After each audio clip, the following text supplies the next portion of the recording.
I love your antics and everything, but there's a very, very important thing going on right now. Something very, very important. Here, come closer, Gumshoe. Closer, closer. It's very important. You have to be super close for me to tell you. Where's Pearl? How long have you been here? Where is Pearl?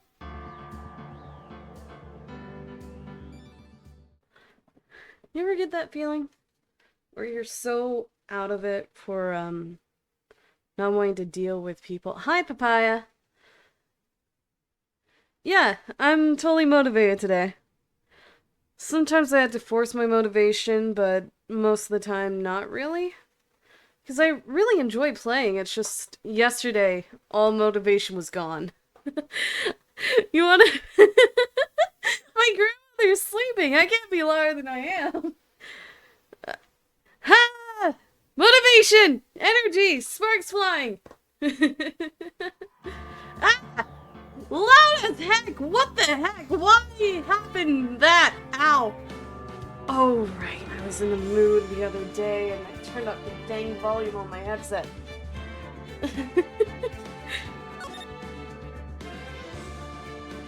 What's your favorite chapter?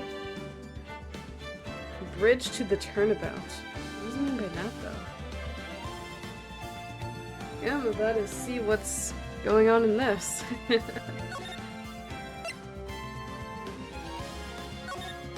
You'll also see why it's your favorite soon. Ha! That sword's upside down. Shishitola. The treasure-curling village heirloom, whose name means seven-branch sword.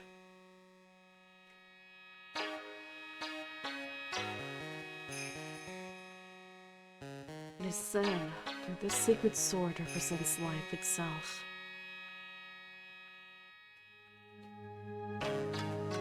Though the branches may appear to be infinite, the choices limitless.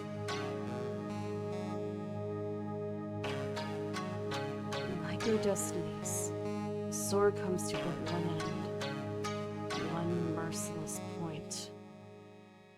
Oh, why are you there? And when the silver cord, the fragile thread that binds us to this world, is severed,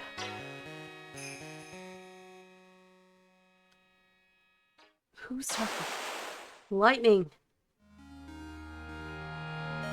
Dead person, dead person! Dead lady! The illusion is revealed, and the impeccability of fate is finally laid bare. Laid out? Laid there? Laid bare. I was close. February 6th, 9:48 a.m. Wright & Co. law offices. Did somebody kill person? What happened? Hey, Nick! Hi. Yeah, what is it? Why are you still here? You know how I've got spiritual powers, unlike you? I got more spiritual power in my pinky than you do. Shut up. Sure. You are a spirit medium after all. But just like you, if I don't keep my powers sharp, they get dull, right? I guess so, yeah. Glad you agree. Okay, Pearly, you're up! Huh? Pearls.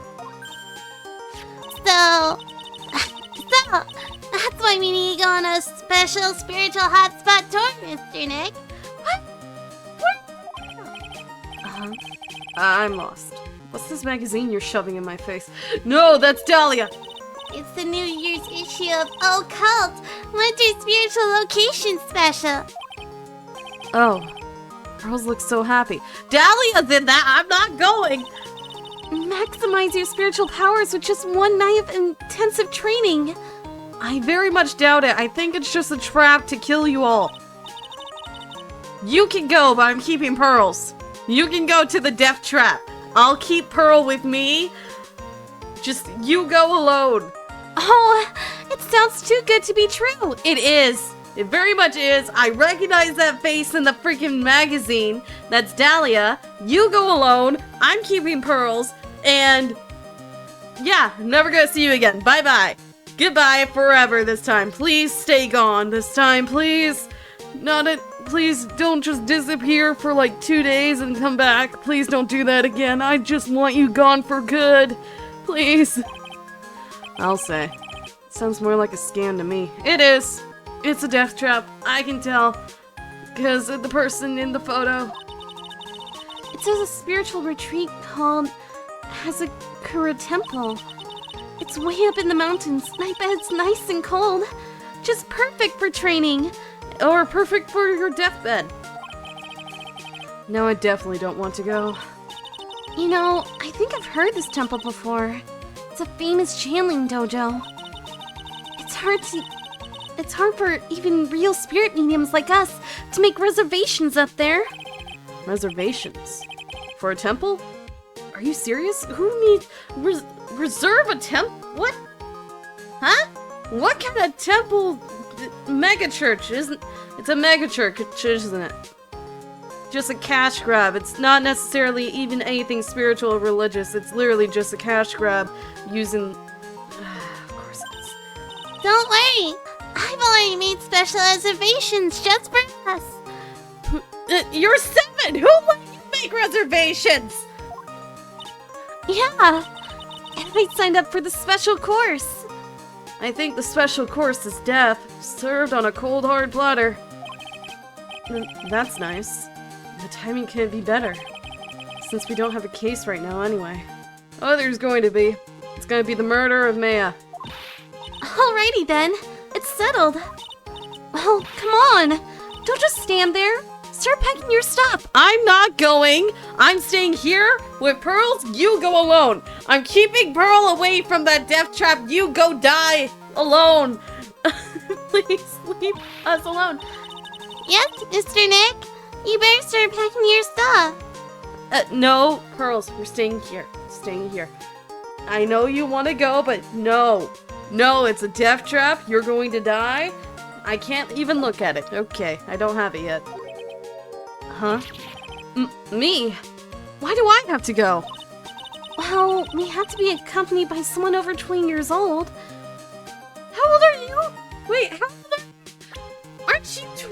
What are you talking about? You're only 19. Get God to do it. Get somebody else. Get Edgeworth. I'm not going and I'm keeping... If I don't go, you don't go. Damn it. That means you won't die. I have to go for you to die, don't I? Hey! I don't have anything to do with spirit power. The only thing I can channel is the TV. So, is there a heated pool at this Hazakura temple? No, he can stand under a freezing waterfall. That's not helpful, Pearls. Not helpful. Sorry, but I think I'll pass. I hate cold places. And Pearls, you're gonna stay here with me. Let Maya go figure it out on her own and let her die herself. Please? Pearl, do not go. What? No way! How can you be so selfish? You're the one who signed me up for no reason. You're the selfish person. You eat practically everything in the fridge. You leave burger wrappers all over the floor. You spend all my money on stupid burgers.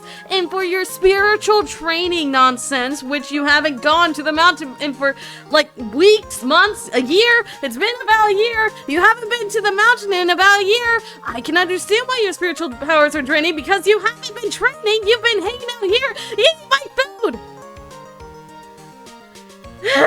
I hate you!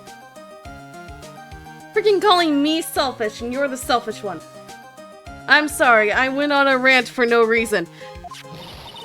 Come on, Mr. Nick. Look at this place. Doesn't it look beautiful?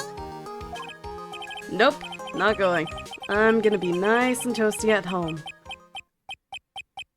What the... Oh! Do you now see Dahlia? Nick, do you finally see Dahlia? Have you been blind this entire time till just now? What is it, Mr. Nick? Let me see that magazine. Yep, hi.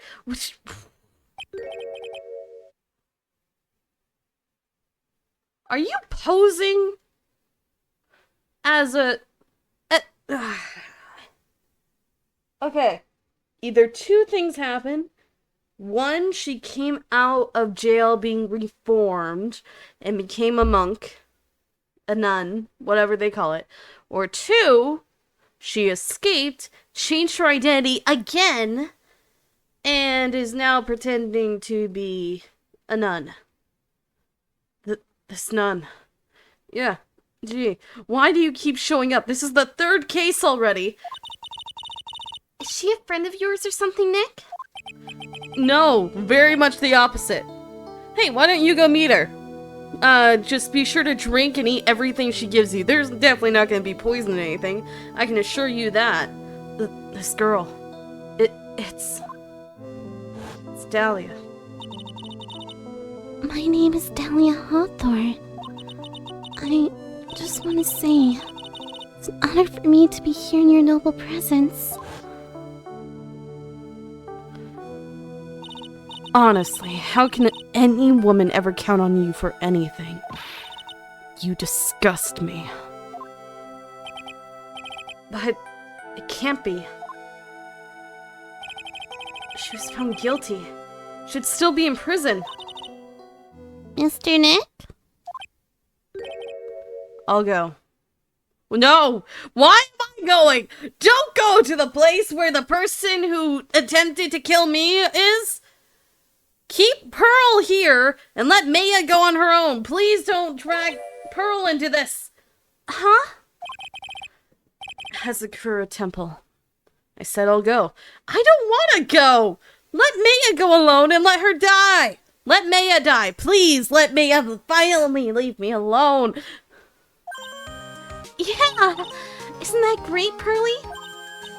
Yes! Oh, thank you! Thank you, Mr. Nick! No, Pearls, please stay here. Please stay here, man. I don't want you to be in another place of another murder, because there's gonna be another murder considering she's murdered several people at this point. Several? It's not like a once, twice incident. She's killed multiple people, framed people. Oh my gosh. You do anything for Mystic Maya, right? You can walk over burning coals, right? No. I will shove her into the coals. No. Occult New Year's issue received from Pearls. Dahlia Hawthorne. I knew there was no way she could possibly be at that temple. But I just had to see for myself who this nun really was. And who is the sassy nun beneath her? What the frick? Short, sassy nun. February 7th, 3:24 p.m. Hazakura Temple, main gate.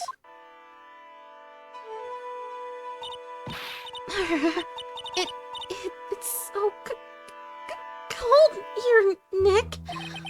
Maybe you should put on something warmer for a change. Well, it's supposed to be cold. It's training. Her teeth are chattering so loudly. It's all I can do to make out what. It's all I can do to make out what she's saying. Wow, Mystic Maya. So this is the famous Hazakura Temple. How can Pearl stand the cold more than you? Pearly, I. Well. Hello, sassy lady. A very pink sassy lady. Okay, hi. How are you? How nice to see you here. Welcome to our temple. That's not a good voice for you. Well. How nice to see you here. Welcome to our temple. Oh, thank you. Oh, my. Thank you for coming all this way. Come now. You must have been cold. What's with the past tense? We're freezing it. Well, we are high up in the mountains after all. In any case, we shouldn't speak here. Please, follow me inside. Thank you. I'm whispering. Oh, yes. I almost forgot to introduce myself. I'm the head nun here at the temple. My name is Bikini. Bikini.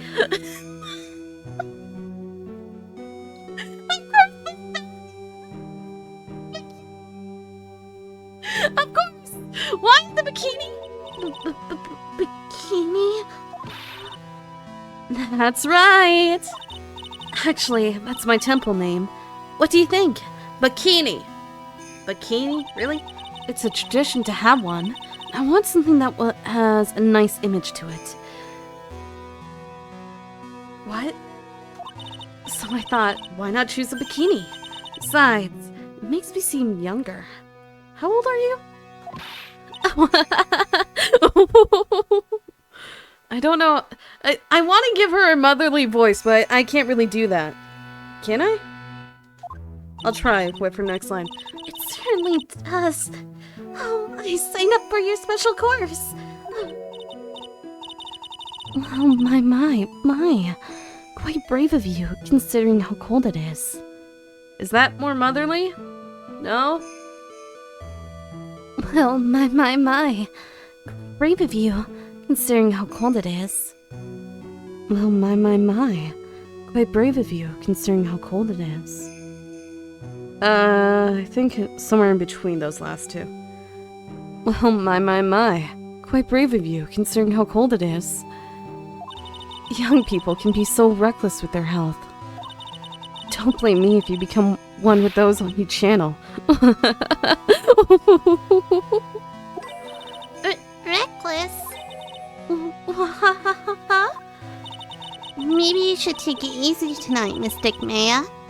We can come back another day. But you went through all the trouble to get reservation. Yes. That's right. You've come all this way, so please, enjoy yourselves. There's still time before supper, so why don't you have a look around? Okay. Yeah, let me look around here real quick. Snowmobile. They were definitely interesting. I mean, I wasn't going back in time again with Mia, and then I see freaking young Gato. Diego has to be Gato. You cannot convince me otherwise. Diego has to be Gato. Oh, look! It's one of those snow motorcycle things. A snowmobile? What are you talking about? Most people call that a snowmobile, you know? Snow motorcycle thing, snowblow meal, same thing. Snowblow meal? That's not even close to it. Too bad we didn't invite Desiree. Oh, right, and the one with the thief. That one was definitely interesting, with Masty Mask. I bet she can race like the wind on the snowmobile. Or maybe she give me a ride on this blow snowmobile. Blow snowmobile. What? You're changing it like every 2 seconds. I told you, it's snowmobile. Stop changing it every 2 seconds. I feel like you're doing it on purpose. What do you think, Nick? Pretty awesome gate, huh? It sure is. Looks pretty well maintained, too. This thing kinda puts your hometown to shame, Maya. Yeah. Well, a lot of things have happened in Curine Village. We used to be a lot richer back when people hired us to perform channelings. Oh, I see. But now the place looks a bit run down. I guess I was just born in the wrong time. No, it was just the fact that you were born at all.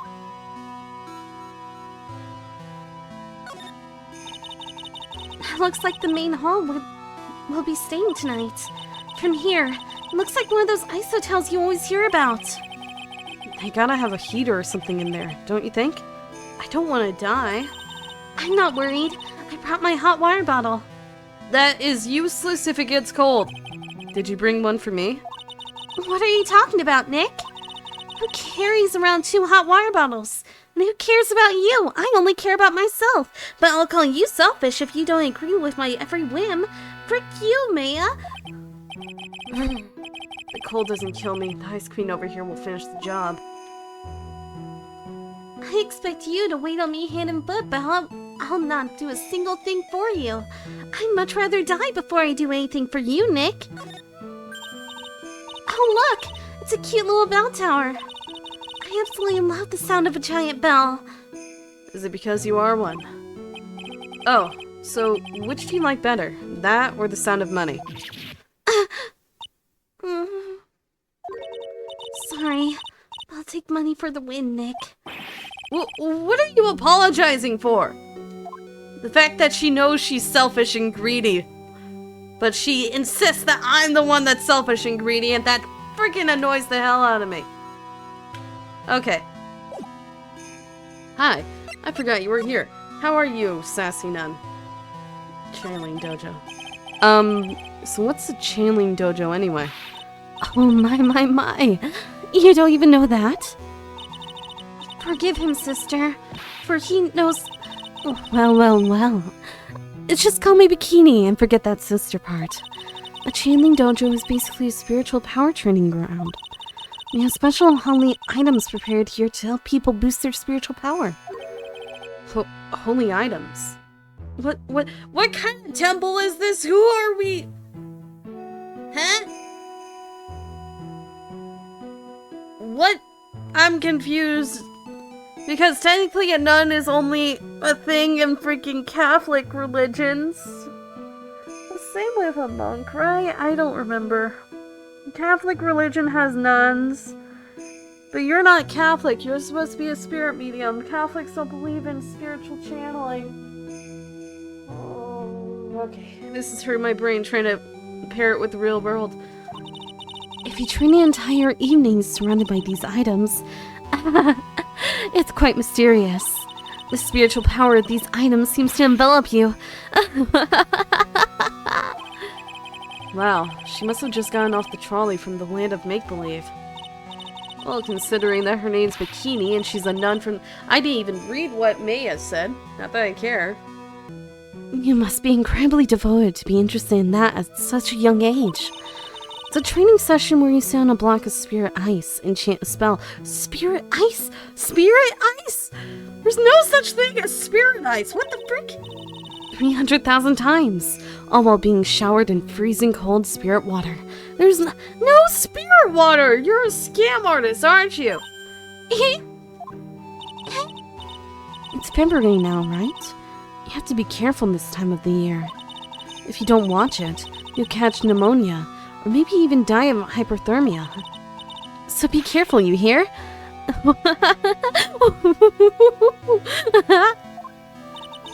How am I supposed to be careful? By just letting yourself be taken by... Oh no. I knew I shouldn't have signed Mystic Maya up for this. Wait, so you're totally fine with doing the spirit ice, spirit water thing? The other nun. Sister. About this picture. Well, look at that. I must say I look rather divine here, don't you think? Oh, yeah. Unforgivably, in every way. You mean it? Oh, I knew it! The makeup was pretty tough, but Iris helped me out. Iris. She's going by a different name again. Iris? The cute little girl in the photo. She looks just like me, doesn't she? No, she looks like, somebody else. We're just a small temple here, so she and I run the entire place. Really? That guy sounds like... Sorry to cut in, but... This Iris... Where is she right now? Oh, just listen to you. You haven't come all the way up here just to find a girlfriend, have you?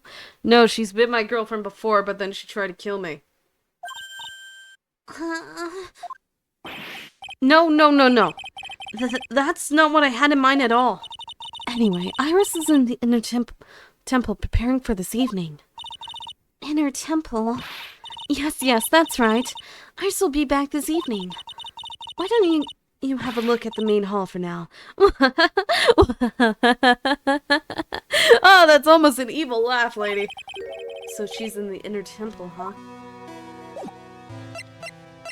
Okay, if I present this.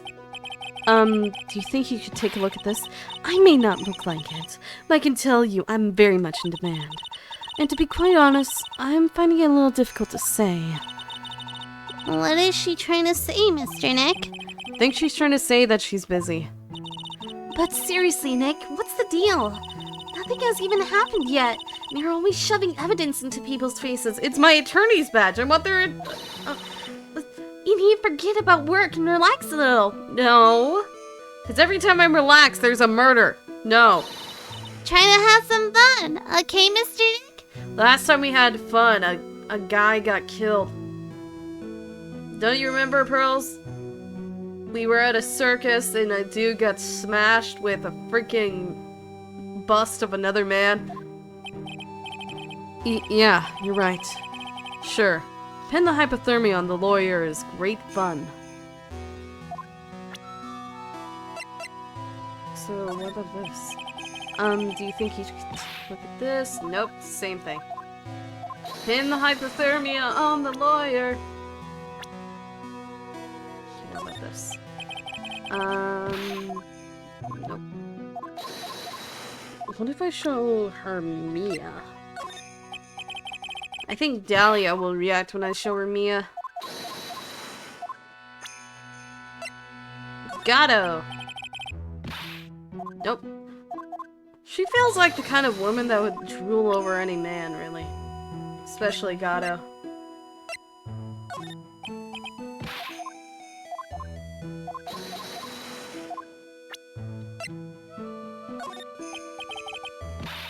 It's a picture of yourself! It's a picture of yourself and you don't care, okay. Where's the shot? Main hall or suspension bridge? Wait. February 7th, suspension bridge. Wow, look at this broken down old bridge, Nick. Yeah, look at the big canyon below us. Hey, there's a river down there. Looks like it's flowing real fast. What's wrong, Nick? You look like you've seen a ghost. I'm just not very good with heights. Oh, hey, I've got it. What? Why does Dahlia keep coming back to the scene of the crime? What the heck? Maybe you should face your fear and try hurling yourself off the edge. I'll throw you off the edge. How about that? You know, 1, 2, 3, jump! Yeah, go ahead. Do it. Jump.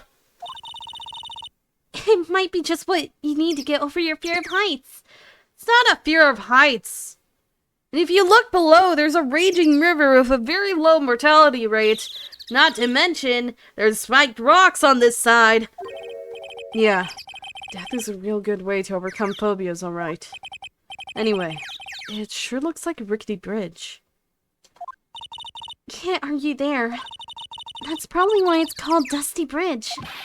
Read it again, Maya. It says Dusky Bridge. Well, it's practically the same thing. No, it's not. You just can't read, can you? Oh, dang, I meant to examine. Come on, Nick.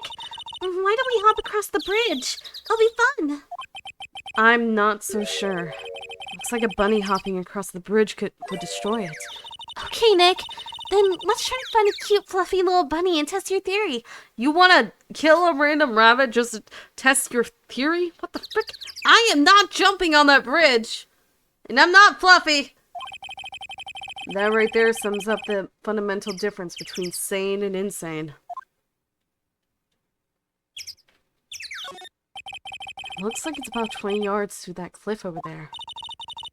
I guess that's where I'll be trained tonight. Do you want to train with me, Nick? No. And do the special course? I think not. That'd be so great if you had spiritual powers too. Really? I see dead people. Sounds like a cause of alarm to me. Footprints in the snow. Why are there footprints? Those are very prominent for something that shouldn't matter.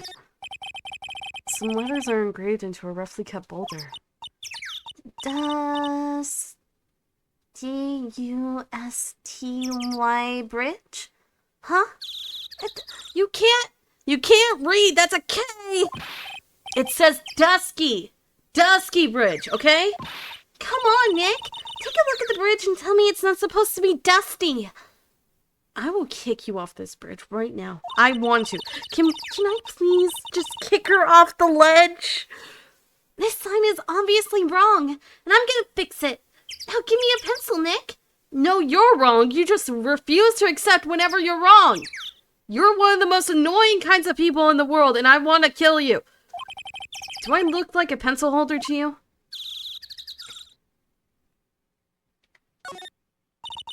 I can't believe there's a public phone here. Who would ever use it? The people who live here, I guess. I doubt they have any real phones here. Yeah, but it took like 20 minutes to walk here from the main hall. It would have been smarter of them to build the main hall here, don't you think?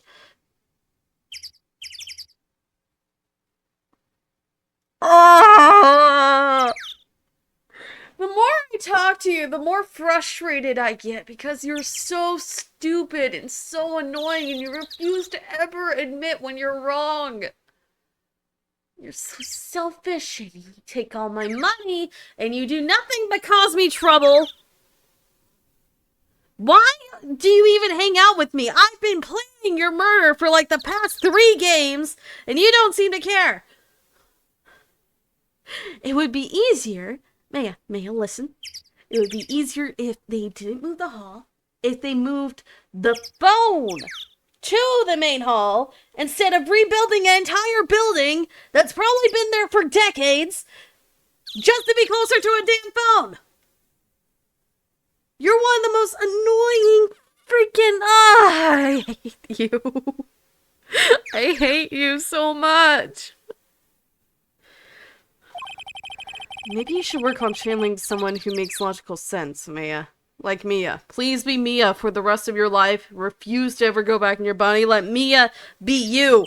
That's the only time when you're useful. What burn? There was a burn? What burn did I do? I just stated what was in my mind, and I am so upset with her, and I hate her so much that I forget what I even say. It just comes out, and I forget. Phoenix. Oh, what he said. Okay. Yeah, that's true. What the frick?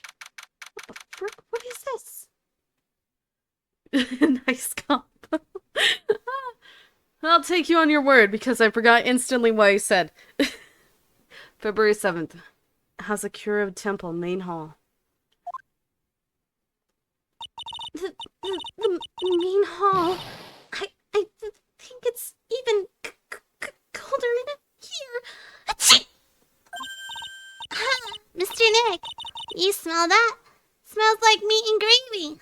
I thought you've never had meat before. Yeah, you're right. I guess it's a pot roast for tonight. Yum. Weird. I thought they would serve something a little more, well, traditional. What are you talking about, Nick? You think monks and nuns just sit around eating rice gruel all the time? Mystic Mayo's right. Oh, I hope there's mashed potatoes too. I love mashed potatoes. What a cute little acolyte. Oh, no, you're a different lady. Okay, you look like a mage from an RPG game. Hi, have we stepped into Final Fantasy? Greetings to all of you. Oh, hello. Wow, this lady makes me look like a 6.8 out of 10 on the weirdness scale. Really? Is it because I play video games that she looks normal to me? Her outfit. Did you come here for the special course too? Unfortunately, no. Actually, I'm...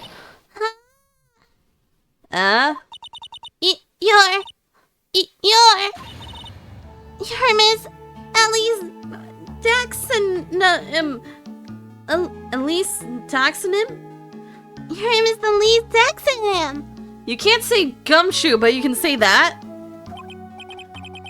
Yes, that's right. You know of me? My name is Pearl Bay. I'm your biggest fan. Who is she, Nick? I feel like you should know. I see it now. Zavari! A fortune teller? What is Zavari? He's detective dude! Zavari! A fortune teller? I got all your books, Miss Doxonym. Deoxonym? Deoxonym? Miss Deoxonym? What a sweet thing to say. And please, call me Elise. Books? Mr. Nick, don't you know anything? Don't you even know who this is? It's Maleficent. Before she turned evil. Without the wings from the movie. Well, an author, maybe? Zavari? Yes, and an illustrator of picture books. Of course, that Picture books, huh? Oh, now I get it. No, you don't. You don't. You're just pretending you do. There's a laughably large Magatama on the altar. If I can see Psyche locked with the tiny Magatama I've got, I can only imagine what kind of power this bad boy has under its hood. It's an altar. It looks a bit old, but someone does a good job taking care of it. Speaking of altars, I remember seeing one like this in Korean Village last year. I guess they really do have something to do with spiritual power after all. No, I think they just took a random empty, abandoned temple and renovated it. That's it. I bet the writing on these sliding doors are instructions for spirit channeling. Kinda like how we scribbled math formulas on the bathroom walls to remember them. Who did that? Who does that? No, that's not what people write on the walls in the bathroom. Except we can go to the bathroom during test. I can't read these walls. Yes, very good analogy right there. Very confusing, but very good. It's fun. Okay. It's a stack of straw zabuton cushions? Zabuton. The mayor told me this type of zabuton is called inza. I suppose if I'd never come here, I have missed out on all of these new things. I didn't want to be here. I heard straw zabuton cushions arranged around a hibachi brazier. I haven't seen a layout like this since I saw this really old Japanese movie on TV. If it wasn't for this hibachi, they'd probably freeze to death. Hibachi.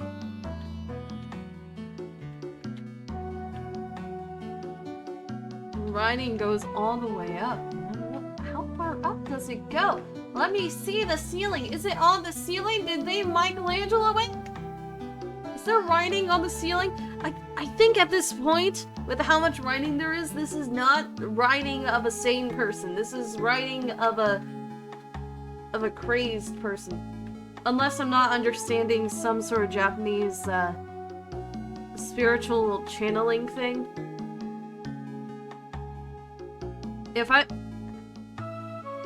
I don't think I would be welcome in a Japanese temple. Never mind. I was gonna say, if I ever went to a Japanese temple and they had writing on the walls, then I'd feel like a complete jerk.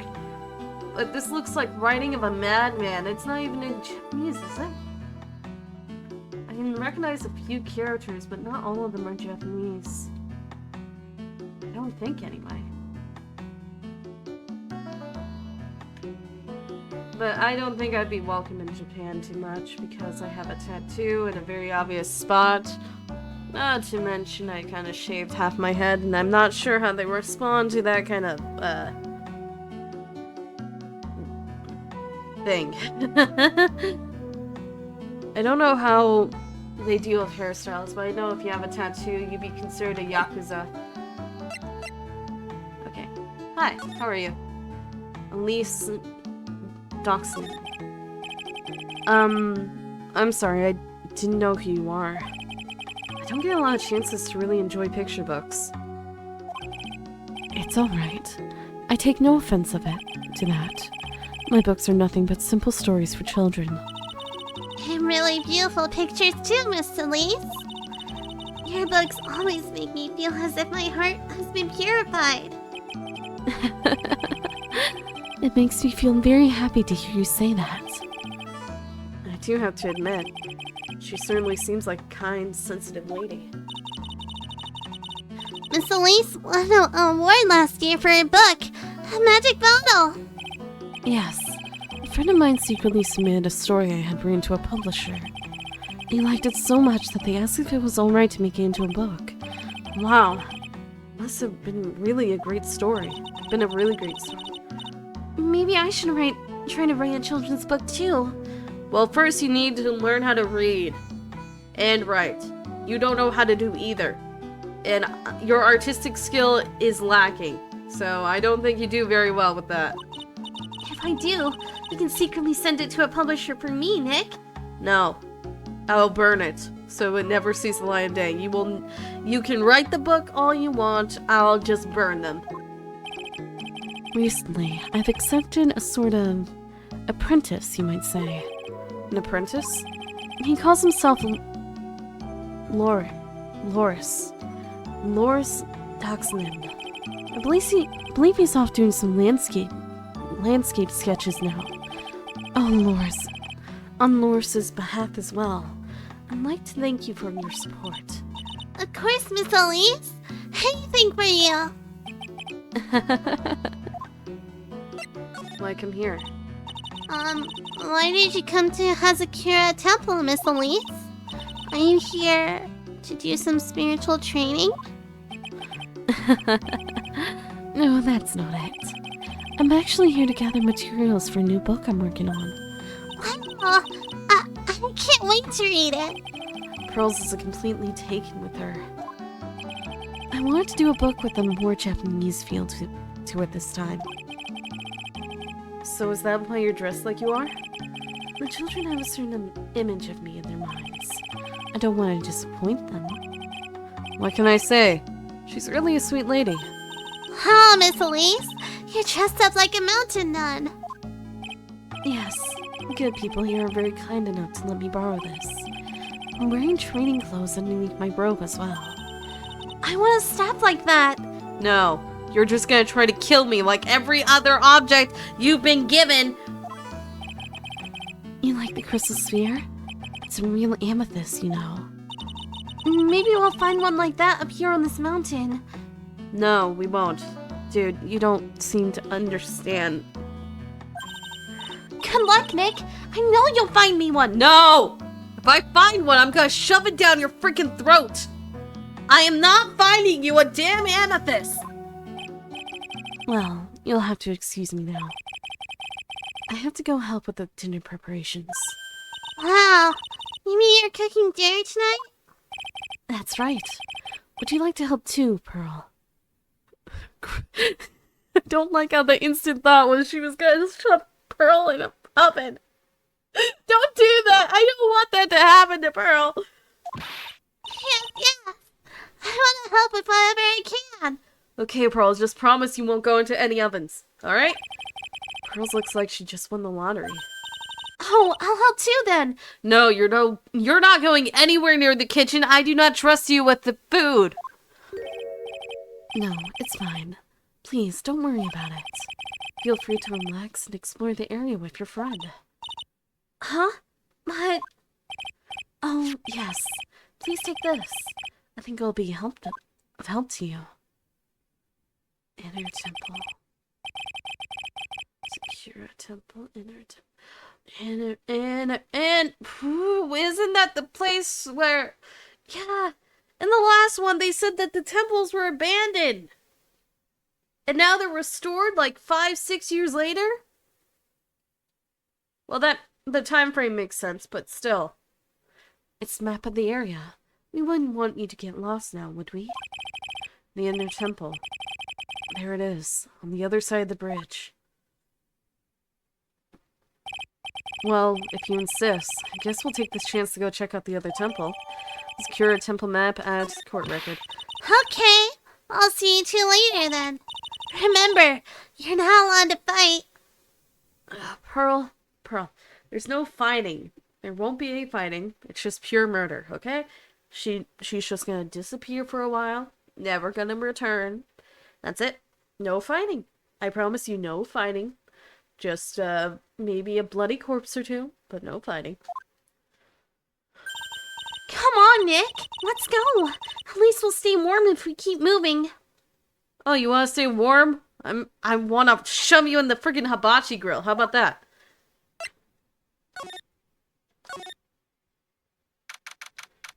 February 7th. Huh? Where did Sister Bikini go? I guess she went to the inner temple to go help that other nun out. Oh, right. I think her name is Iris? No, it's freaking... It's not. It's Dahlia.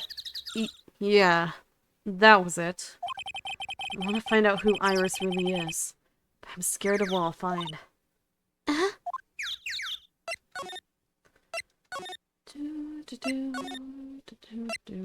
Inner temple gate. What, huh? What now? Two of these are missing a shawl. February 7th, inner temple gate. Oh, that bridge was shaking like jello in an earthquake.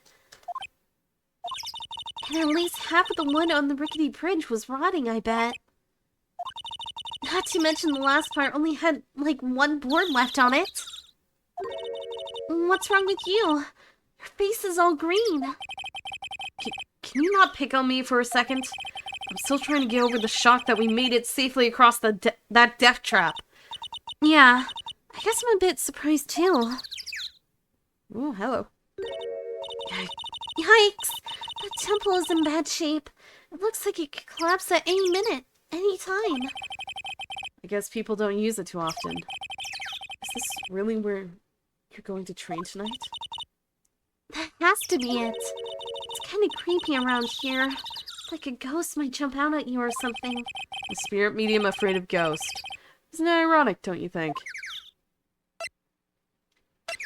Okay, let me examine the area before we go into this death trap. Oh, wow! Look at these neat Buddha statues. Maybe I'll take one home with me. Maya! But there are so many. They wouldn't notice if I just took one. Your friggin' theft is getting worse. You took one poster and now you want to steal everything. Are you kidding? Of course they'll notice. What are you gonna do with one of those anyway? Put it in the office, of course. No! We can trade that wooden statue in the office reception area for one of these. No! I am not putting something you stole in the office! You know, come to think of it, where did that wooden statue come from anyway? We have a wooden statue in the office? What wooden statue? We have a wooden statue? Mayo's... Yeah. Hey, that's a giant robot buried in the snow. Why is that your first thought? Why is that your first thought? Oh my gosh, Maya. Hi, Violet. But why, Maya? This is obviously a furnace! Well, there's something buried in the snow, but I think it's an incinerator. Oh, but you've got to admit, it looks a lot like a robot. Maybe if you're blind. Sure. Anyway, I don't think it gets used much. It looks pretty rusty. Hey, Nick, do you think this giant robo-incinerator can walk?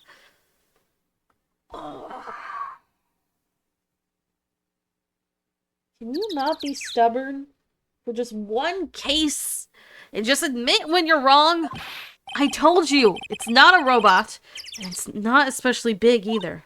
Ah, you have no imagination. I thought it'd be real neat if you had to beat it to advance. A fight between a lawyer and an overgrown furnace. Who'd ever pay to see that? Why am I just thinking of Marvel vs. Capcom now?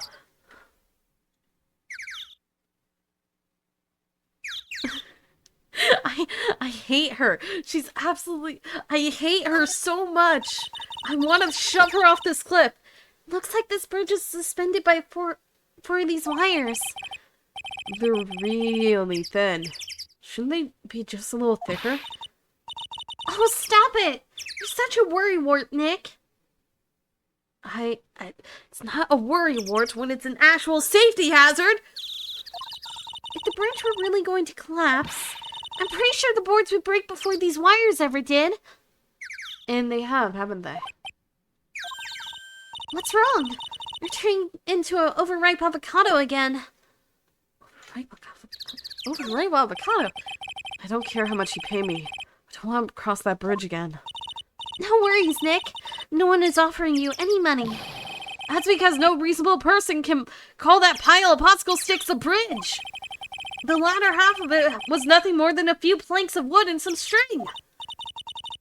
Hey, if we want to go back, we've got no choice but to cross it again, you know? Maybe I'll just stay. Well, I've always dreamed of living in a little shack in the woods. Wow, you really are scared, aren't you? It's a raging river under... Even if it's not currently raging, because usually the movement of a river keeps it from freezing over. If the friggin' river is not moving, then it's frozen, it's still 40 feet, and you'll die if you friggin' hit the ice. I looked at the thing again. Dang it. I don't understand how anyone would like Maya, because she's so annoying.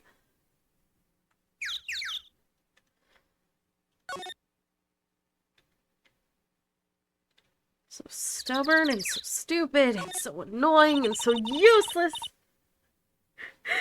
How? How do you like Maya, Papaya? What is there to like about her? So that's the inner temple up ahead, huh? Looks kind of run down. Oh, it wouldn't be very temple-like if it was all bright and sunny. So you're training here tonight, huh? Yep. Then everyone will see my spiritual powers.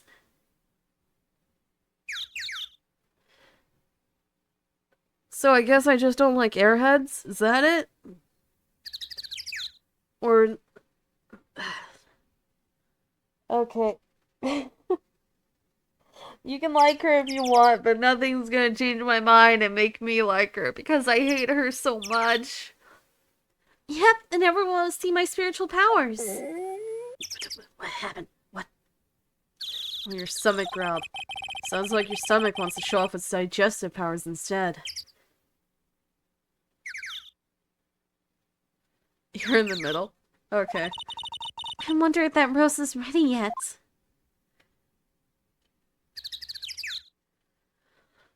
I really hate her. There's no redemption for her at this point. At this point, it's just been annoyance.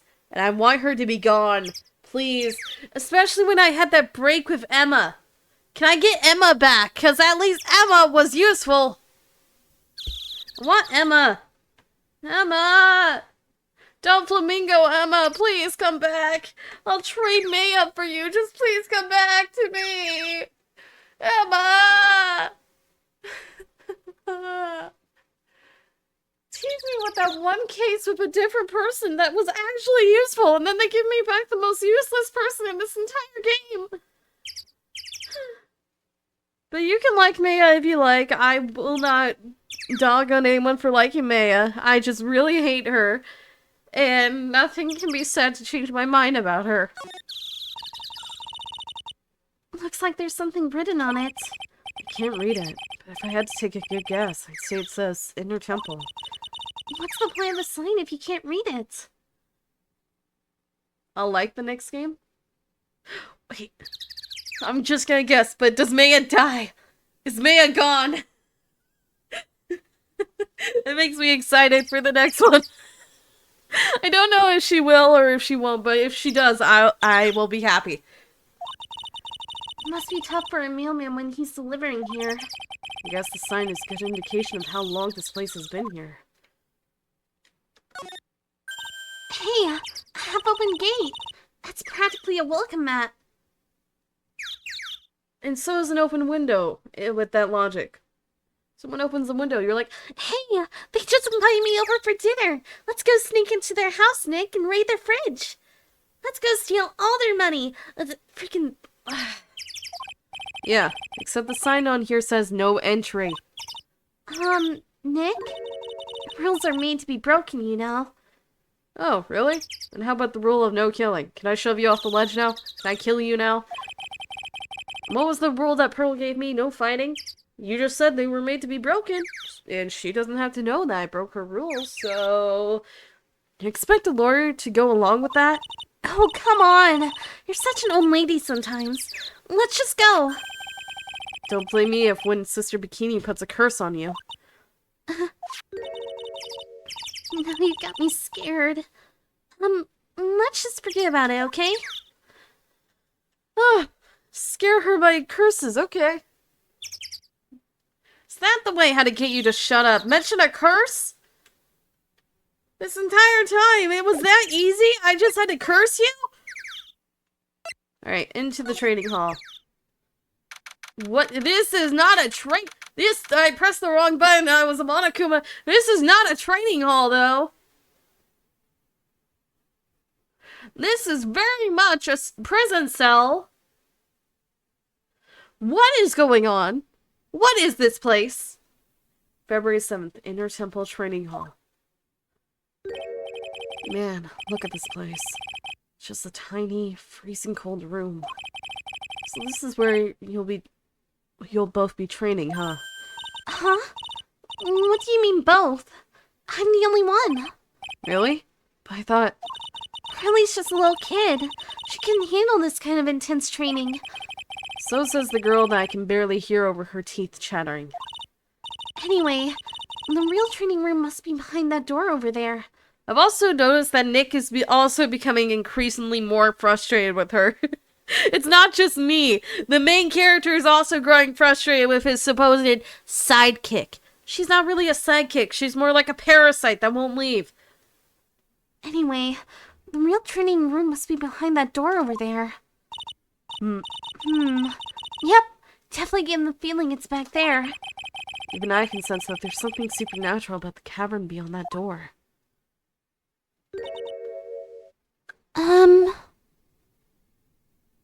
It is you! Hi! Your hair's a little different. Excuse me, but who are you? You're... Hi there. We're just looking around since we're going to be staying here tonight. Is something wrong? No. It's nothing. I wonder why she's faced out like that. Don't you, Nick? Probably because she recognized me. Did you say something, Maya? Not you too, Nick. My name is Iris. I'm with the temple nuns. I'm one of the nuns here at this temple. I'm Mia Faye. It's a pleasure to meet you. The pleasure is mine. Oh, please excuse me. I have some chores to attend to.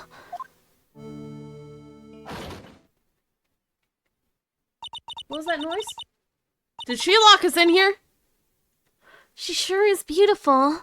And a bit spacey, I guess. I guess she's just not used to talking with urban sophisticates like us.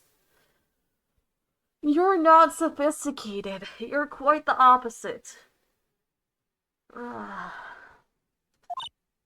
Nick? That girl. It can't be. But... Huh?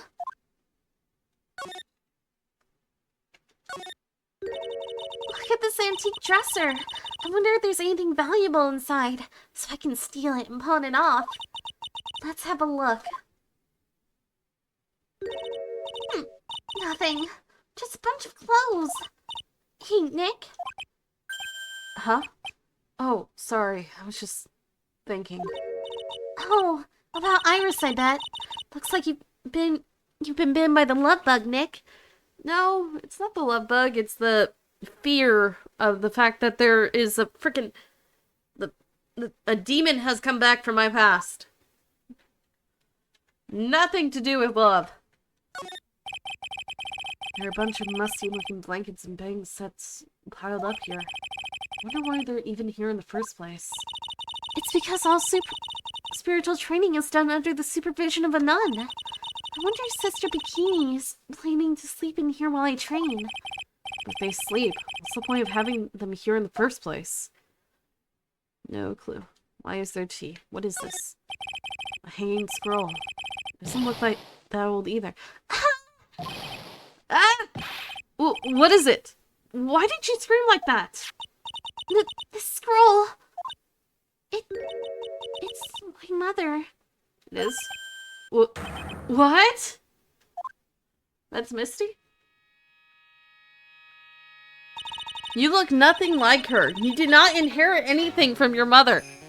It's Missy Faye, the master of the Korean School of Channeling. I feel like you're adopted. Because you barely look like your sister, and you definitely don't look like your mother. Are you sure? Yes. That crest on the top of the scroll. That's a special mark of the master of our tradition. So that's what the mark means. What is it? Nothing. It's just that I last saw her over 15 years ago. If it wasn't for that crest, I wouldn't have even known it was her. My own mother. I can't even recognize her face. I wish I had that problem. Maya. Hanging scroll added to the court record. It's a hanging wall scroll showing Maya's mother, Misty Faye. It's not that old. That crest at the top is the official mark of the master. I wonder if this temple has some sort of connection to the Faye family. I think it does, actually. Supposedly, it was founded by a branch family member of the Korean school. I'll have to ask Bikini in more detail when I get the chance. About Maya, and the Faye family in general. So there's a lot of things going on with that.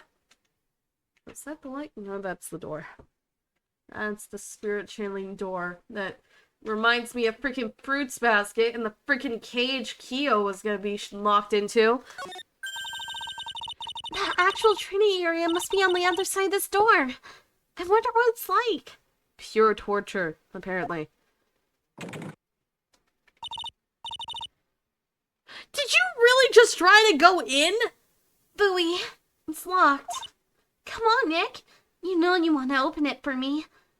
I hate you. You're also taking advantage of me at every turn. Whenever you feel like, oh, I want to do this. I better make Nick do it for me instead, though. If I really want it, then Nick can do it for me. Nick will do this. Nick. Frick you! Go do it yourself. Break into the room on your own. I can't. You've been in kind of a bad mood lately, haven't you, Nick? No, it's not that. It's the fact that I've realized how much of a pain in the ass you are. Zavari! I know what it is. Iris. Why have we been using Zavari? Has it really caught on that quickly? We met him literally this game, and then we... Really? Is this starting to become our own catchphrase?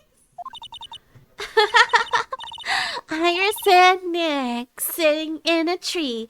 Kissing. Shut up. Not kissing Iris. I'd rather not deal with it. It rubs off. Really? How bad does it rub off? That's the question.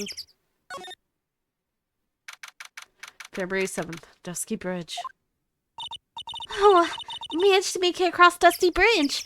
Dusky! Nick, you look green. Are you feeling alright? Hey, what's wrong with you? Ever since we met Sister Iris at the training hall, you've been really quiet. Huh? Oh, sorry. Hey you! Wait up! You think he's yelling at us? He must be. There's no one else around. Would you mind moving? You're staying right in my way. Oh, it's you, Larry! Ah, gee, I wonder who that is. Who's Larry? Ah. Hi. How are you? Why are you wearing a monkey smock and a beret? Hey, I know you. You're... Whoa, sorry. Gotta run. See ya. Larry? Hey, wait a minute. Larry? Oh, nice to meet you. I'm Loris Doxman, Nim. Liar. You're Larry. Your clothes may change, but you're still the butts. Shut up! I'm Loris! And I'm just here to do a sketch at Dusky Bridge. So, he really is our Larry. Not that I get why he's pretending to be someone else. Why? Why?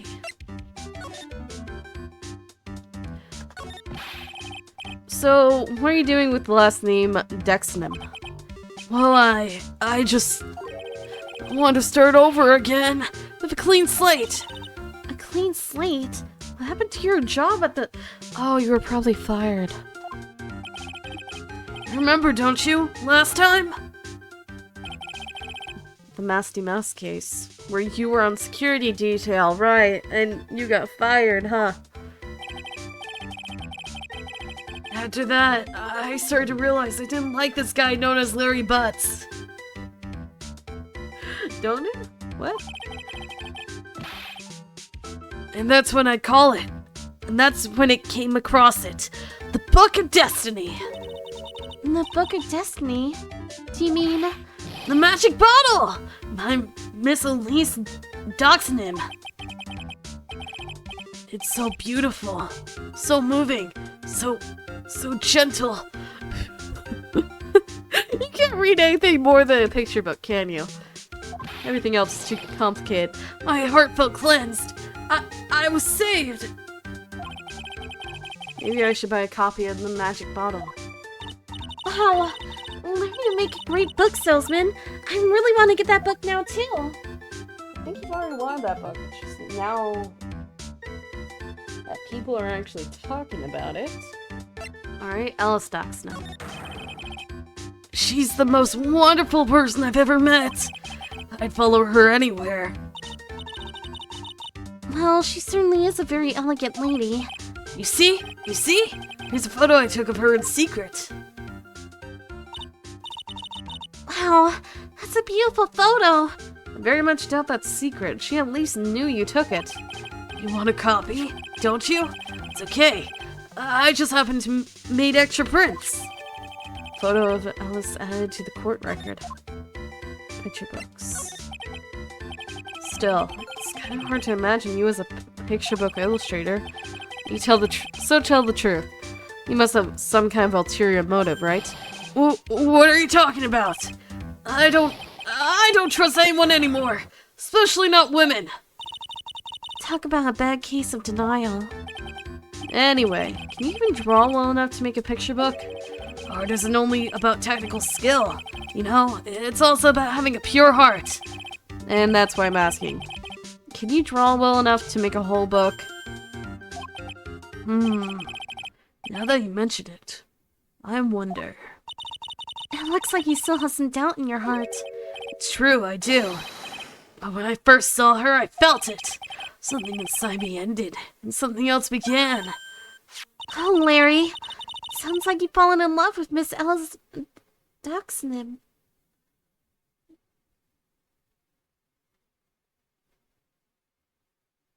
Wait. Is Alice Misty?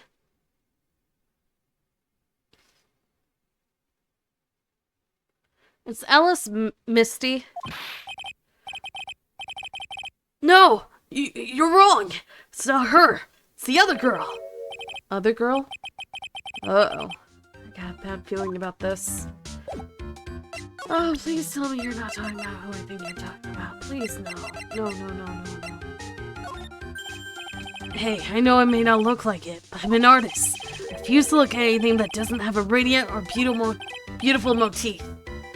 Picky, aren't you? I know exactly who you're talking about. You're talking about Bikini! She seems really motherly, doesn't she? What do you mean, seems motherly? She is my mother. Wait, really? She's your what? I'm gonna have to take a pass on answering that one. Wait a second. Why is he getting off so easy this time? You're talking about she is your mother. Is this your biological mother? Lisa's really something. She's like a mother to me. Yeah, you can tell from the kindness reflected in her eyes. When I first looked into her eyes, I just couldn't help it. I started blabbering about all the bad things I had done in my life. She just laughed, that gentle laugh of hers, and listened. You sure she wasn't just laughing at you? Wow, you're even cuter than the last time I saw you. Oh, really? Please take her away. Yeah, you look like a totally different person. Don't you think so, Nick? Nope. Maybe it's because we're always together, but she looks pretty much the same to me. Hey, I remember her. That's Mia's big sister. Wow, you really do remember. Yeah, who could forget it? Couple of gorgeous sisters, hubba hubba. You hear that, Nick? Gorgeous, you say this every time. Yeah, they would. He'd wait on her hand and foot, and she would just order him around. And that's it. I haven't seen her in a while, so I bet she's gotten a lot bigger. Well, it's only been 4 months since we celebrated Ron's non-guilty verdict. Maybe so, but still, these kids these days grow up so fast. She hasn't changed a bit, as far as I can tell. Come on, Nick. I really doubt that.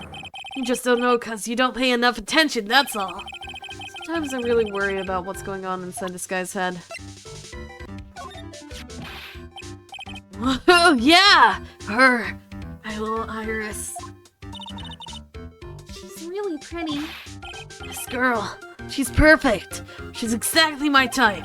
I wonder if she would model for me. I'd draw a portrait of her. What does your picture even look like? Yeah, you always liked those model types, didn't you, Larry? Hey, wait a sec. Didn't you say you were swearing off women? Huh? Yeah, that's right. Of course I have. I have basically, but Iris is different. I feel like I still have one chance left at the dream. This guy will never change. Everyone! Hi, Pearl. Hey, Pearly. Dinner preparations are complete. Please come quickly to the main hall. All right. I can't wait to dig in, Pearly. I'm going to go to the inner temple and call Sister Iris. I also want to have a look at where Mystic Maya is going to be training. Please don't let Pearl be dead. Please do not kill Pearl. No one hurt Pearl, please. No, I will cry if anything happens to Pearl. February 7th, 7:46 p.m. Hazakura Temple, Main Hall. Boy, am I stuffed. Are you sure it's alright to eat that much before your training? Well, this kind of training is a battle of endurance. Mystic Maya, please don't do anything that might put your health at risk. No pain, no gain, I guess. I'm still worried about you. Well. Let's not dilly-dally, shilly-shally. You must get ready for tonight. Good luck, Maya. All right, here I go. I'll see you all tomorrow, I guess. Iris, please ring the bell at 10 o'clock for lights out, all right? Yes, Sister Bikini. And then, after you ring the bell, I want you to come join us at the training hall. I understand, Sister Bikini. Mia and Bikini really seem excited about this training thing tonight. Well, Pearl, what are you going to do tonight? Well,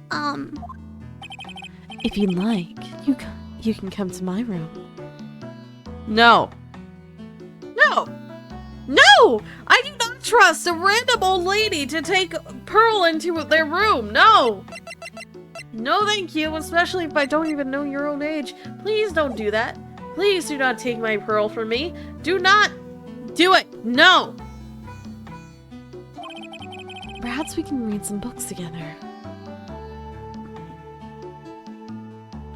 I don't trust anyone with Pearl. I really don't. I do not trust anybody with Pearl. Really? I'd love to. I don't know why I'm protective of Pearl. Oh, she reminds me of my little sister, that's why.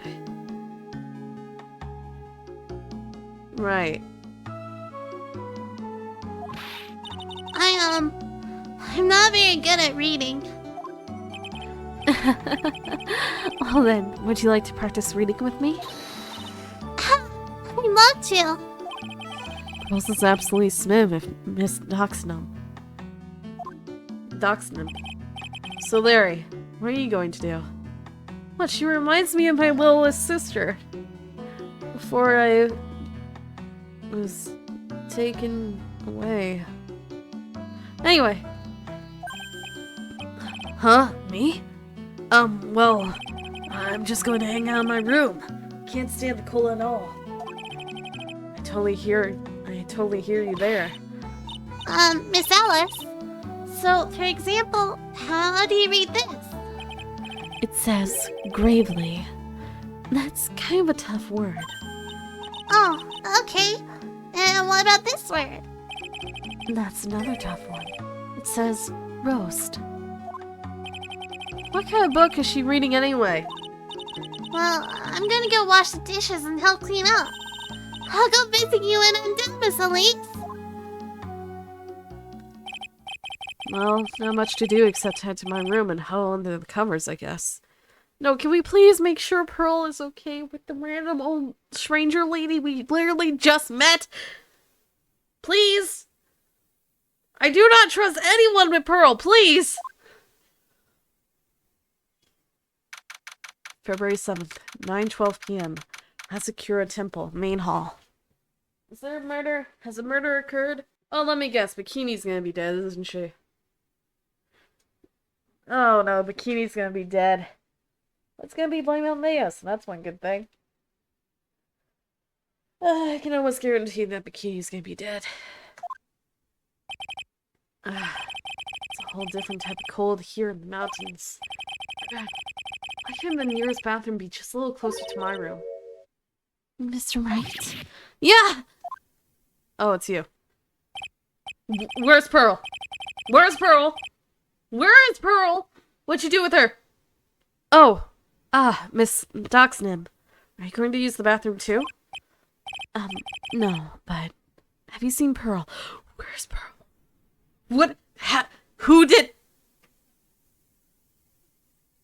Where is Pearl? What did you do?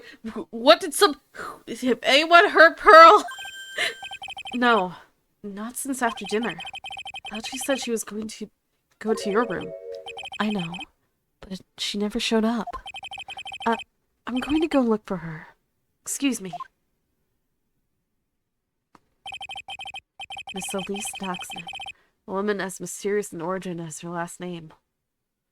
I think she's Misty. But anyway, where's Pearl? But the really mysterious one is... Oh. Sister Iris. Good evening. The really mysterious one is this girl. Are you on your way to the bathroom too, Mr. Wright? I can't let this chance pass me by. I should try to talk with her. And maybe get some answers. But more importantly, where's Pearl? You are exactly like her. But where's Pearl? What did you do with her? What did you do with Pearl? Where is Pearl? Where's Pearl? Where is Pearl?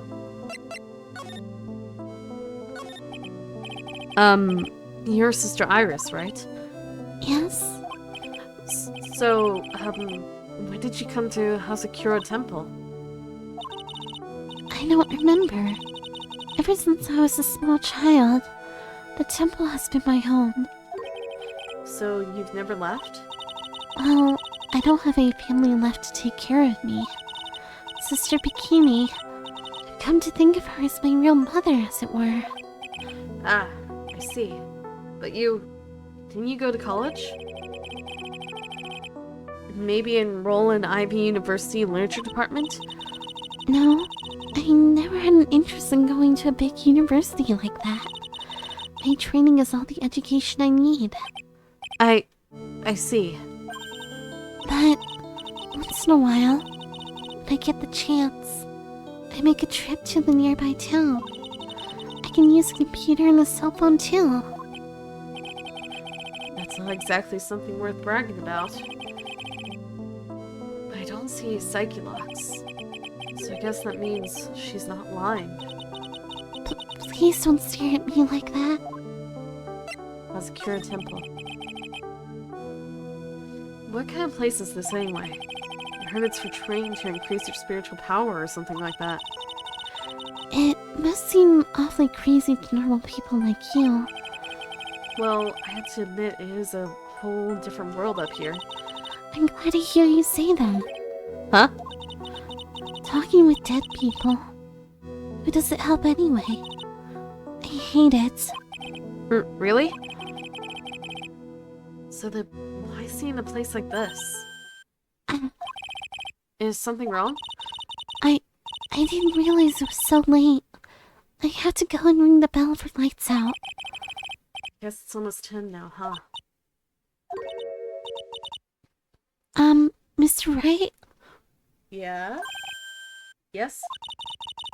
If it's alright with you, I would like you to have this. No, do not take it. It's a trap. But this is your hood. It has the power to protect you from evil spirits. Come to think of it, Sister Bikini was wearing one of these too. I pray for your safety on this dark, cold night. Iris's hood received from Iris.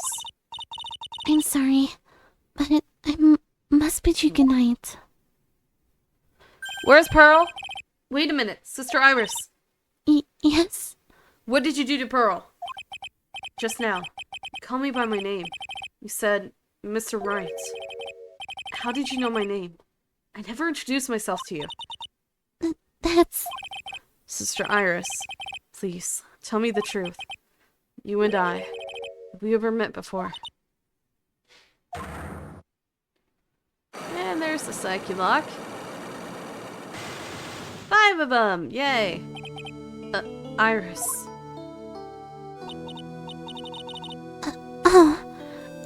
It's almost 10. Perhaps we can speak again tomorrow?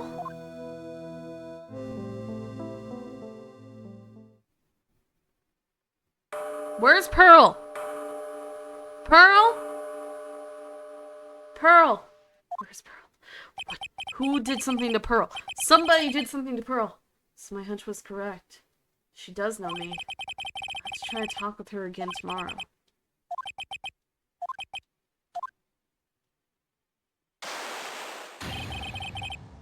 Ah! Who's yelling? What the? That blood-curdling scream came from the courtyard. Ah! How about that? Is that better?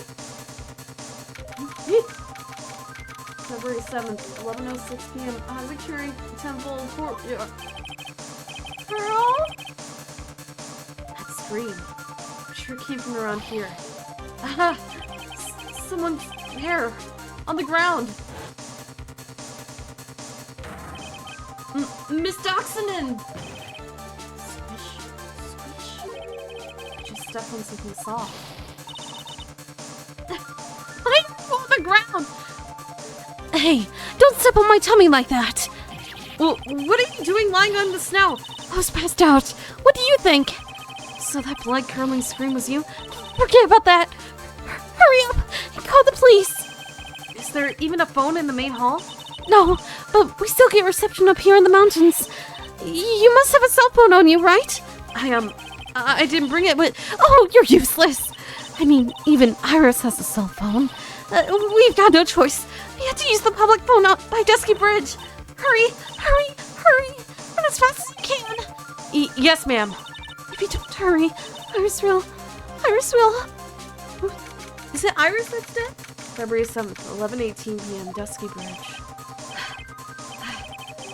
It's farther than I thought. The bridge is just up ahead.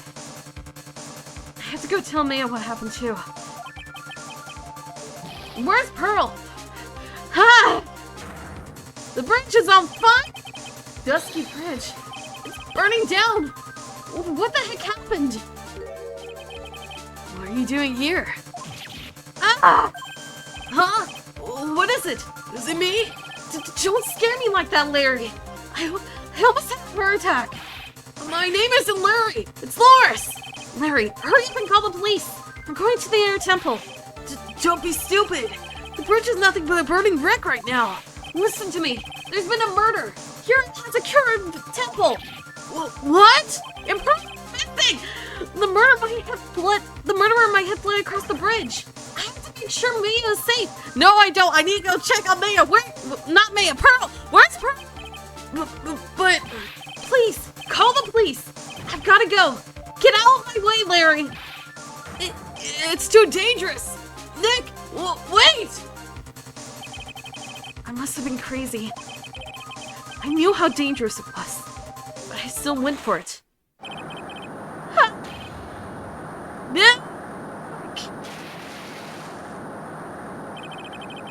Weakened even more by the fire, the rickety old bridge's planks snapped and gave way as I was swallowed by the eternal darkness that surrounded me. A final, terrified scream rose up to pierce the frozen air that harrowing night. Where's Pearl? I could care less about Maya. What happened to Pearl? Where is Pearl? Who took Pearl? Where's Pearl? I knew I shouldn't have trusted her with a random lady. Date unknown. Time unknown. Location unknown. Ring, ring. Who could that be at this time of night? Yes, Edgeworth speaking. Hedgie! Get up! It's an emergency! Huh? Larry? Do you know what time it is? It's not Larry! It's Loris! Loris Doxonin! This is nothing more than a terrible nightmare. Just roll over him. Wait! Don't hang up! It's an emergency! It's Nick! He took a really nasty spill! Well, it wouldn't be the first time, so... I'm not joking! His life is in danger! What? What happened? Tell me! Talk about a guy with bad luck! He may already be dead! Anyway, you've gotta come back! You're the only one who can help! My Iris! My beautiful Iris! She needs help! Alright. I don't know what's going on, but I'll be there as soon as I can. I'm at the detention center. Please, hurry! It's been 1 year since I left that country. I then wouldn't have to see him again for a while. Sounds like it won't be a pretty reunion. As if I expected anything to change. Where is Pearl? February 8th, 2:19 p.m. Detention Center, Visitor's Room. You're late, Edgy! What took you so long? I don't want to hear it. I chartered a private jet to come as quickly as I could. Well, you should have chartered a faster one. Anyway, just listen. Something happened to Miss Ellis. And Nick is... Maya and Iris is key. Huh? Say something, Edgy! Before I came here, I stopped by the hospital and paid Wright a visit. I believe I have a better understanding of the situation than you at this point. The murder victim was the picture book author, Miss Elise Doxonin. She was found by Wright and the head nun. The suspect is the temple's younger nun. Then later, while Wright was crossing the bridge, it broke and he fell into the river. The hospital says that he'll need at least 2 days of bed rest. Yes, that's right. You got it. But they arrested her. My sweet little Iris. And here I was, convinced he was the one the police had arrested. However, I still don't understand what these 2 items are for. What are you talking about? The things Wright gave me when I was leaving his room. This is the first. He said some nonsense about being able to see into people's hearts with this. And the other, he couldn't possibly be asking that I think he is what I think he is. Could he? I'm begging you! Iris's trial starts tomorrow! Let Nick out of the picture. You're all I've got left! You're the only one that can represent her! But where's Pearl? What did you just say? You know, represent, defend! What were you expecting? Why do you think I called you anyway? I'm a prosecutor, Larry. A prosecutor. Do you understand what I'm saying? A prosecutor is a lawyer who... Don't talk to me like I'm a kid! I graduated from junior high, you know! Don't worry about it! I promise I won't tell! But I heard a paper badge had no problem fooling an entire court before. How could this country's judicial system have fallen to such decay? Please, Edgy! At least listen to her! Listen to Iris's side of the story! So Wright wasn't joking when he gave me this badge after all.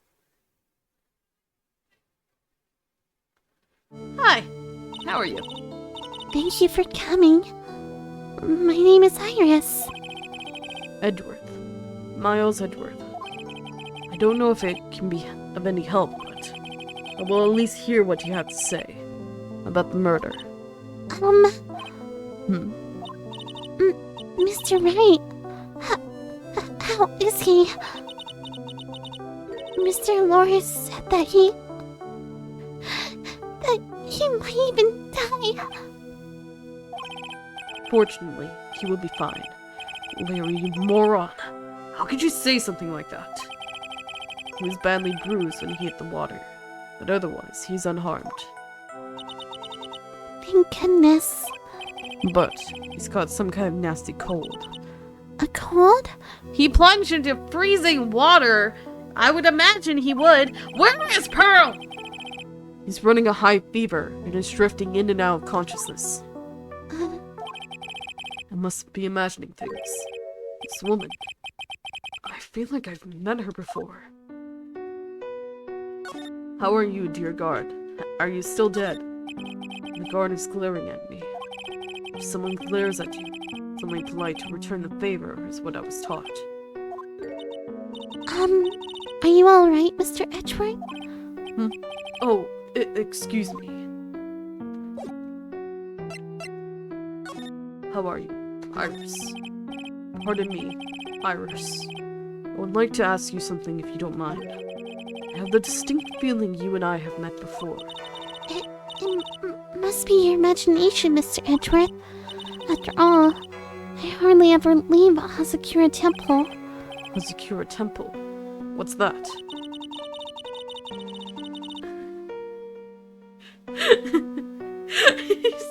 He's just a mannequin. They don't even put a guard in there. They just put a mannequin that looks like a guard. Keeps everyone at bay. It's like a scarecrow. It's a place where those who wish to boost their spiritual power come to train. You need to undergo some very difficult training to release your inner spiritual power. Spiritual power? Did you go to that temple for that reason as well? No, I don't have any spiritual powers. I don't need them. In that case, what are you doing at the temple then? I've committed some sins. Sins that I need to pay for. That's why I'm here. Why I continue to train. To purify my soul. That night of the crime. I want to ask you about last night. The night of the crime. Alright. Oh, I just realized I was so engrossed in what was going on that I didn't even realize what was going on. I'm playing Edgeworth! I'm playing Vampire Boy! But, very important question, very important. Where is Pearl? Who took Pearl? Where is Pearl? Alright. I had to clean up after dinner. And when we went back to my room at about 8. Later, I left my room to ring the lights out bell at 10. Bell. We ring it at the same time each night. I see. And then... And then... I was told to go to the training hall, but I went back to my room and stayed there. Why didn't you go to the training hall like you were asked to? I was frightened, Frightened? so I just stayed in my room and meditated until the murder happened. There's more to her story. Just know there is. Maybe I should dig a little deeper. Frightened. You were asked to go to the training hall on the night of the murder. Yes, However, you didn't go. Because you say you were frightened? What exactly were you so frightened of?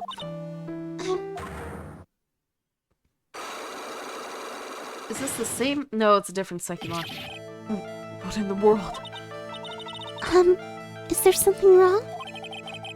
I'm sorry. It's nothing. Looks like she's not aware of them herself. These must be what Wright was talking about. Those psychologs. I believe he said that I need to present this Magatama item to do something. Huh?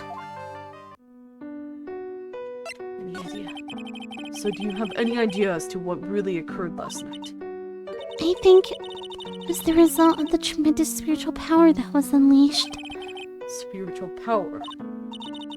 Yes, spiritual training has been a cause behind many great tragedies. This incident was just another example. Iris, I'm sorry, but I can't accept that. I'm a man of science. I don't believe in spiritual power. Yes, I understand. Most people don't. And I am certain that the thing that killed the victim was a human. So please, answer this simple question. Were you the one who killed Elise Doxson? No. I'm not the one who took her life. Those those psycho-lock things aren't appearing. I suppose that means I can believe that she's not lying. What's wrong? I can't believe what I'm thinking. Here I just finished saying that I don't believe in spiritual power. It appears that about all that you can tell me. Thank you very much for listening to my story. I visited Wright at the hospital before coming here. He asked me to take care of you. Me? Yes, at the trial tomorrow. He asked me to defend you. If Mr. Wright has that much faith in you, Mr. Edgeworth, then I will gladly entrust my fate to your capable hands. But before that, I have one question. Yes? Do you know Wright? Why would you ask that? Whenever you came up in our conversation, you begin to act a little strange. Mr. Edgeworth, what is Mr. Wright to you?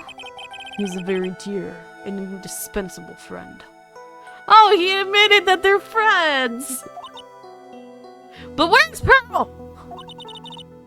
It was 5 years ago. That's when I deceived him. You deceived him. I heard that he was in a lot of pain afterwards because of what happened. I know what a weak person I am. That's why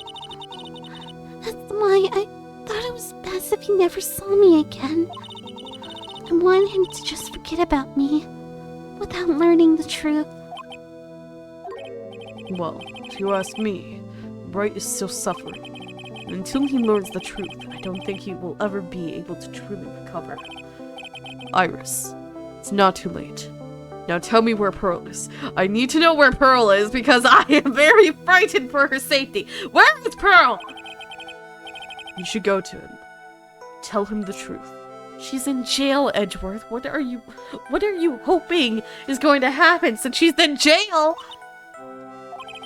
I'll defend you, but only if you agree to that one condition. Alright, Mr. Edgeworth. I promise. Very well. I'll do everything in my power to get you an acquittal. And that's enough information gathering for now. I should head to the crime scene. I feel like the crime scene is more information gathering.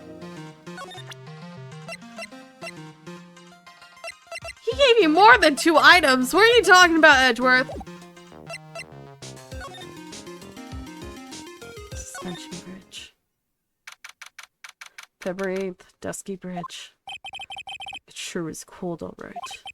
So this is it. Dusky Bridge. Oh, well! It's you, Mr. Edgeworth! I had to see who was talking. I can tell. Detective Gumshoe. Long time no see. It's been about a year. It's been about a year? Or has it been longer? It doesn't matter, Detective. What does matter is why you're shuffling up here. Oh, ouch. And there's that sharp left jab. Well, I'm happy to see you anyway, Mr. Edgeworth. Let me guess. You were transferred by HR to the local precinct? A wise decision. The vast amount of nothing up here should be quite easy to guard. I heard you were back in the country and reached to come all the way out here. Everybody was real nice. Then even let me take charge of the investigation, sir. Gumshoe indeed. My gum on your shoe. He's impossible to get rid of. I'm supposed to report on the details of the crime scene, sir. Anyway, here I am, Detective Dick Gumshoe, reporting for duty. Great. Thank you, Detective. I thought Prosecutor Gatto was gonna get here before me. That guy's a real mystery, I tell you. Prosecutor Gatto. Oh right, Edgeworth hasn't met Gatto. So this is the bridge right across. Pretty reckless if you ask me. I'm amazed that he survived the fall from up here. Yeah, he's one lucky guy, sir. Now, I see how he manages to win his cases in court. Blind luck. I think dumb luck suits Wright just a bit better. Looks like a pretty good distance to that far cliff. Yeah, it's gotta be around 100 yards or so. Detective, that's not even close to 100 yards. Well, I gotta admit, I'm not very good at judging distances. It's about 20 yards or so, and impossible to cross without a bridge, it seems. Some letters are wildly engraved into a roughly cut boulder. Dusky Bridge. Certainly is an appropriate name. You need to get some glasses, Mr. Edgeworth. That sign says Dusty Bridge. I can see how you can read it wrong, though, sir. It's Dusky, not Dusty. You're the one who needs glasses, Detective. Try reading it one more time. Ah! You're right! It's Dusky Bridge after all! Okay, Gumshoe. I love your antics and everything, but there's a very, very important thing going on right now. Something very, very important. Here, come closer, Gumshoe. Closer.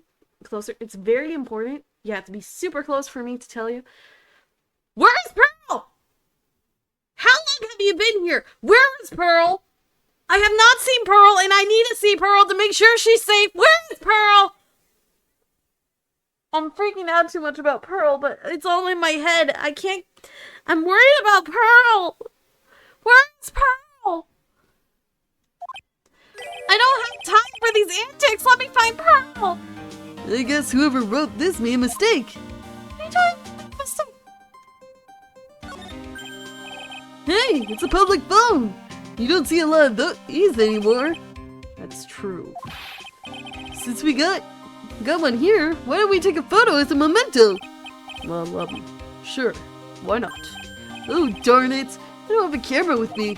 I'm gonna go buy a disposable camera. I'll be right back, sir. Gumshoe, what the frick? What's so special about public phones? Why is he so fascinated by them? Did he really just leave? Oh no, he's still here. Okay. I thought he was gone. Oh, here. There's a little shack down that way called Heavenly Hall. Shuck. It's like a rundown doghouse for losers that can't bear the freezing drafts of wind. It reminds me of my apartment, sir. The name Heavenly Hall makes it sound like a palace. Giving a hovel a great name is a crime itself! I'd call it false advertising! Did you go over there? By the way, the name of my apartment complex is Compton Castles. That's not such a great name, if you ask me. Well, it's not such a great apartment either, sir. Okay, what do you have to tell me? Where is Pearl? What happened? I just got back into the country. I don't really know much about the case. It's simple! Well, simple as simple does, as they say. Oh, you've got no idea how much I've missed that biting sarcasm of yours, sir. But seriously, this one's a piece of cake. There's a witness that saw the whole thing. A witness? Yeah, that bikini lady. Bikini lady? Here? On this freezing cold mountain? Is her name just meant to be a pun? Also, where's Pearl? Well, you should talk to her yourself if you want the details, sir. I may have to talk to this bikini lady. I mean, decisive witness myself. Dusty Bridge. So this is the bridge that Wright fell through? Yep! I can't imagine being that reckless myself. Look before you cross. It's how it goes, right? Or was it that leap? And is there something on the other side? Yeah, some old building they call the Inner Temple. But we can't get over there without a bridge, sir. What? Nobody lives there, so it's usually not a problem. But someone was at the Inner Temple doing some training and now they're stuck there. Yes, I heard that from Wright. It's Maya Fey. We can just leave her to rot, it's fine. Oh no! Her again? Anyway, the air is really turbulent right now, so we can't do an aerial extraction. No one's gonna be able to reach the Inner Temple until tomorrow, sir. Will she be alright in this cold? So, how did this bridge burn down anyway? We've almost 100% sure it was lightning. Lightning? Prosecutor Gatto. So who is this Prosecutor Gatto? I've never heard of him. Yeah, he's a new guy. Showed up after you left the country. He's a complete rookie, but nobody can say a bad word about the guy. What kind of man is he? He just became a prosecutor recently, but he's good, sir. Real good. If he's so good, how is it that I've never heard of him? Is he the lead prosecutor on this case? You bet he is! After all, you know who is right in the middle of it. You know who? Phoenix Wright, of course! Phoenix Wright, of course! For some reason, Gatto is really got him for Mr. Wright. Oh. Yeah, he seems to have some kind of grudge. What would be the cause of this grudge? I don't know. Maybe he made fun of his mask or something. None of this is making any sense. I better look into this Gatto myself. Lightning. You're telling me the bridge caught on fire due to a fluke bolt of lightning? Yep! Last night it snowed for the first time in 3 days. It's a little unusual for lightning to occur during a snowfall like that. But according to the weather data, lightning definitely struck. Regional weather report for the lightning. I see. This is a very detailed weather report. I did not read it. What are you talking about? Snow with occasional lightning strikes. Snow 7 to approximately 10:50 p.m. Lightning 10 to approximately 11. Lightning struck Dusky Bridge at 10:45. Around 30 minutes passed between the fire starting and going out.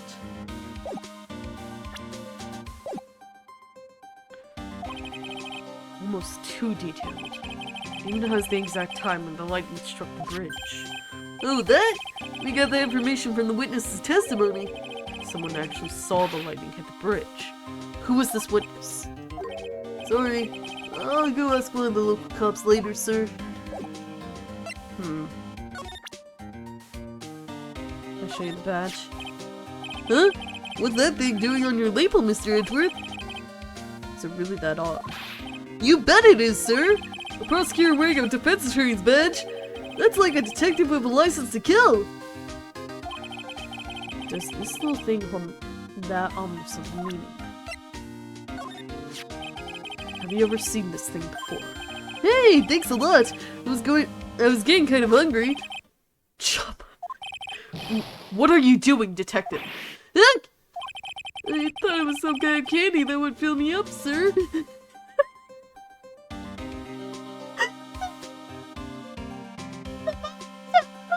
What? Give me the Magatama! Lately, I've been feeling so hungry all the time. Maybe celery has been cut just a little too much.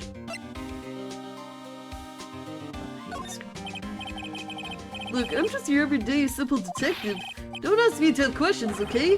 That's not something to be proud of, detective. Nothing. Oh, dang! Okay, photo the lease. There's a lot you don't know about this victim. You don't know her real name, her background. You don't know anything, really. That's where they're odd. If she tried to hide her identity, why would she become an author? I'll bet it's just one of those things, you know? She probably never expected to get so popular. Whenever something happens, this guy always shows up like he hasn't got a care. In fact, you know what? Every time he shows up, I always wonder the same thing. Maybe somehow he's actually the cause of all these incidents! I wonder if Gumshoe has realized it yet. You could say the exact same thing about him.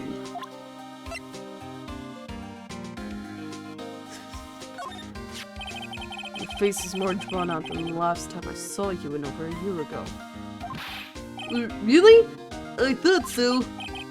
No, wait. It's not so much drawn out as weary and tired. Maybe just plain old thin. I thought that too, sir. That's what happens when you don't eat like for 10 days in a row. It's always been kind of on the low end. So yeah, my food options have been kind of non-existent. Off-brand chicken soup, off-brand spaghetti, off-brand bread, that sort of stuff. I thought you were really into instant noodles last year. I got really sick of the stuff after a while, sir. I even got some off-brand weenies, but I gave them all. I used the last of my salary to buy as many as I can to give them to Maggie. He's supposed to be Miss Elise Duxman's apprentice or something. I see. Yeah, he drew a nice portrait of me. That's nice. But he made me pay him 50 cents for it. I'm sorry about that. You don't seem very interested in him, Mr. Edgeworth. I really don't want to talk about him. That's why. The author, already talked about that, about Iris. I feel like I've seen this girl somewhere before. She wasn't from a prior case, was she? Nope, can't be. We did a database search with their fingerprints and came up with nothing. I see. I just can't shake this nagging feeling. Oh, the weenies! Well, everyone knows that you are quite popular with the ladies, sir. Maybe she's an old girlfriend that sent you to Dumpsville when you were younger. Detective! Where did you hear such nonsense from? I didn't hear it from anyone. I just saw how I imagine you to be, sir. Do I really inspire this sort of frothing desire from the female masses? Does he? I can't tell. I'm not a good one to ask. I usually hear about promising young prosecutor candidates while they're still in school, but I've never seen or heard of this person. I gotta admit, he's puzzling alright. He just appeared one day, big mug of steaming coffee in his hand. He sounds like an interesting man. Yeah, the whole prosecutor's office is really into double espresso macchiatos lately.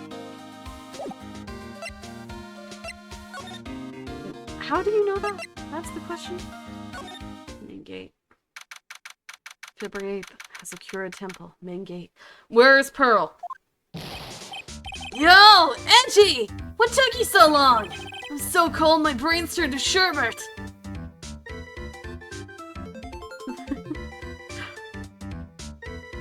He's popular with ladies? I'm not sexually attracted to anyone. I might... Well, that's not fully true. It's a very specific type that I like, I guess. Very, very specific for some stupid reason. I knew it was a mistake to race back to this country. What do you mean? Why is this music so positive? We are missing Pearl! Where is Pearl? Wright is going to be fine, and the case itself isn't anything unusual. And I find myself taking a request to defend a woman accused of murder. Hey! Wait a sec! Hold it! Objection! What's going on here, Mr. Edgeworth? It's hard to explain. But one thing led to another, and What kind of lame excuse is that? Do you call yourself a defense attorney? Prosecutor Edgeworth is a prosecutor, and that's why he's Prosecutor Edgeworth. Prosecutor Edgeworth, defense attorney? Sounds plain old weird, pal. Right, Prosecutor Edgeworth? I'm not sure which role I'm supposed to be playing anymore. Huh, dude, Edgy. I don't see you for a couple of years and your heart turns to sherbet. I'd say more like sorbet. It is rather cold here. Iris didn't murder her. Someone else did. I just know it, okay? So trust me on this one. Ever the romantic, aren't you, Larry? Nevertheless, I'll do whatever I can to prove her innocence. At least until I can pass the baton on to Wright, that is. How are you? Anything new over here? There's not as much snow on this. I suppose this type of thing is necessary up here in the mountains. Say, this just gave me a great idea. Something tells me he's going to tell me what's on his mind whether I like it or not. I've got an idea for a brand new invention. It might even make me rich. And I can buy all the weenies. An invention? Yeah, a car that can travel on snow. I'll call it a snow car.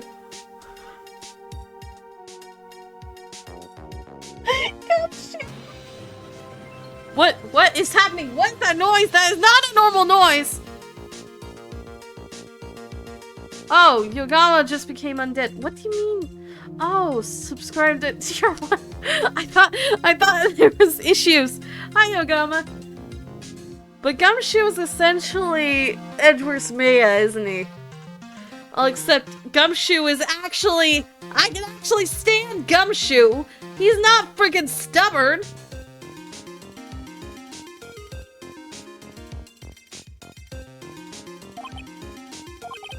So, what do you think, sir? Would you go for a ride on something like that? Only after you take the first 1,000 test rides. Acting like this isn't a thing. I'm pretty sure it is. This game looks quite old, strong enough to resist the weight of time. That's the Mr. Edgeworth I know. You got a real flair for words, sir. I have always appreciated this kind of old, timeless elegance.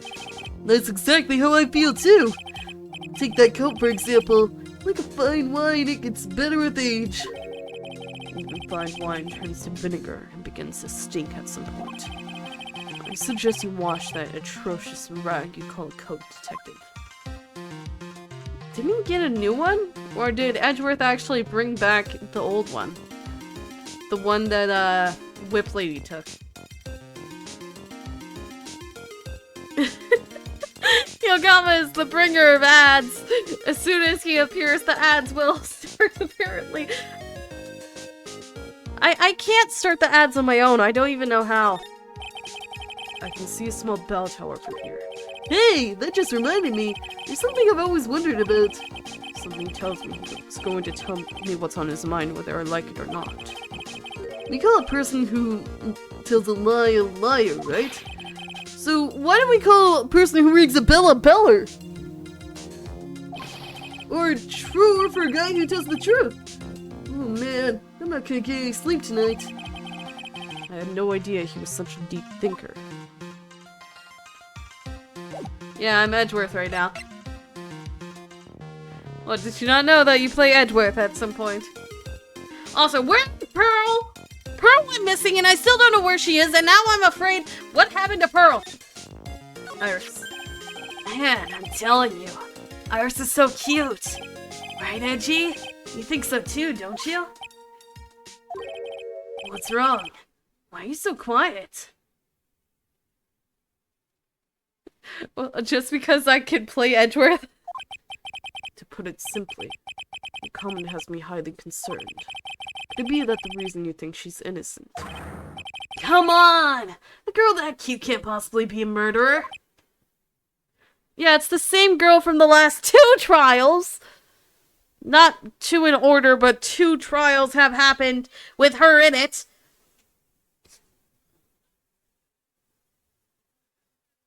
I was right after all. I should never have come back. No, don't worry. I see things for how they really are this time, honest. I had a pity for every time you said that. It's just that, well, Iris is a delicate flower. You can't force things too much. Know what I mean? Huh? I have no idea what you're talking about, Larry. Oh, forget it. I didn't say anything. The night of the crime. Larry, where were you? And what were you doing on the night of the crime? Larry? What? Don't tell me. You think I might have done it? What? Get lost! Go back to your chartered jet and get out of my sight, you creep! And I hope your plane crashes and you die! I'll ask just one more time. On the night of the murder, where were you? And what were you doing? Oh, there's more Psyche-Locks. Were you setting the bridge on fire? As I suspected. Psycho-Locks. Psycho-Locks still. I'm sorry, man.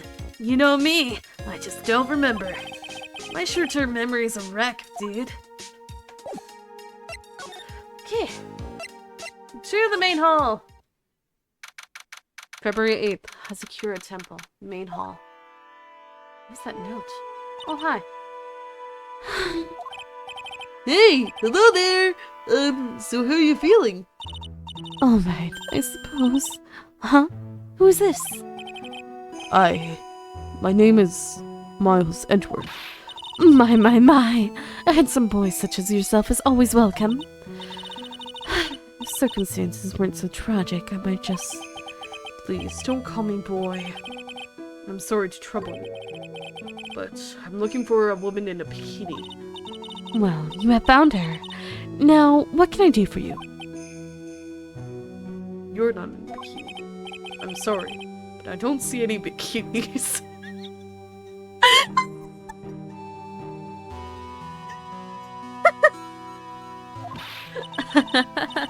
If you ask nicely, I might give you a peek, big boy.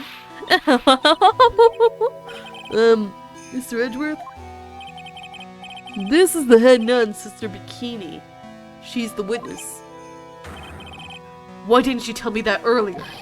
This is exactly why your salary keeps on getting cut. My stomach is already growling in protest. So, what's the latest about my beloved Iris? Well, first, I want to hear what you know. Let me look at that piece of paper real quick, because that was not there last time. There are more Inza cushions in the corner of the room. What's that white piece of paper sticking out from under that stack? Beats me. Do you mind checking that for me, Detective Gumshoe? Yes, sir.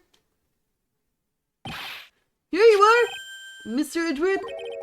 Looks like an old manila envelope. Yeah! What is it, Detective? This could be it! Ultra important clue! A super special clue! I suppose I should read it myself then. Looks like a letter addressed to Sister Iris. Tonight at 10 at Heavenly Hall. Unless you want your secret to be exposed. This sounds like a blackmail letter. Note to Iris added to the court record. Nice going there, Mr. Edgeworth. Why did I ever find clues like that? You're an ultra important prosecutor! A super duper prosecutor! Dude, the paper was sticking out of the cushions and it was so obvious. It's not my fault that you apparently need glasses. Well, I suppose it takes a super duper kind of dumb to miss a clue like this. Let me check that real quick. Salutation here. There's something I must talk to you about. I'll be waiting for you tonight at 10 at Heavenly Hall. Make sure you come unless you want your secret to be exposed. Salutation here.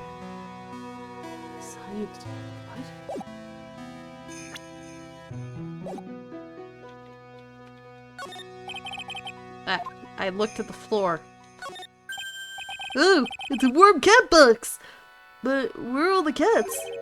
It's called a hibachi. It's for heating the room. Oh, look at all these ancient straw frisbees! Those are a type of zabuton cushions called inza. Why are you giving me such a hard time? Mr. Edgeworth? Why? Because learning something new might actually be a good thing for you, detective. I can stand Gumshoe being the sidekick. I'm totally fine with this. I'm fine. I love Gumshoe being the detective. Being the sidekick. I mean, oh my gosh. He's so much better and he's so much funnier. And he's not going on like, oh, we should go steal this, Mr. Edgeworth. Oh, Mr. Edgeworth, why don't you go do this for me? Can you pay for this? Oh! It's an altar with a giant Magatama enshrined on it. There are lots of candles lined up on it, too. You know, I haven't had a birthday party for myself in a while. Maybe you should blow out those candles over there to make up for that. Mr. Edgeworth, would you mind singing happy birthday to me? Stop that! Cut that out! Please don't blow out the altar candles. Why?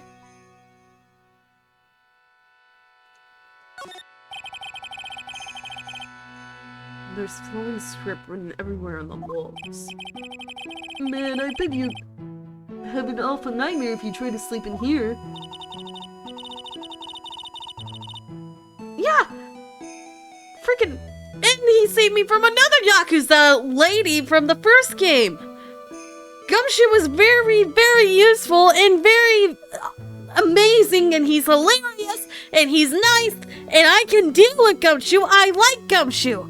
But Maya... Wow, I hope she just starves over there on that side of the bridge. No one go rescue her, please. Now, where's Pearl, Miss Bikini Lady? Where is Pearl? This is our main hall, so it's protected by a variety of magic spells and charms. They're all designed to prevent evil forces from entering. So if I slept here, the Oogie Woogie Boogie Man would...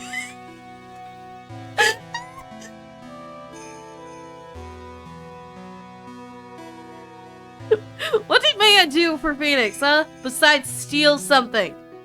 All she's done is stole. And be possessed by her sister. That's it. Apparently any medium can be possessed. There is nothing she herself has been capable of doing except being annoying and being stubborn and stupid and... So if I slept here, the Oogie Woogie Boogie Man... I'm not laughing.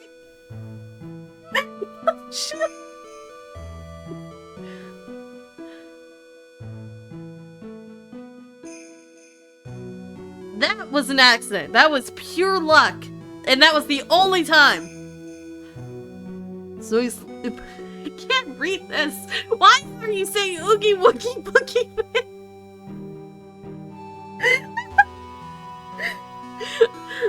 Okay. I need to say it. So if I slept here, the Oogie Woogie Boogie Man wouldn't hunt me down for eternity, alright? Wouldn't hunt me down for eternity? Alright! Does this guy think about anything other than eating and sleeping? The Oogie Woogie Boogie Man. Why did you say Oogie Woogie Boogie Man? That thing sure casts a strong presence over the whole room. This is a lesser Magatama. It's a precious heirloom containing a great many souls. Huh? This is lesser? What is the greater one like? The greater Magatama is displayed in the main room of Fey Manor. It was supposed to be shown at the Treasures of Kurin exhibit. It was so large that they couldn't bring it through the door. I kind of gave up giving her a voice because I couldn't do the right voice for her. I can't do a voice. The night of crime. First, I'd like to ask you about last night. Well, last night, we had an acolyte here for training. After dinner, the two of us went to the training hall in the temple. She must be talking about Maya. But where is Pearl? Where is Pearl? Approximately what time was that? I suppose it was around 9 when we left here. training lasts all night long. It's extremely exhausting. The Chanling Dojo's head nun must be in attendance at all times to keep watch. Then what were you doing at the crime scene? Wow, you're right! That does sound exhausting. Detective, this is no time for flattery. Sorry. Sometime around 11, you witnessed the incident in the courtyard, and your duty was in the inner temple. Why did you come back here? The way you're staring at me, I'm starting to get goosebumps. I'm starting to get goosebumps myself, but for a decidedly different reason. You get the chills pretty easy, don't you, Mr. Edgeworth? What you saw. Alright then, I'd like you to tell me exactly what you saw in the courtyard. It must have been past 11. No! I can't say it! It's too much for my poor heart. Hey, calm down, lady! Let go of my tie! I'm being strangled over here! I saw two people. One of them was laying on the ground. The other one was stabbing her from the back with a sword. Did you see this criminal with your own eyes? I didn't want to believe what I was seeing, but it was Iris. You must have been quite shocked. Of course she was! Try putting yourself in her shoes. Feel like if you were stabbing Mr. Wright smack in the middle of a courtroom. And if I happened to witness it from the witness stand. And I'd be pretty shocked too. I know it sounds insane, but that's what I saw. And when I finally realized what I was seeing, I screamed and then passed out. Fortunately for us, her testimony seems to be pretty solid. However, the idea of Iris doing such a foul act seems unnatural. Unnatural. The girl I know simply isn't capable of this sort of foulness. I wonder what she means by that.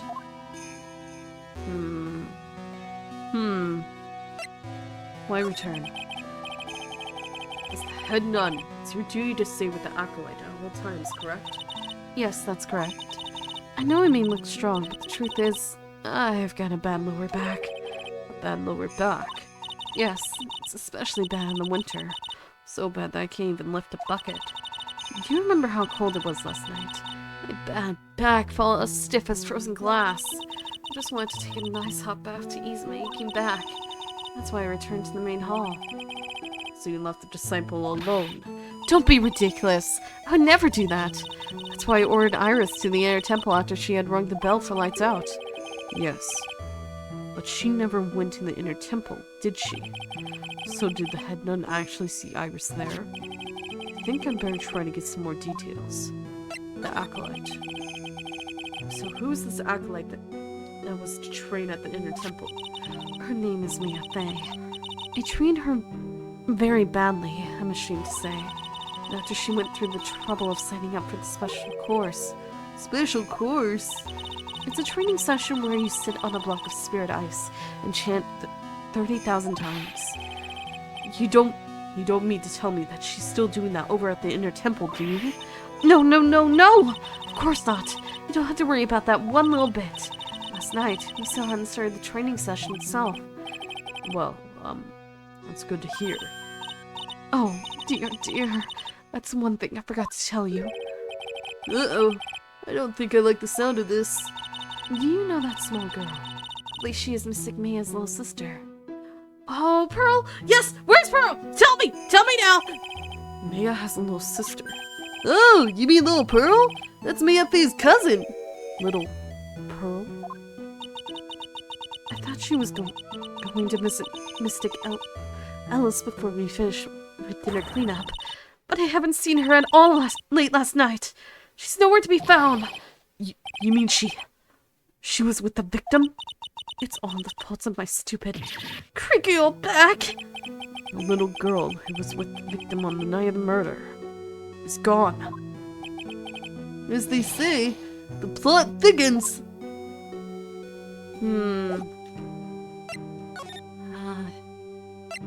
Courtyard. Well, gee, I wonder who died here. February 8th. I could cure a temple courtyard. And this is where the murder took place, sir. Other than removing the body, we left everything else untouched. Thanks, Detective. We'll just have a look around. Looks like the police are still investigating. Oh yeah, by the way, I thought I'd put her us just to be sure. Are you really gonna defend that nun, Iris, at the trial tomorrow? Yes, I will. I gave her my word. Now I must follow through with my commitment. Well, in that case, I've gotta be careful. Gotta make sure I don't make the prosecution's whole investigation. Don't worry about it, Detective. Just keep your mouth closed. I think most of it will flow out on its own. You got it, sir. I'll make sure it flows out like water from a tap. Yes, you do that, Detective. Just how much has your bunny spout leaked over the years? How are you? I have a feeling.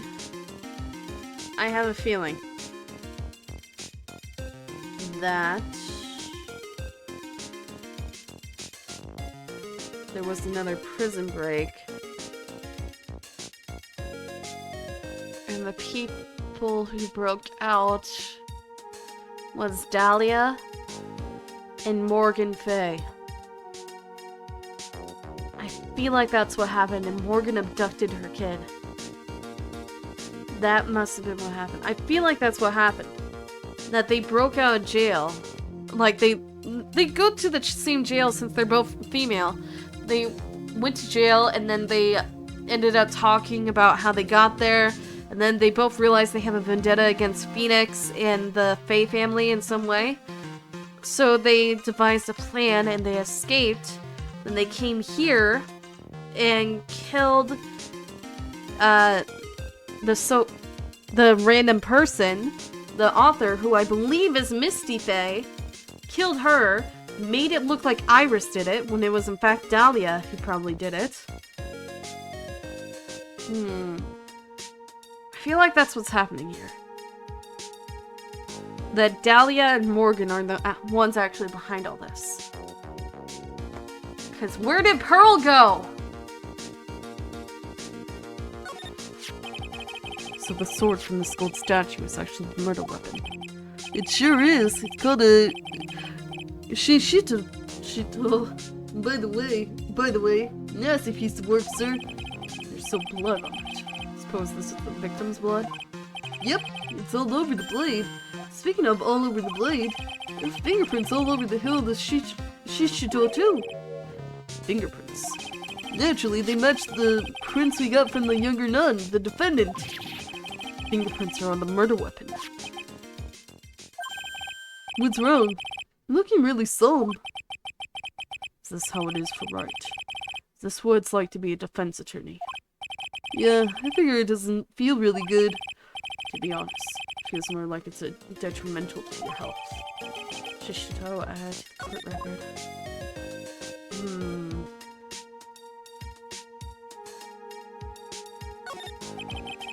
The main gate must be just over that stone wall.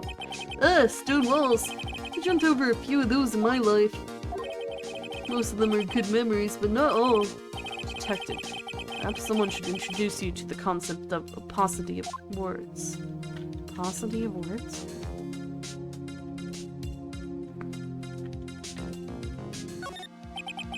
What's this?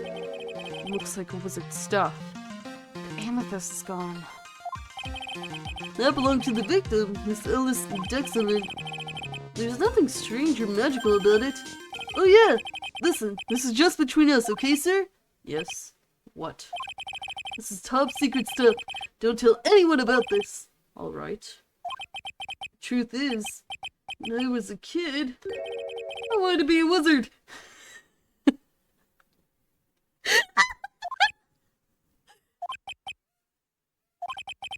That's it? That's what you wanted to tell me? That's it! This staff is made from a really strong kind of wood. What about fingerprints? Are there any on it? Just the victims. Victims court record. It's a lantern. I suppose they light it at night. There's something elegant about the light of the fire. At the end of each month, I always like to relax in my room by candlelight.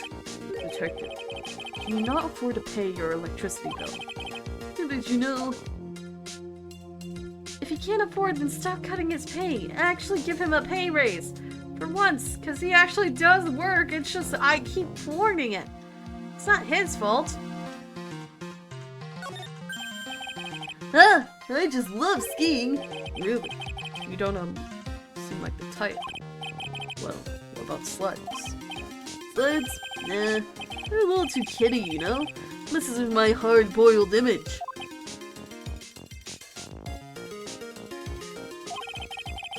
What's with the silence, Mr. Edgeworth? Is the world starting to go mad? I believe so.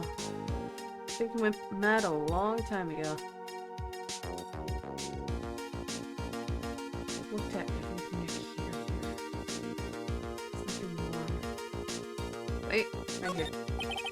The main hall of Hazakura Temple is above here. Hey, you're right. I'm pretty sure the main hall didn't have a second floor. Hazakura Temple was built on a steep part of the mountain. The front and the back of the main hall are in different levels. Oh, that makes sense. But wouldn't it be easier just to build the place slanted, sir? I fail to see how we can consider that to be even remotely a good idea. Of course. Gumshoe's just dumb. That's it. He's not selfish, he's not mean, he's not arrogant, nothing like that. He's not stubborn, he's just dumb. And he's a lovable kind of dumb. And I like this kind of dumb. But, Maya! No! The victim. The victim is the famous picture book author, Miss Alice Doxman. Her entire past, up until she won the writing award last year, is a total mystery. It's hard to believe in this day and age you can still find people like that. The estimated time of death of the victim was between 10 and 11 p.m. on February 7th. Oh, you don't say. His heart's bigger than his brain. Yeah, all the size to his brain went to his heart. Cause of death was blood loss resulting from a stab to the back by the murder weapon. The murder weapon. The victim was found skewered with a giant sword, sir. That's terrible. Yeah, there's one strange thing. Yes. The victim's entire body was covered with bruises. The bruises are consistent with falling from the height of a 2-story building. A 2-story building. It would be about the same height as the room in front of us, correct? Hey, you're right! Way to go, Mr. Edgeworth! That just happens to be the room that Alice Duxman was staying in. Maybe she was pushed out of the window after she was stabbed by the sword. Alice's autopsy report added to the court record. What happened? Now then, detective. Let's see if we can summarize what we've learned so far. Okay, let's take a look at the map. According to the testimony of Sister Bikini, the head nun, right after they'd finished dinner, she and Maya Fey headed to the inner temple. This is so weird to watch. At 10 p.m., after ringing the bell up for lights out, Iris went to the inner temple.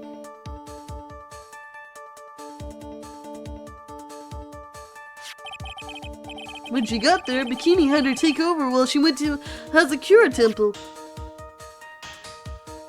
This feels like Balloon Tower Defense. After taking a hot bath to soothe her back, Sister Bikini witnessed the murder in the courtyard. If you want more details, you should ask Bikini herself in the main hall. The inner temple, huh? I'd like some more information about that place. Tomorrow's trial. The trial begins tomorrow, but who's the prosecutor? I'm pretty sure it's that Gato guy, but nobody can get a hold of him, so they're looking for a replacement. What do you mean? He's really weird! All of a sudden, no one can reach him! I wonder if the rumors are true. Maybe since Mr. Wright caught a cold and won't be defending, he just lost interest. I intend to appear in court in the role of defense attorney. However, I'd be quite unhappy if it came out that I'm that I'm actually a prosecutor. Yeah, I can see why. But I'm not the one who you had to worry about. I think the real problem is gonna be that judge. Yes, he certainly would remember my face, even after such a long absence. And that's why I requested that another judge proceed over the trial tomorrow. We've only met each other once. There's a good chance he won't remember me at all. Oh, is it gonna be the Canadian freaking... Oh, it's gonna be him. Amish Canadian man. Yeah, but what about the prosecutor? Everyone in the prosecutor's office must know you. Wouldn't it be a problem if someone there made a big stink, sir? There's no need to worry. I pulled a few strings and arranged for a prosecutor of my own choosing. Wow, Mr. Edgeworth, I had no idea you had such powerful strings to pull. Inner temple. What is this inner temple that Maya was supposedly training at? According to Bikini, it's an old building that they use for training the acolytes. It's on the other side of the Dusky Bridge. The bridge that burned down, huh? Is there anything else on the other side of the bridge besides the inner temple? Nope, not a thing. Nothing. The other side is surrounded by cliffs on all sides. In a way, it's kind of like a little island out there. So the only thing that there is... The only thing there is the inner temple. I hear it's not that kind of place a person could survive in. Please be alright, Maya. I don't care about Maya. Please be alright, Pearl. Where is Pearl? Need to find Pearl. Pearl! Pearl. February 8th. Secure Temple main gate. I don't see Larry anymore. Maybe we scared the poor kid away. His heart was shut tight with a number of psycho locks. I guess I'll have to look for him now. What a thorn in my side. Why didn't I examine this? That must be the main hall back there. A brilliant deduction, sir. Are you trying to flatter me, Detective Gumshoe? Brilliant use of suspense to build the tension, sir. According to Wright, the head nun has some important information. I can't miss the opportunity to speak with her. But at the same time, I need to find Pearl. Where is Pearl?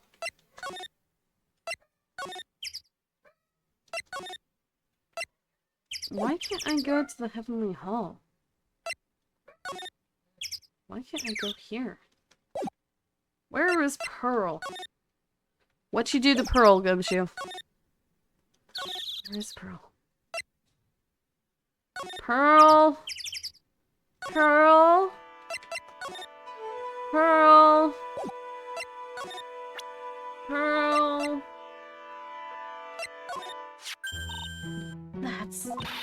That's one of the fake Lansbury-Hill Magatamas! Where's the treasure you got there? Wow, I'm impressed, sir. Never failed to surprise me. Yes, you don't look it. Now I can see you're a real fan of the occult. Excuse me. Oh, of course, this piece can possibly be real, but to have such a nice replica, clearly you are a big fan of the Korean tradition. Well, I'm impressed, sir. You never failed to surprise me. I should have known better than to show this thing around.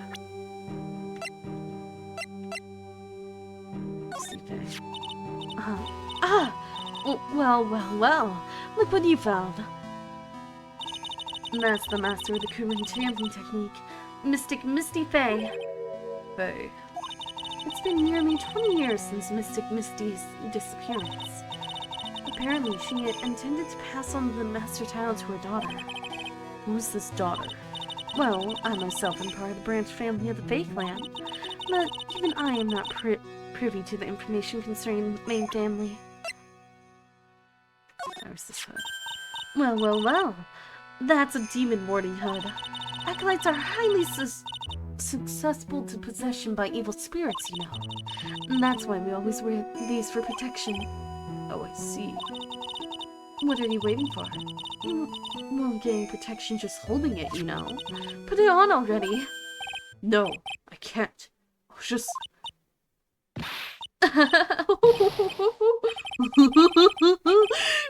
It's like it was made just for you, Mr. Edgeworth. Wait, I want to see the picture. Show me the picture of Edgeworth wearing the hood. What do you mean by that, Detective? It looks absolutely marvelous. You've just got to keep it on for a while. Some sort of divine retribution. I want a picture of him wearing it! About this here. Let me see. Well, as you may know, in order to see reality for what it truly is, we strive to break our attachments to much of the transient material realm. I guess you could call me an immaterial girl. Immaterial girl? I guess she lives in the immaterial world, huh, Mister? I'm from an immaterial world, and I am a material girl. How does that song go? I have no clue. About this picture. Oh, look at that. It looks so pretty, so to the sexy. S to the Xy, don't you think? Yeah, absolutely. Up until recently, we've avoided exposure in such magazines. But this time we had our reasons. Is that so? Well, why deny the world with sight of such a lovely face? Parallels. How could such a terrible thing have happened? It's all my fault! Well, come on, lady. I don't think you need to take all the blame. Quiet! What do you know anyway? Ouch! You're scary.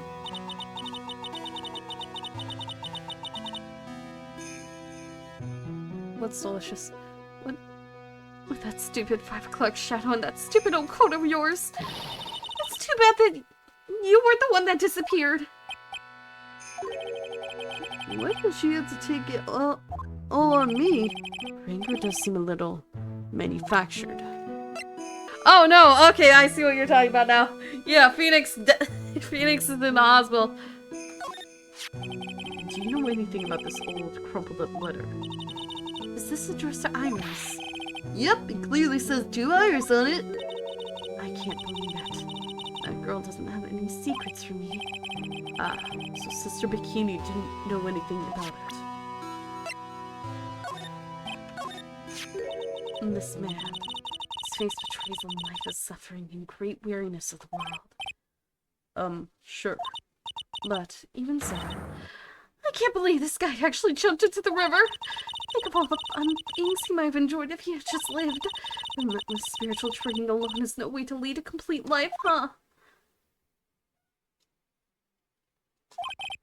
Sounds like she's got some major regrets she's dealing with. Guess I should let Gumshoe explain Wright's situation to her for me. Hey! Don't look at me like that! Do your own dirty work, sir! About this here. Nothing to say about me? Interesting. This is Mystic Ellie's apprentice, is it not? I think you might have a bit of a crush on me. Sweet boy, at any rate. Huh? Oh, I don't blame him. Sister Bikini understands the temptations of young men. Sure. But I'm afraid it wouldn't be proper to abuse my position. I am head nun, after all. But in return, I didn't allow him to draw a portrait of me. I pray it was a pose that maintained your modesty. For everyone's sake. You said you went with Maya to the training hall in the inner temple last night. Did you happen to see Iris while you were there? Of course I saw her. I told her to meet us after ringing the 10 o'clock bell for lights out. So you're saying Iris came to the inner temple then? Of course she did. Iris has always been such a good, obedient girl. After that, I had Iris help Mystic Maya begin her training. But that doesn't fit with Iris' story at all. She said that she never went to the inner temple. As they say, the plot thickens. Oh, I'm right about Dahlia and Morgan, aren't I? That they did a prison break, and right now Dahlia and Morgan are on the other side, probably planning on killing Maya. It's all my fault. Me and my stupid back. Mystic Elsie has been murdered. An important acolyte is trapped. The girl has been lost. You know, you really shouldn't be so negative. Creates bad karma. Quite right. I need to do some more training myself, I think. She's a very important visitor, you know. An honored acolyte. Honored? How so? The fey name is Sinom...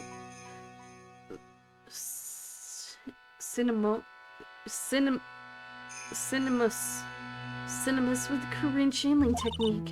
Therefore, she must be a spirit medium of great power indeed. Now that you mention it, 1 year ago, there was a case that was about the master of the Korean channeling technique. Detective. I detest talk of supernatural drivel. I suppose now you'll say that she has midi... colorings? What? Mighty colorings. So it gives you the creeps, huh, Mr. Edgeworth? That's got nothing to do with it. Nothing at all. Where is Pearl? Oh, this poor girl. Where could she have gone? Well, we checked out her home and she's not there. And she's nowhere in the vicinity of the temple either. Which means there's only a few other possibilities as to where she could be. Ah! You think maybe she fell off the bridge and was carried downstream?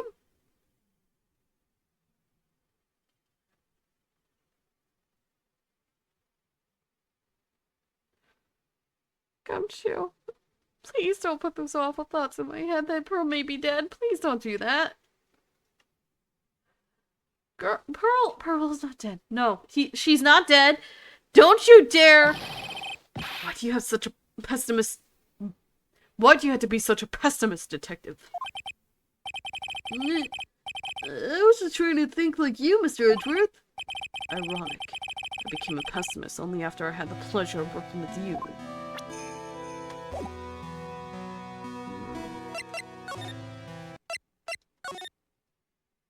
Oh, what? February 8th, Detention Center, Visitors Room. Mr. Edgeworth. I came back because I need to ask a few more questions if you don't mind. But I've already told you everything that Iris, please remember, I'm on your side. You can tell me anything. Yes. Thank you. Any temple. Just finished speaking with the head nun of Hasakura Temple. She testified very clearly as to what happened. She said she saw you stab Mr. Ellis Daxman with a sword. And one other thing. She said that when Maya Fey began her training at the Inner Temple, you were there as well. What? When I spoke with you last, you claimed that you never went to the Inner Temple. And yet, Sister Bikini says she met with you at the Inner Temple that very night. But I didn't go there. I didn't go to the Inner Temple last night. It looks like she's unwilling to tell me the whole truth. I wonder if I'll find the answers I'm looking for if I break those cycle locks. Do I have what I need for the psycho locks? Let's save.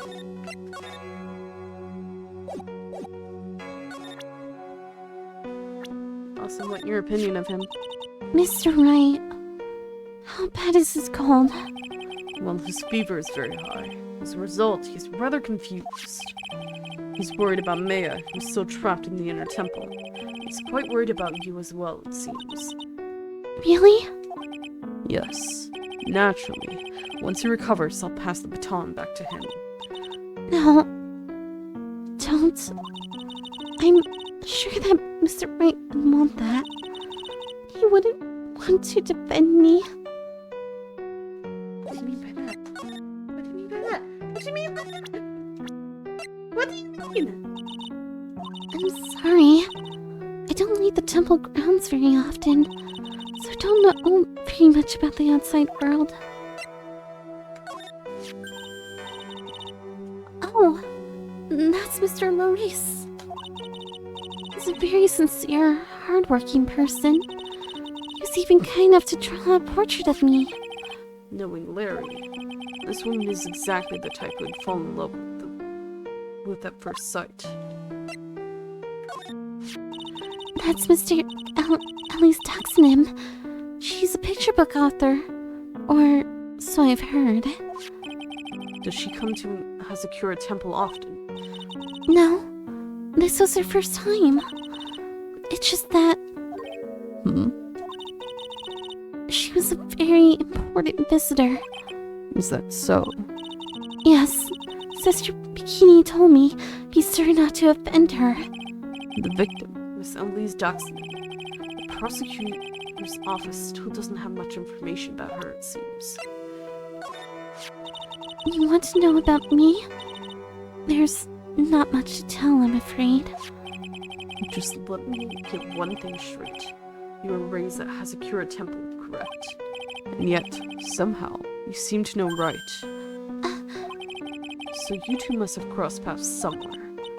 No, Mr. Edgeworth. Whoever it was, couldn't have been me. What is that supposed to mean? Doesn't know Gato? Well, that hurt. I'd like to ask you about Sister Bikini, the head of Hazakura Temple.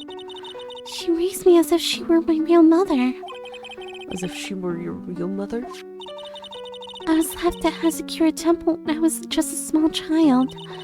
She's taken care of me ever since. Forgive me for sounding rude, but what about your family? I'm sorry, but I'd rather not talk about this. Oh, this is the woman who was to undergo training last night.